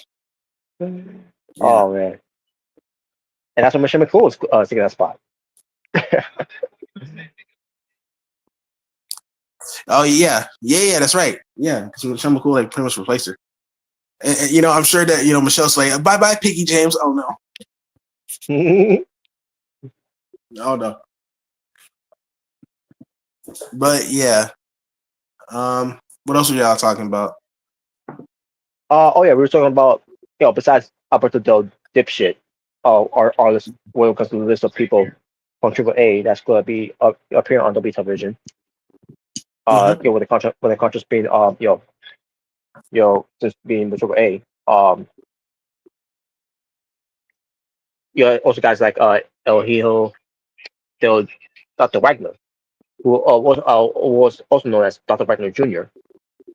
Who sometimes wear a mask or warehouse mask sometimes. And Mhm. I've seen his work plenty times in Lucha Underground and in Triple A a little bit. Even his match he had with El Hijo del Fantasma before he came to WWE as still as El Hijo del Fantasma until he became Santo Escobar. Mm-hmm. Yeah, slave name. Oh no. Yeah, the slave name. And then we talk about El Hijo del Vikingo, who's also because Oh obviously yeah. because he was featured, and probably Omega Ray was not happy about hearing about that one. Obviously, yeah, because I know that's his favorite. Yeah, because I remember. I think he wasn't. I think he was at a. I think he was at WrestleMania, right? Yeah, he was because I remember he had a little interaction with. That one, yeah. Yeah. Yes, I remember he was there, and I remember because we were reacting to it, and I was kind of ahead of him. It's like, your boy's here. Like it was like, oh, oh man. It was like he's like 0 stars. Oh wow.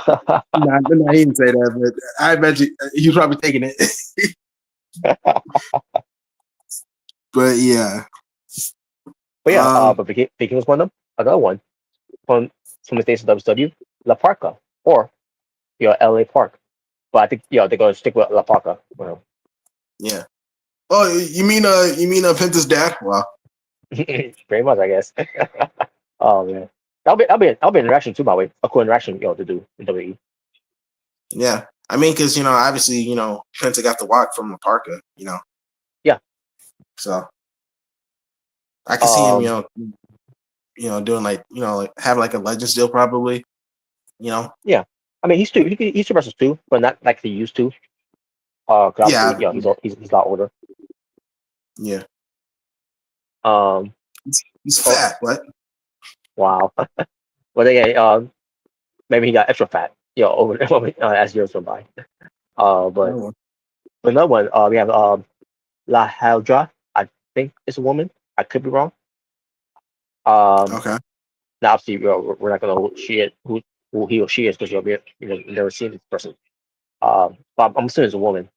But another one is it's definitely a woman, by the way. Lady Flemma or Flimmer. Mm-hmm. Another one, Lady Mara Viva or Villa. Lady let me say again. Lady Mara Villa. That's I see her name. Okay. and one other person is Nino Hamburgerista. I don't know, but I thought you could barbershop pronounce Nino. these names. Oh wait, what do you mean by that? Wow. Yes, but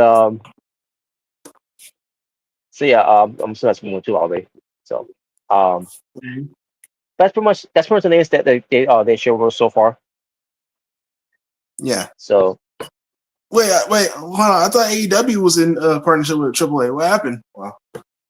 I mean, it would be if CMLW, I mean CMLL, let's say Oh, CMLW. yeah, because they don't want to. Yeah, because they don't want to like team up together. Those companies. Yeah, those two companies do not like each other at all. Yeah, because I remember like whenever they have Penta or Andrade, like because I remember they would go to different like CMLL and AAA and you know But it basically they wouldn't do it at the same time. Basically, they wouldn't be around at the same time. also affects their shows of Forbidden Door, where they can't Yeah, they at the time they couldn't have Andrade and Penta wrestle on that show. Ray Phoenix, Theater. yeah, yeah. I remember that during that time. Yeah, for Forbidden Door. Yeah. Yeah, because I know that AEW like they're still partnering with CMLL like I know they're still partnering with them. Hmm. Yeah, because I remember last time because obviously Kenny Omega was the AAA World Champion. When he was the belt collector, like that was one of Yep. the belts he collected. So but and obviously because I remember FTR was also the AAA World Tag Team Champions at the time as well. Yeah. Yeah. So about they also came in to defend the belts on the show too. Yeah. Yeah, I'm not surprised. I remember them ever defending those belts, at least AAA belts. You know. But yeah, so yeah, it's gonna be interesting, with AAA and NXT and Worlds Collide. I've been wanting to see a Worlds Collide, return. Obviously with TNA since that's what they're teaming up with. But Hmm. maybe next year. But yeah, I'm interested to see like NXT versus AAA because I don't know a lot. I don't know a lot of guys or girls in AAA that much because obviously I don't watch it. Yeah. Um, Yeah. Well, you're yeah, the so, only one. I'm surprised they haven't named something about the clowns. Um, to maybe they will. We'll see. Because Worlds Collide. yeah, yeah. So we'll see. I am liking that. Obviously, WWE is doing a lot more partnerships. Obviously with TNA. Um, I know they're having partnership. They have partnership with the Pro Wrestling Noah. Japanese wrestling company. Hmm. I'm liking what they're doing. I like what they're doing. And now, obviously, this is a big one. But obviously, nothing's confirmed yet. But if they were to actually partner with New Japan Pro Wrestling, like Yep. I was back in the day, Hmm. that would be something. Because I remember they used to, back in WWF. Because I remember Hogan, he went to New Japan, for a little bit. I If remember that. anything, Hogan may screw up that relationship because burying the death belt. Oh yeah, because I remember because he buried the Winged Eagle belt at the time. Like he called it a toy, and he said he wanted the IWGP World Championship. And I think Yeah, like Vince was pretty pissed off about that. Which like I get it that because was New like Japan's fault, even though it was Hogan. Saying that I, out of nowhere. obviously it wasn't New Japan's fault. It was obviously Hogan because like I mean like I get you want to get the IWGP World Title, but you didn't have to like belittle the WWF Championship. You made that look bad. Yeah, because what I So say about guys in the you know in the past that even though it wasn't the same design, that made the championship prestigious, in a way, and then you go out and say something like that. yeah. Yeah, so it was really Hogan's fault for like saying like that, and I can understand why Vince got mad because like, bro, like you just belittled our title, like it's nothing, So yeah, I get it. Um, but yeah, man. obviously Backlash is this Saturday. I don't know if I will. I don't know if I will be able to do a reaction with Omega because I'm gonna be pretty busy with stuff. So I don't know. I might be working. Um, I don't know. I don't know yet actually because um I guess I guess I share with you this the news so far, but earlier today after I was visiting my grandmother in Pennsylvania earlier Yeah. today, well it was Monday, but now it's Tuesday, but either way earlier I got the news she stopped breathing unfortunately. Dang. So she's unfortunately she's no longer with us, but the positive I can say about that is that with my sister and I at least we got there and she held on to we got there and spent time with her even though she couldn't really do anything. She couldn't get out of bed. She couldn't really Right. eat or drink whatever. Um she could barely open her eyes. But she heard us. And she um so the best is a blessing that she held on as long as she did until we got there and then by the time we left Yeah. that's why I got the news like so like basically I was watching the Master Sheamus and Theory. Now the news I have it earlier about it, but my sister finally got a chance to call me about it. So as soon as I saw her calling me, I figured what was gonna be, but I missed the call and then I was like maybe call her back so because she just called me while as I was watching the match and like or let me see was because I'm basically pressing myself to see what she's gonna say and I heard her obviously it was her not sounding so good when she was obviously Yeah. breaking down and I figure yeah she's gone 85 years Uh, old not bad for yeah. At least she got to live to 85. mhm. So I don't know Some what happened people. when the film's gonna be so we shall see. Yeah. Rest in peace, man. Thank you so much. Yeah. I mean, yeah. She lived to be 85. Some people ain't so lucky. Hmm. She was able to live a long life. So that's Yeah, a blessing. so yeah, in a span of years apart, I lost one grandmother, and then also I lose another grandmother. Yeah. So yeah, That sucks. um, but I wish my other grandmother could have been here a lot longer too. After everything she's been through, and the reason losing my other grandmother here, obviously she was tough as it comes until unfortunately Yeah. the time had to come. 'Cause I knew eventually it was going to happen, but at least I got the time to get able to see her before You got to get some. Yeah. Get some closure. yeah. Yeah. But as far as backlash, um, when it comes to the number of matches, because so far they're back to the usual 5 matches for the shows. Yeah. As usual. I thought they at least add one more because you still got Tiffany Stratton and Nia Jax. That might be the match, but we gotta find out Scott and see what they do with that first. Yeah. But the Unless match they so say it far, for me. oh yeah. And as far as the matches they got on in line so far, Dominic Mysterio defends his Intercontinental Championship against Penta. Like again, Mm-hmm. I thought it was the Styles, but they did something earlier on, like earlier on, um, AJ Styles confronting Judgment Day, right?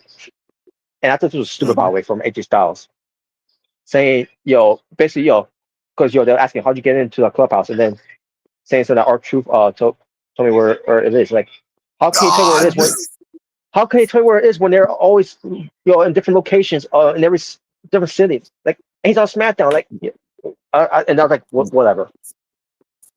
Yeah, I knew you go crazy when you heard Archie was like, "Oh my god, why did you say that name?" It makes no sense. He's not there. He's not on the show anymore. Well, he was probably backstage, you know. Like he knows what they're going to be in the location of different series. That fucking break. Maybe got the connections, man. Maybe Age could say, I saw one you going in it, so I'm assuming that's where your clubhouse is. Could something like that. I think it's great. Oh, but anyways, I'm assuming there's a match up next week for Dominic and AJ. Yeah. And also they teased some about as who was walking backstage to the ring. I saw Finn Balor and Roxanne Perez in the background. Yeah, I remember. I saw a comment.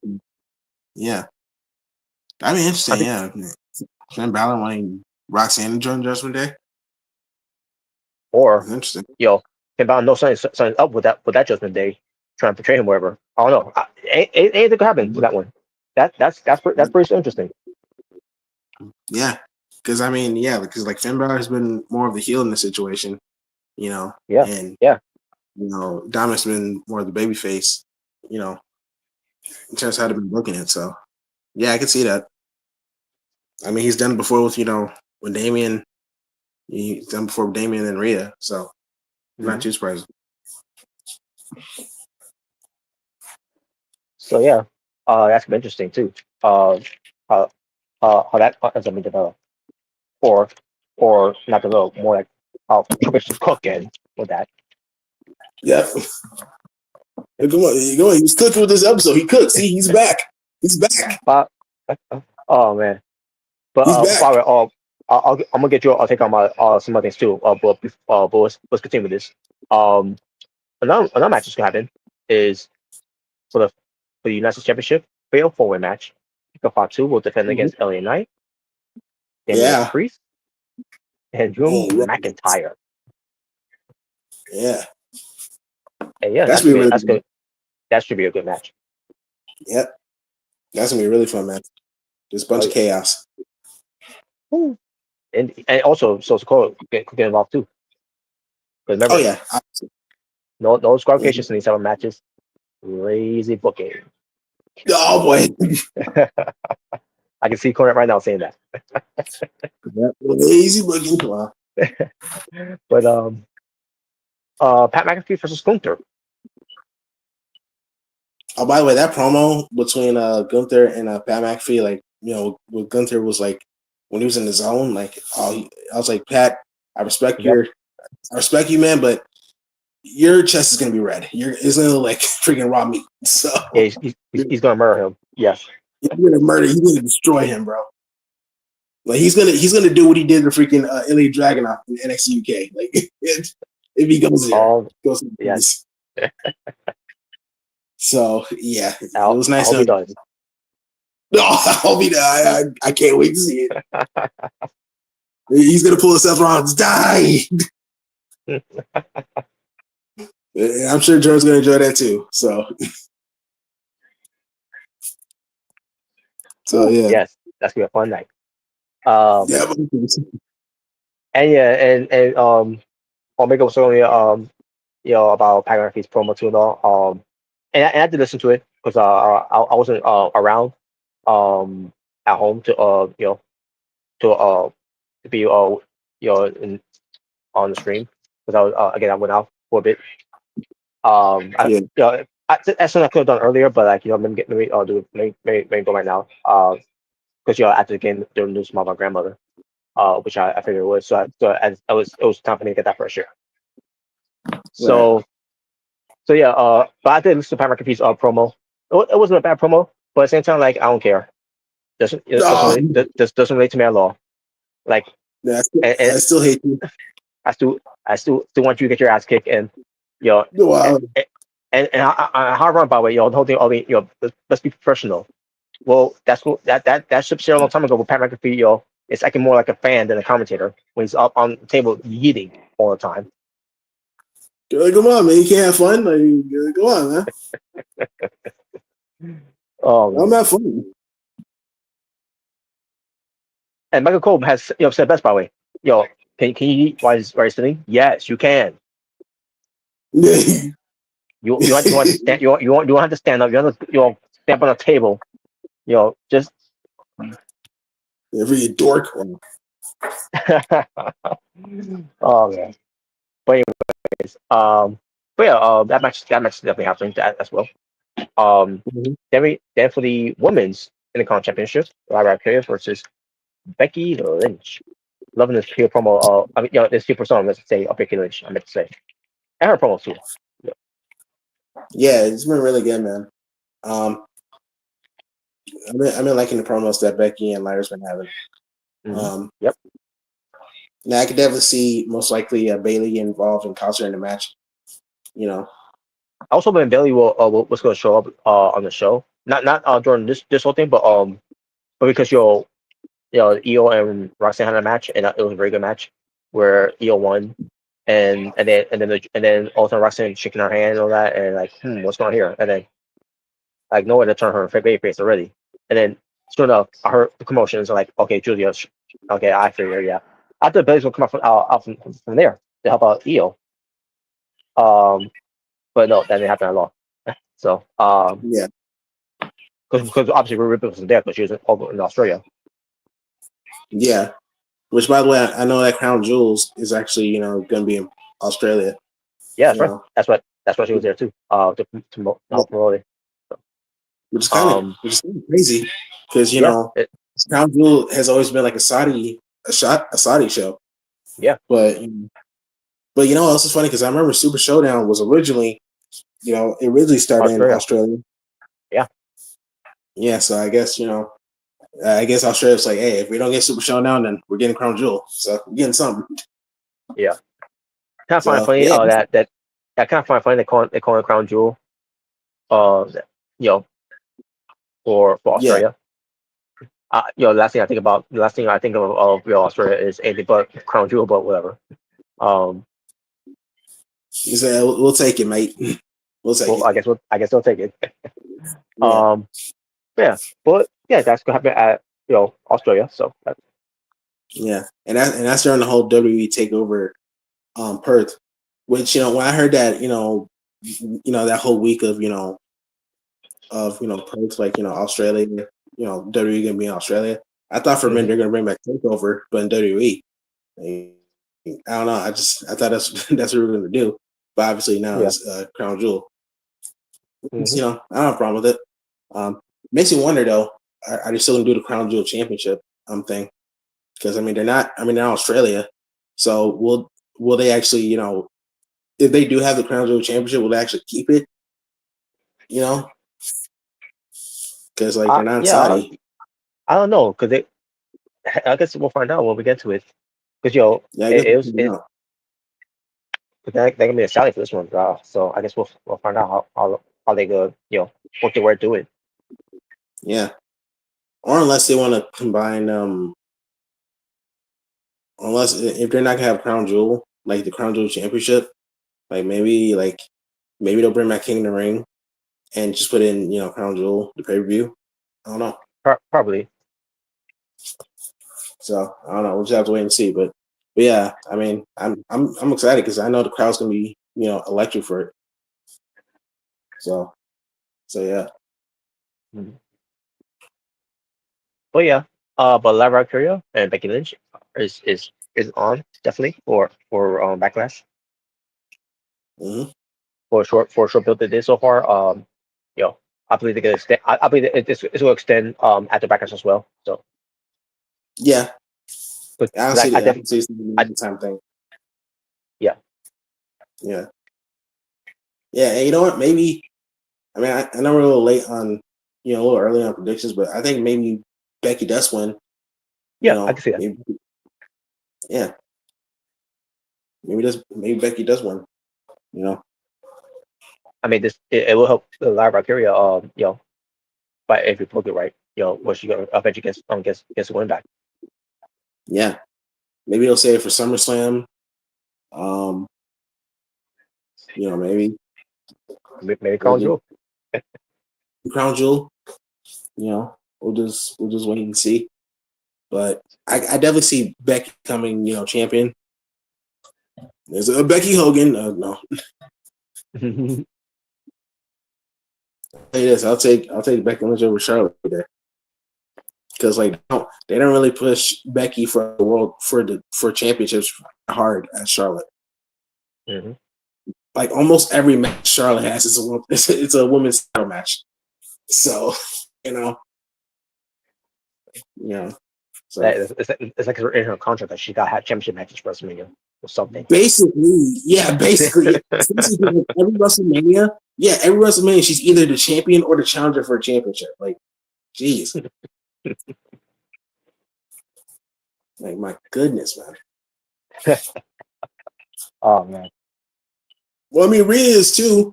Well, that's different. That's why I think that's by coincidence. I think it's by sheer coincidence. Yeah, probably. But yeah, and then the final match is for the not so undisputed WWE Championship.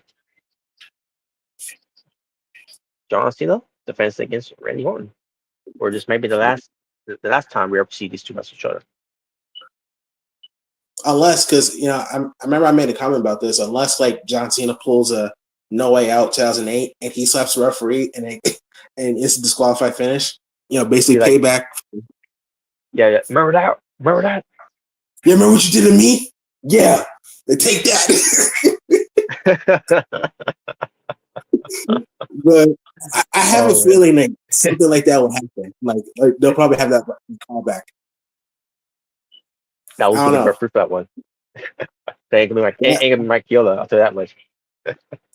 Well, yeah, Mike Yola ain't there, but like, I mean, maybe Charles Robinson, any referee. So little Nate. Yeah, so I could probably see that happen, maybe. So I don't know. I'm not getting my hopes up, but I just have a feeling, No, we're just gonna get Travis Scott back. Oh no, let's not do that. Oh God, no. Yeah, no, let's not do that.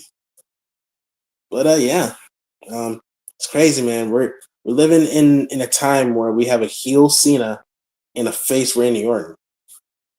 And it's crazy. Like, if you saw that promo that Randy Orton did, when he was face to face with Cena, like he was really baby facing it up. He was really, being the baby face. Telling him, man, you need to be a father, man. You need to have kids. I'm telling you, it's gonna change your life. And obviously, like saying, Cena was saying like, the reason why I don't have kids because for the last 20 years I've been raising yours. Which is actually a pretty good response to that. Because obviously, I'm making Wick's kids, and all the kids, loving Cena, obviously. So, yep. And I already calls some kids dad a loser. Like, damn. yeah. Don't act like you're gonna do something. I'm like, hey. But yeah,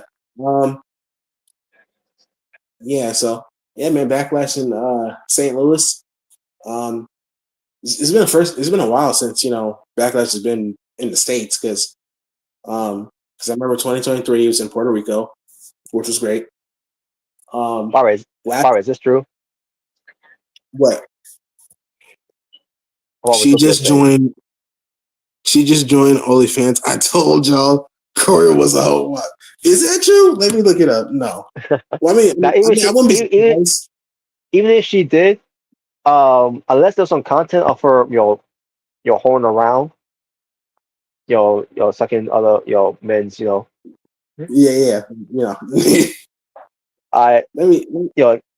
Some women don't have those type of OnlyFans, because Kara Hogan has an OnlyFans where she shows some racist stuff, even though she was really the oldest fan for that one, but still, but she mainly showing the body, basically.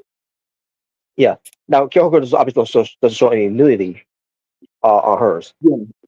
No. I don't mind either way, but unless you demean her, and maybe she will. I don't know. Who knows? But either way, but Corey J, I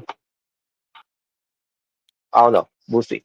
If she does, if she does have one, but I don't think she can't have one right now because she's you know still on even though she's been released, but she's still you're still on the contract with the company until your dates expires because of the non-compete clause. Yeah. So I don't know. But speaking of Cobra J, hey, we're talking about Backlash right now. We'll talk more about Backlash like later in the week when we do predictions. With Omega Red as well.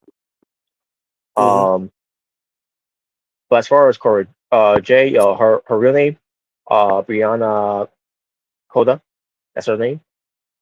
Now, as far as her indie name, she's going back to being Elena Black. Yeah, because that was her name in AEW. Yep. Yeah, so most likely, since being in the Indies, so yeah, that's gonna be her name. Going back to that, and she might appear in TNA wrestling as well. Obviously, she won't not be called Cobra J anymore. Yeah. No, it should be called Elena by Elegance. What? Oh God. Speaking of which, when it comes to I gotta find out the other woman's name. I forgot the other woman's name when it comes to joining along with Ashton Heather by Elegance. So because she was a substitute for Ash by Elegance, for being taking her a vacation, she needs a vacation to learn how to wrestle more. But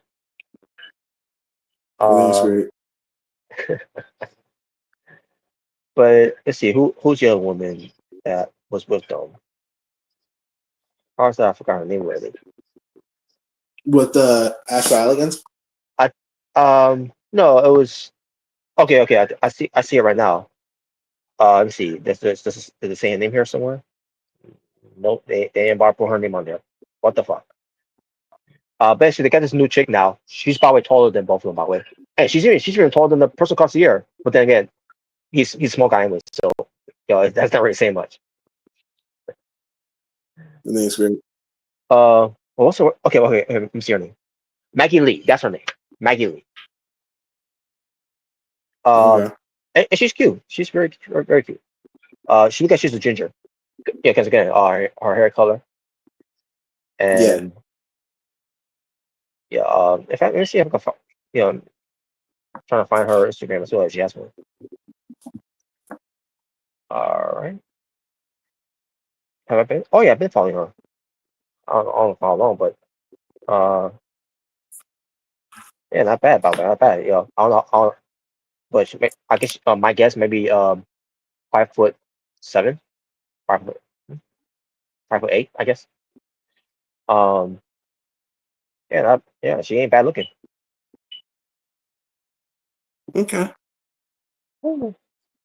Yeah, but she's she's definitely with TNA wrestling though. Yeah, she is some with them. So good pick. Good pickup. Let's just have her replace Ash Elegance now. No wait. Oh man. But yeah, I'm glad I could see more of her, and she appeared. This is seeing some what maybe 2 years ago or so, or a year ago. She was at a WWE event at one point. Not to wrestle though, but just as a fan. Okay.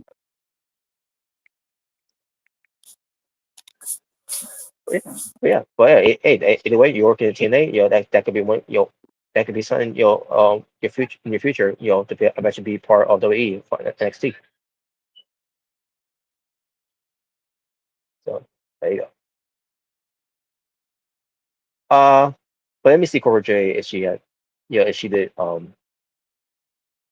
do that yet.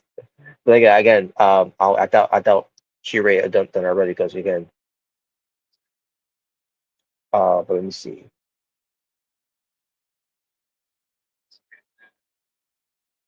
Wait for the load. Nope, no. She's still, got TikTok, Instagram, and Twitter, X, whatever, WWE shop merch, wherever that's gonna be left off with people, if they still want to buy her stuff, you know. Other than that, those are the only thing you can look for Cora J so far. None about OnlyFans yet, so yeah. Sorry, Tokyo. Thought that whoever first that information, or you thought someone to it, that was gonna be the case. That hasn't happened yet. Not saying it won't happen, but so. And we all know Tokyo's gonna be subscribed, so we all know he's gonna get that membership. My God. But yeah, I wouldn't mind Cora Jade, Elena Black going to TNA. Yeah, Elena Black, that's that to me. I think that's the best calling forward to be in. Yeah, I mean, I am excited to see Indy Hartwell in TNA because that's why I want her to be a knockout, which she is. So what she does there. So speaking of what comes to that, you heard about Sasha Blackheart, obviously. Yeah, I heard about it. Basically, they will not be renewing her contract. Mm-hmm. So it was much they were telling her we're gonna let you go. It was just more of we're just gonna let your contract run out and you can go wherever you want. Yeah, and she even said like I think in a few months she'll have some booking dates. Yep. So yeah, man, at least she gets the last name back. So. Yep, she does. If I'm she sure bring her last name back. I don't know why they thought about getting her last name back. But it's Tommaso Ciampa's fault, because he's the Blackheart. Oh God, that's his fault. Yeah, even though they already call him that much on TV, so well, whatever. I think it's great. But either way, but Sasha Blackheart, I can see her being in TNA wrestling or AW to do some garbage stuff, wrestling stuff, Yeah, she's gonna be a Mercedes tag team partner. Oh no. By the way, I remember I saw a picture of like Mercedes, a picture of I think with Shotzi, Shayna, Dakota, and someone else. Yeah, I don't remember who else. Too. I can't remember who else too, but yeah, but I know what you're talking about though. I saw that too. I mean, I could probably see Dakota Kai probably going to AEW. I think I see her going there. Yeah. Was it Indy Hartwell? I don't know. I mean, because she's in TNA now, so I don't know. I can look up. Or Tony Storm. I think if I recall, I think it was Tony Storm. Yeah, Tony Storm. That's what it was. Tony Storm. Yes, Tony Storm. There you go. Tony Storm. Yeah. Yeah. That's what it was. Yeah, it was Tony Storm. But yeah. Either way, we'll see how that turns out. That would be an interesting faction, but it really depends on how AEW book it. But and then when it comes to Sasha Blackheart, we also had someone else who hasn't been released, and Danny Palmer. Yeah, I've heard that name.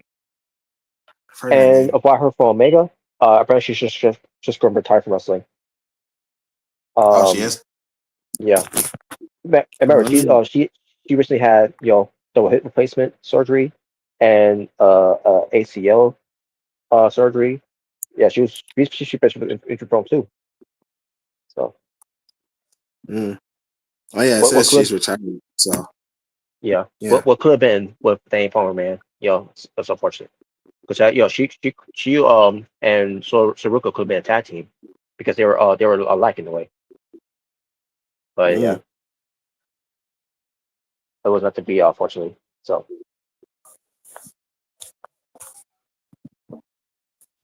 Yeah, I also have you heard about Shinsuke, like that whole thing? Yeah, it was just rumors, and obviously the rumors were not true about. I don't think it was true. They're not gonna let go of Shinsuke. What?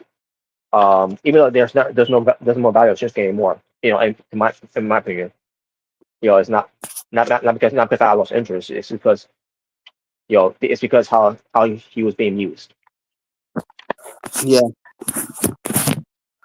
No speak English. Wow. And he's not Shinsuke Ono anymore. Yeah, don't He's worry. We're gonna make a new House of Black, and we're gonna have Shinsuke join House of Black.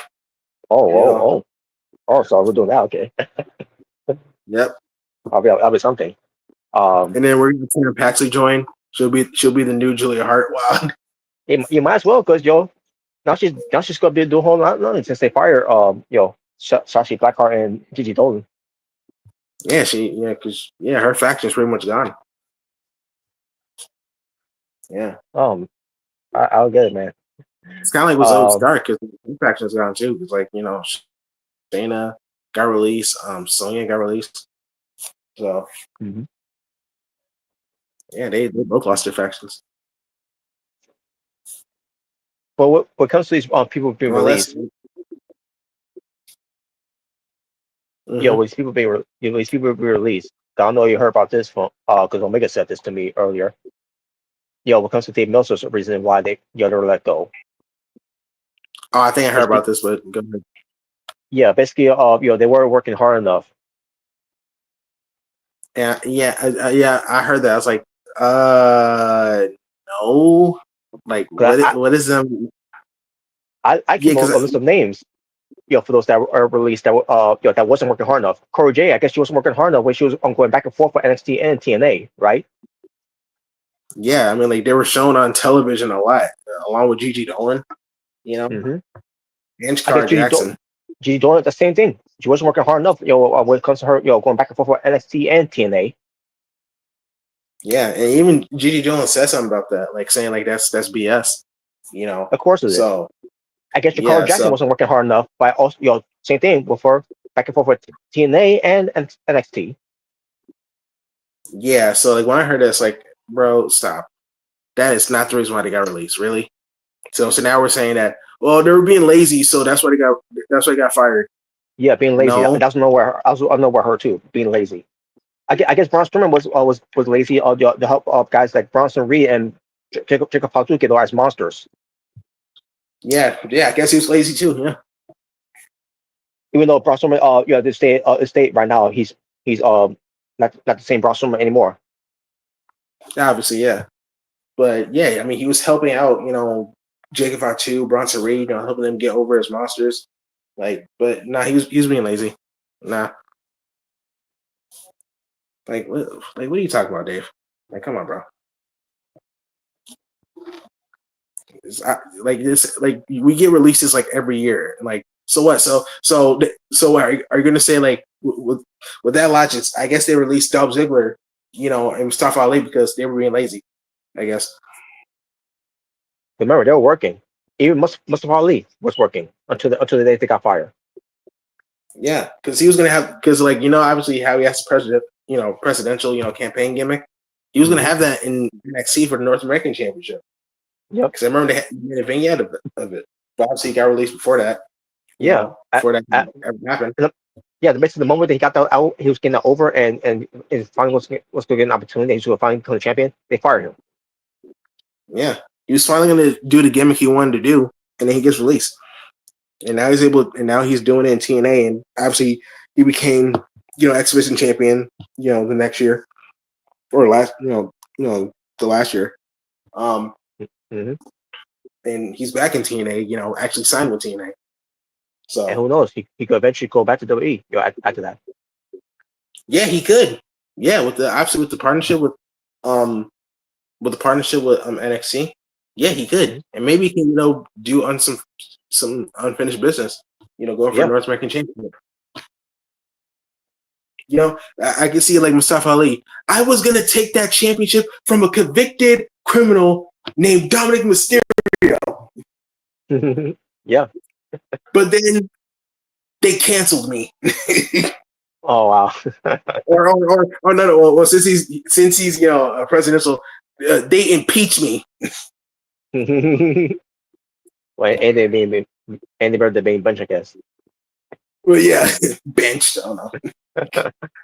But back to and another person I brought too, I guess the Cold wasn't working hard enough after being injured left and right to find get an opportunity for to go after for a singles title. Obviously she didn't win, but still, but she but I guess she wasn't fighting hard enough to get try to be a singles wrestler. No, don't worry. She'll join her best friend Tegan Knox.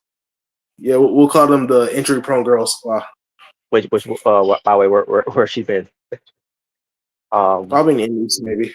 Not trying to discredit her, but where she's. I'm just wondering where she's been. Also, maybe she'll pop up somewhere, somewhere I could see her wrestle. Yeah, she's probably doing indie shows, probably. Smaller indie shows. Yeah, probably. Because I mean, I haven't seen Donovan Dijak in a while. So yeah, me either. Same thing. Yeah, probably. Yeah, it's probably the same thing. Smaller indie shows. But yeah, what a dumb comment from Uncle Dave. Yeah, fucking shit with that comment. Yeah, at this point, he's just talking out his butt. He's just saying something just to get a buzz, basically. At this point, no surprise there, obviously. All other moves, Dutch Mantel. Yeah. Here's the issue here, Uncle Dave. When it comes to it, they're just going to bring in new people into the company, and obviously, they feel like they have to cut it that way, in a way. Not saying that way as they're useless. I'm just saying they have to make some decisions they have to make.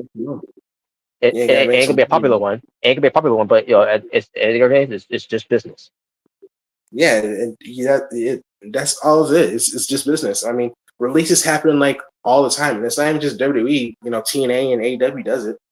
Almost every, not even just wrestling. Almost every business does that. It's just a business thing, It's nothing personal. It's just business. Obviously, we don't have to like it, but but at the end of the day, we have to move. Yeah, it is what it is. It's not we're never see them again. I mean, some of them may not never see again, but because some of them end up retiring or going to other promotions that we very watch those promotions to know how the work is doing. Yeah, and plus, I mean, look at guys that got released. I mean, freaking Matt Cardona, freaking Mustafa Ali, or Mustafa Ali, Nick Nemeth. I mean, those who get released, they'll usually repack themselves, and they do great. They do bigger and better things. So it's not the end of the world. And those guys will give you some encouragements online when it comes to it. Yeah. So yeah. Obviously, being released sucks, but at the end of the day, it's just business, So you just got to move on and, get ready for the next journey. That's how it is. Exactly. Yeah. It's not a new concept, since it's happened for years, decades. So yeah, you got people have a right to be upset with it, but you can't also say, oh, this person's gone, but yet this person still stays. Yeah. You can't really say that. Like, cause I've seen a lot of that too, by the way. Yeah, because I've been seeing that. Like, I mean, I see that sometimes. Like, when I've seen this, like, few years. Like, whenever a release happens, and you'll see, like, oh, this person's still here, but they release this person. It's like, I mean, obviously, either that person's getting used or like, lucky or something. I mean, that's just how it is. Some people don't get released, others do. That's how it is.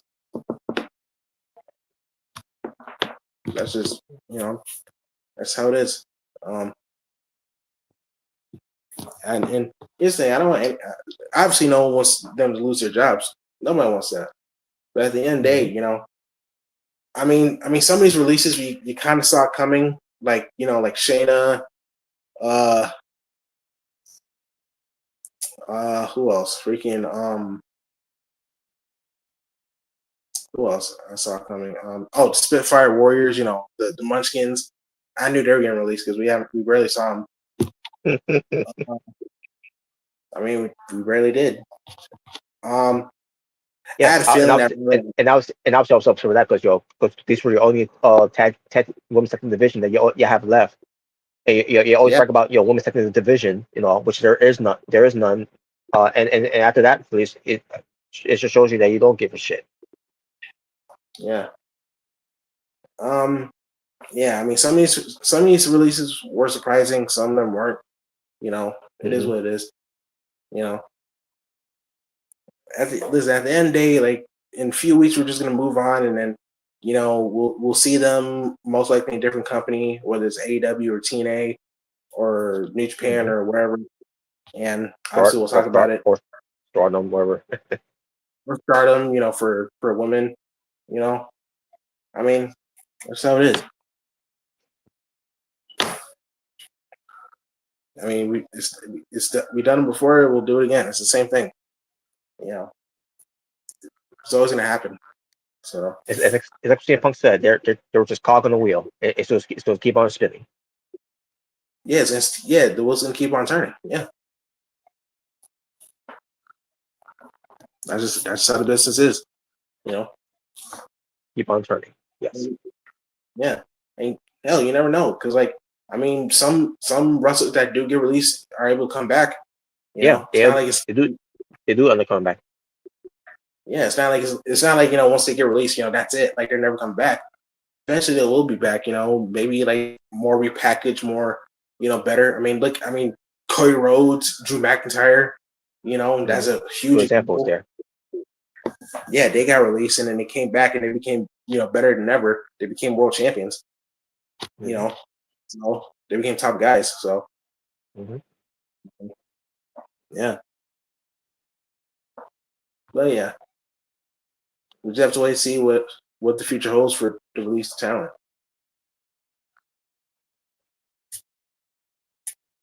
We just have to wait. I definitely do see Shayna probably go to AEW to join Maria Shafir. I definitely see that. Oh, Sheamus, yeah. This is so that she was overshadow Maria Shafir. Yeah. Makes me wonder, either like she'll try to figure out the Death Triangle, Death Riders, or hopefully not, join the Death Riders, because I don't know. But we'll have to wait and see. But I mean, there's some wrestlers I can see going to AEW, some to TNA. Yeah, I have a feeling, but we'll just have to wait and see. Yeah, that's all we get. I'll see what comes to most of them. It'll be 30 days, 90 days. Yeah, pretty much. Yeah, NXT. Yeah, the NXT talent mainly got they basically got a month. So now Sasha Blackheart. Now, obviously, when the contract is done, because they're not gonna they're gonna let it expire. We can see her right away. When it comes. Yeah, we're gonna pull a. Yeah, we're gonna kill her off. Wow. we're gonna have Tina Paxley put her in a casket and then light it on fire. Whoa. Wow. Yeah, well, I wonder how they're gonna explain G Gold being gone now. Which obviously we'll find out later on tonight on NXT. Well, obviously I was watching the clip notes, whatever. I'm not gonna sit through NXT, but also what we're doing later on tonight. If Mr. Ricky J is around, I haven't heard from him yet, but we're gonna try to do Drake and Josh again. We've been trying to do it, but obviously everyone was showing up. But hopefully, well, I'll hear from. I guess we'll hear from him later on if he says anything about it. But again, we'll be available this week to see what's going on with that. If not tonight, then I'll try to do at least do either a WrestleMania watch they're being finished doing. But again we'll keep you posted about that.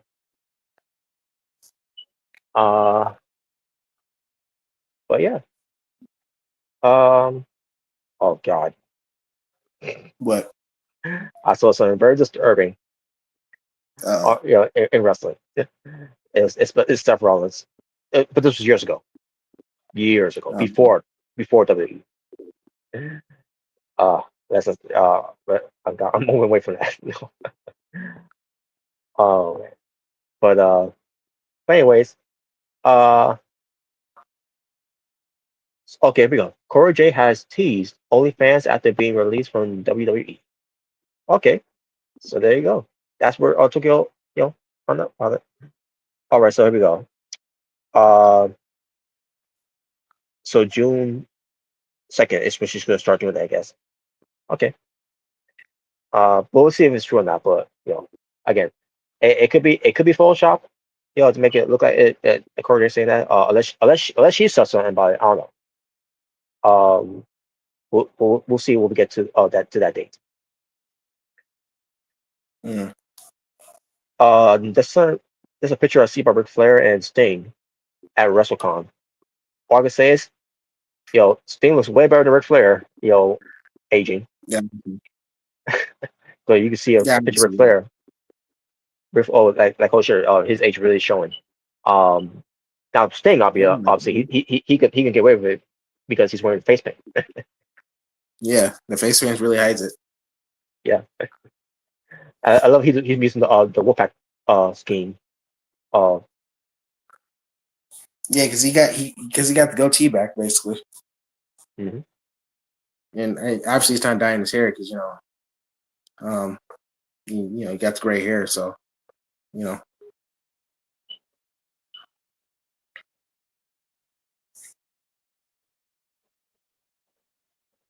But yeah, there you All right. go. Let's see anything else here. Jenny Dolan. Oh yeah. Or she ripped Dave Meltzer, for that stupid comment that he made. Then again, Yeah. what else is new with Dave Meltzer?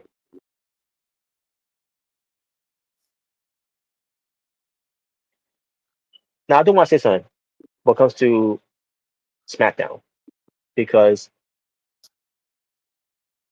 I know the Miz is supposed to be the gatekeeper or whatever for WWE now. But Yeah. former WWE champion or two-time WWE champion. Was, the second reign, like really. Yeah, 2-time, Grand Slam champion. Also. Yeah. Obviously, um, making the Intercontinental Championship prestige. During his time he was Intercontinental champion. What came 2016, 2017, and a little bit 2018. Mm-hmm. And also being sometimes to be a tag team guy sometimes which is nothing new when it comes to who they who they do it with. And then having people working with the Miz, for the Miz job to try to get them over, which so to a certain degree it works. But when you have the Miz, wrestling Malachi or Aleister Black, it's gonna take used to It's calling back Aleister to Black Axel now. back now. Yeah. Yeah, it's gonna take a while to get used to saying Aleister Black now because over the years Malachi Black, but it's Aleister Black here. When you have the Miz, having a long match with Aleister Black and having a competitive match with him, don't work for me, brother. Wow. I'm not saying the Miz, shouldn't have any offense, but holy shit, man, that was too much offense. Yeah, I don't care. you want to squash him. I don't care if he is a former WWE champion, and a guy who made WrestleMania, even though he only made one WrestleMania, like it's a very important accomplishment that in his career. It's important to him. Hey, he keeps bragging about that too. By the way, he's made a very WrestleMania. Yeah, even though it's one time, and that WrestleMania match sucked. I think it's great. But holy shit, man! Like Malachi Black is a fucking killer. Also Black. I got again. It's gonna take forever to get used to calling him Also Black now. Also Black is a fucking killer. It's also Miz. Hey, He's got that special aura that the Miz don't have. Come on, Miz is awesome. Yeah, Murray's personality is, but Yeah, exactly. but that's it. But that's it. That's basically enough said about Miz. I think it's great. But at least he won. Aleister Black. Even though I didn't think he was going to lose either way, but still, just the fact that he struck him with all people the Miz. I think it's great. Jeez, man. By the way, they're calling the necklace that Miz give Carmelo Hayes the Dre. Yeah, because Andre. Yeah. I think it's great. Whatever. The Dre. It's cool. Oh man. But anyways. but it's the cases match between Carmelo Hayes and Aleister Black, which by the way, that's not gonna end well with Carmelo Hayes. But at least that's gonna be a better match that they can give us than the Miz. Wow. Yeah, I know. I keep hearing the Miz. Rightfully so. So He deserves it. Wow. but either way, that's the one that Alex Black should be having a competitive match with to showcase the things he can do. Or go.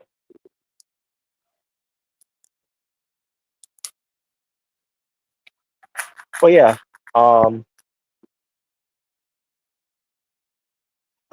thing about looking at SmackDown as well, which I thought was a boring show. Even when I was watching the highlights, I'm like, all right, this is really not on this show here for me to get excited for. I think it's great. Yes. Oh man. But let me see what else here. Danny Palmer, yeah. Yeah, I read about that. So her retirement. Again, what could have been with Danny Palmer?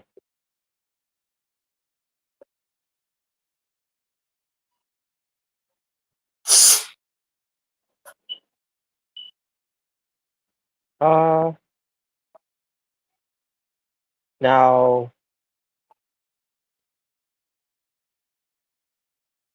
AEW though, there's something to bring some potential because of AEW, and I'm pretty sure you remember this the match they did about weeks. It was like weeks ago, but I think it was since last month.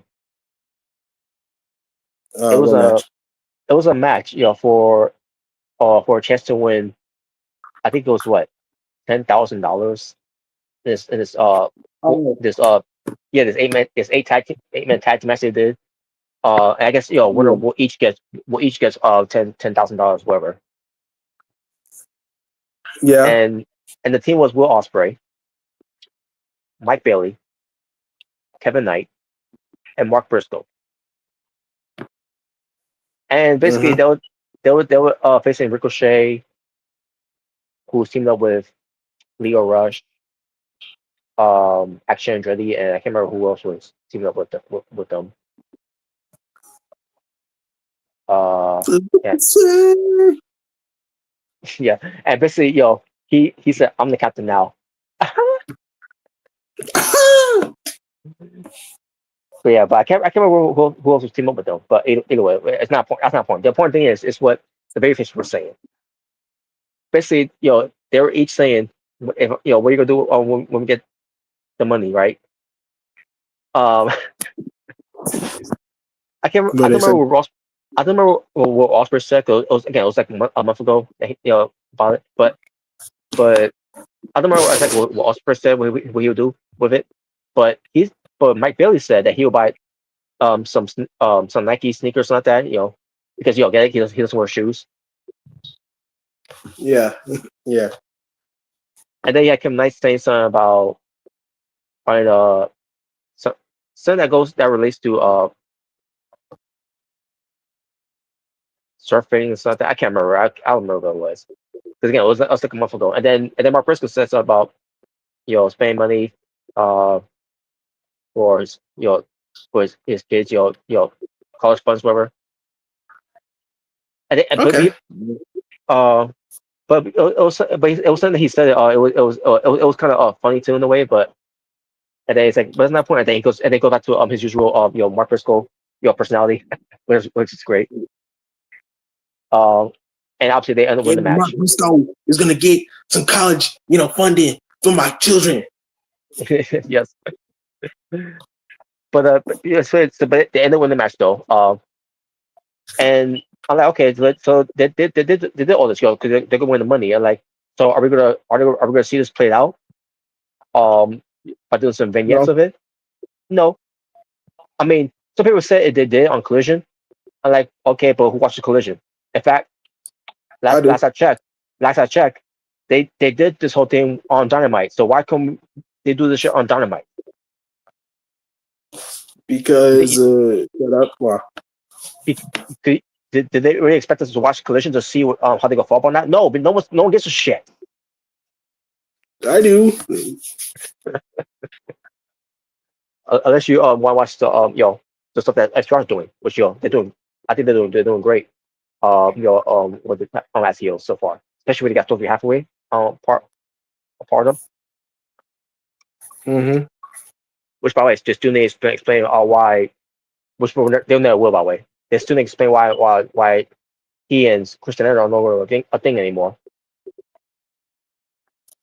Oh yeah, I actually did forget that. I legit forgot that they were a team. Or at least Hathaway was man Chris Statlander. And remember his interaction with the Pirate Party before they ended up losing the belts. And like, well, that's so much for that now too. Mm-hmm. But I like this. With Sophie Hathaway being with FDR. Let's just hope that doesn't end, and like how they end Chris Jenner's relationship too later on.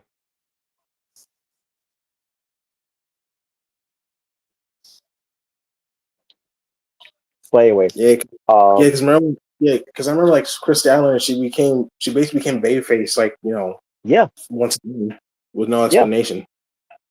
No explanation. Why bother? Just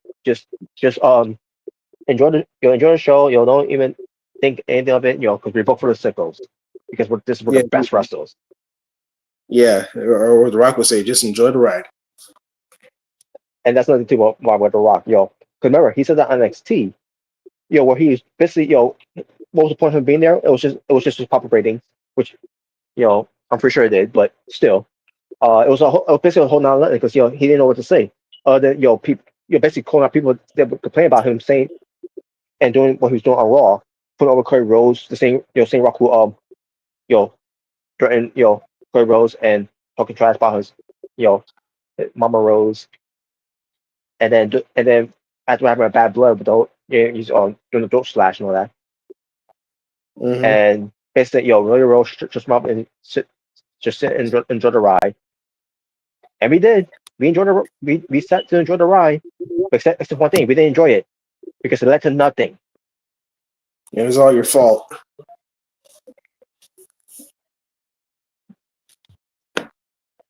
Off is the direction you can F. Well, that's the advice you should have took it. To be honest with you. Yeah. Like. So yeah. So my I mean, there's other people's theory as well. Our the theory is that he was butthurt because they chose Cody Rhodes over Rock.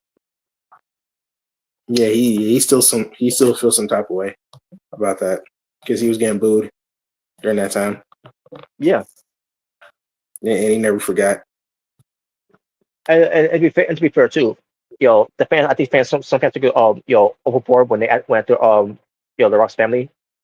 Well, yeah, obviously, they went too far with that. Yeah, I agree with that. That is ridiculous in its own right. Yeah, but besides that, like them, chanting Rocky sucks and booing you. I mean, I get it's kind of like Hollywood Rock all over again. It's like sing along with The Rock. It's over. Yeah, which is funny about me. Yep. I mean, he did say he would make us pay, so I guess it's like, wait, yeah. I guess he's making us pay. He made us pay. My God, man. But yeah, but of all places to make us pay was to sabotage WrestleMania, Yeah, that was his revenge, bro. That was his revenge. and he did it while even showing up. That's what makes him so much worse. Yeah, it was all part of his evil plan. It really was the final boss. And what comes to that too, I can't really because Rock also said, even saying, this is all, it's all work. Obviously, you're referring to what they were, like Greca was all mad about, which I don't blame him too for getting mad about it. He has every right to be mad about it, just like we are. So yes, it's not just Rock, who sabotaged it, because he's a big blamer of all of this. But Triple H, just doesn't doesn't which is way out of this one too, because the same Triple H, I can't remember where he was in the interview. I think I'm Peter Rosenberg's thing, whatever, which fuck him too, by the way.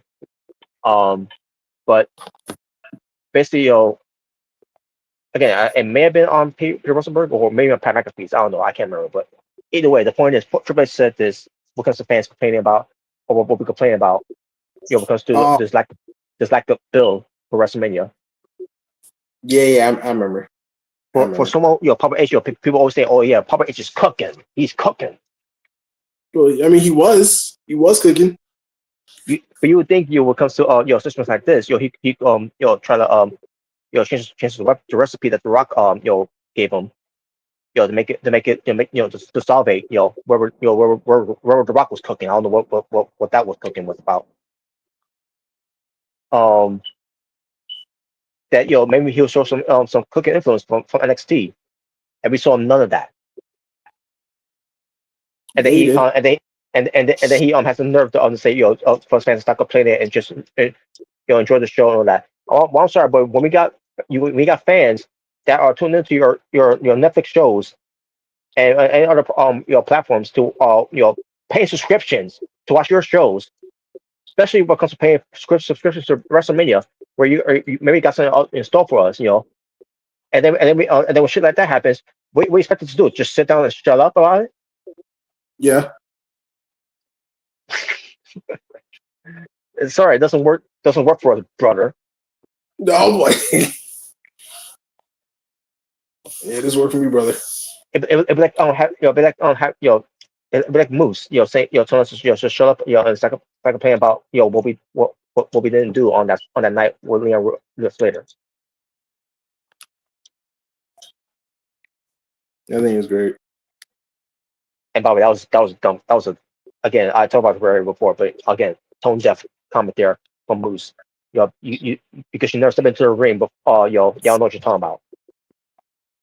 Yeah, he's right. Yeah, I agree. If you haven't stepped in the ring, shut up.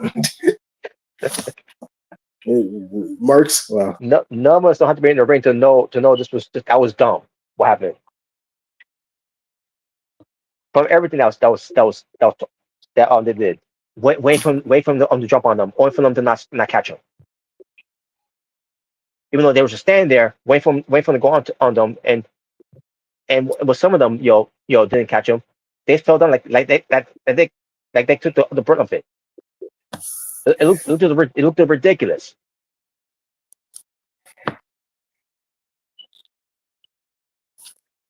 Oh man! And then Moose went to some wrestlers too, by the way.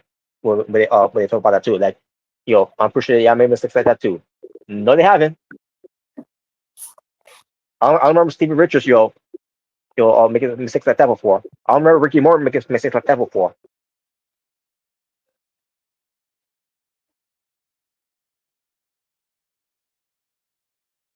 I think it's great. And I give credit to the former Scripps, Cindy Akeem in that match, by the way. And also give him credit too, for at least trying to do his job to catch him. Which because Moose and Matt Cardone were there, where Cindy could have been as well. but he felt like he wasn't needed on that one. But he was still behind Agent Francis. But Agent Francis also helping the way breaking the fall, with his bicep being I don't know if it's been torn or whatever, but wait, yeah, but Moose and Microdona didn't do their jobs. Like they were fucking scared to do that spot, even though they knew about the spot that was gonna happen. Well, I guess you could say Macardona wasn't ready. Wasn't ready. Or it was the incomplete. Oh, incomplete. Yeah. Incomplete. Now, obviously, Leon Ruff's Slater, I meant to say, because again, I'm thinking about two Leons now right now in wrestling. But Leon Slater, he is fine, obviously, but still, this discussion winner in BS any type of situation if they were just doing their jobs instead of toning toning down the and doubling down on the comments about most likely it's coming from Moose, most likely, because Moose for a reason he's just getting tired of these fans talking about it, but hey, you can't blame the fans for that. You're the one to blame. You're the one who's been in the business longer. You should know better. To be in these type of spots. Nah, it's the fans' fault. They claim everything. Wow. Oh man. But yeah. But other than that, yeah. So far that was Raw, and basically that's some things we were discussing and all.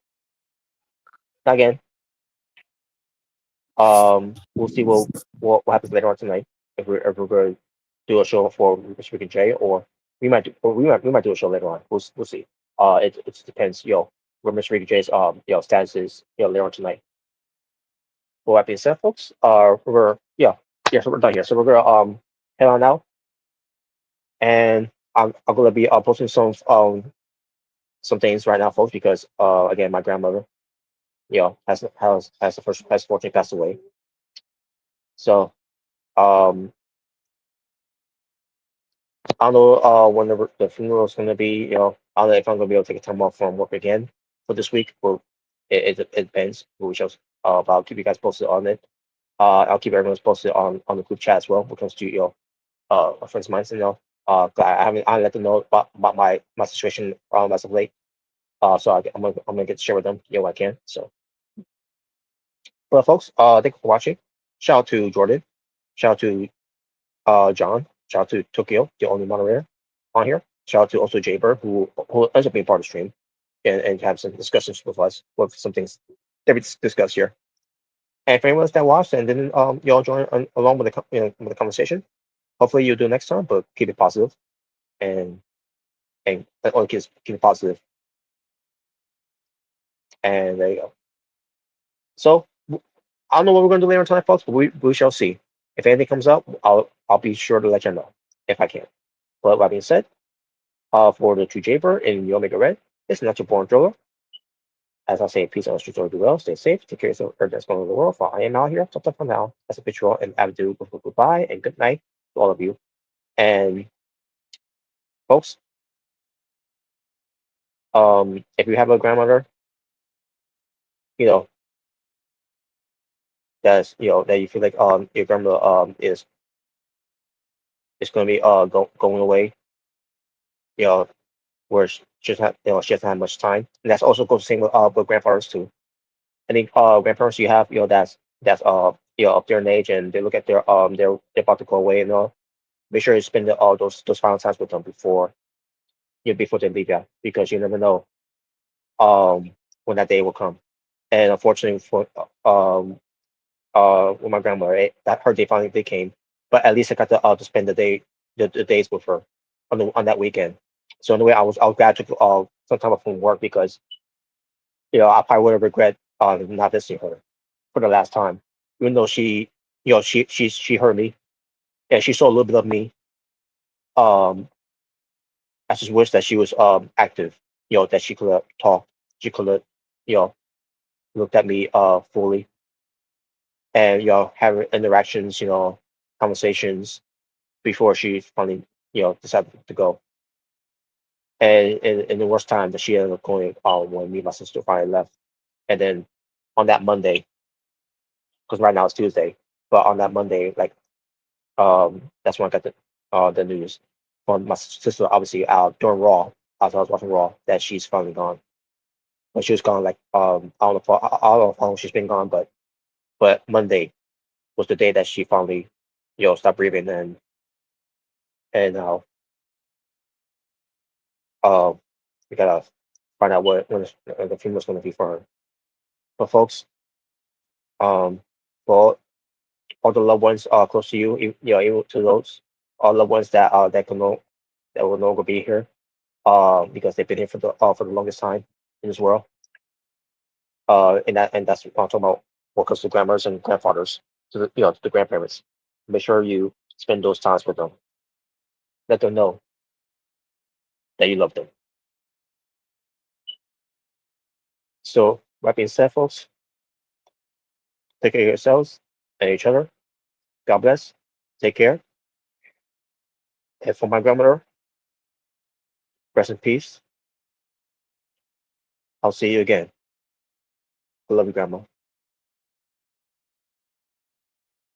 Take care, folks.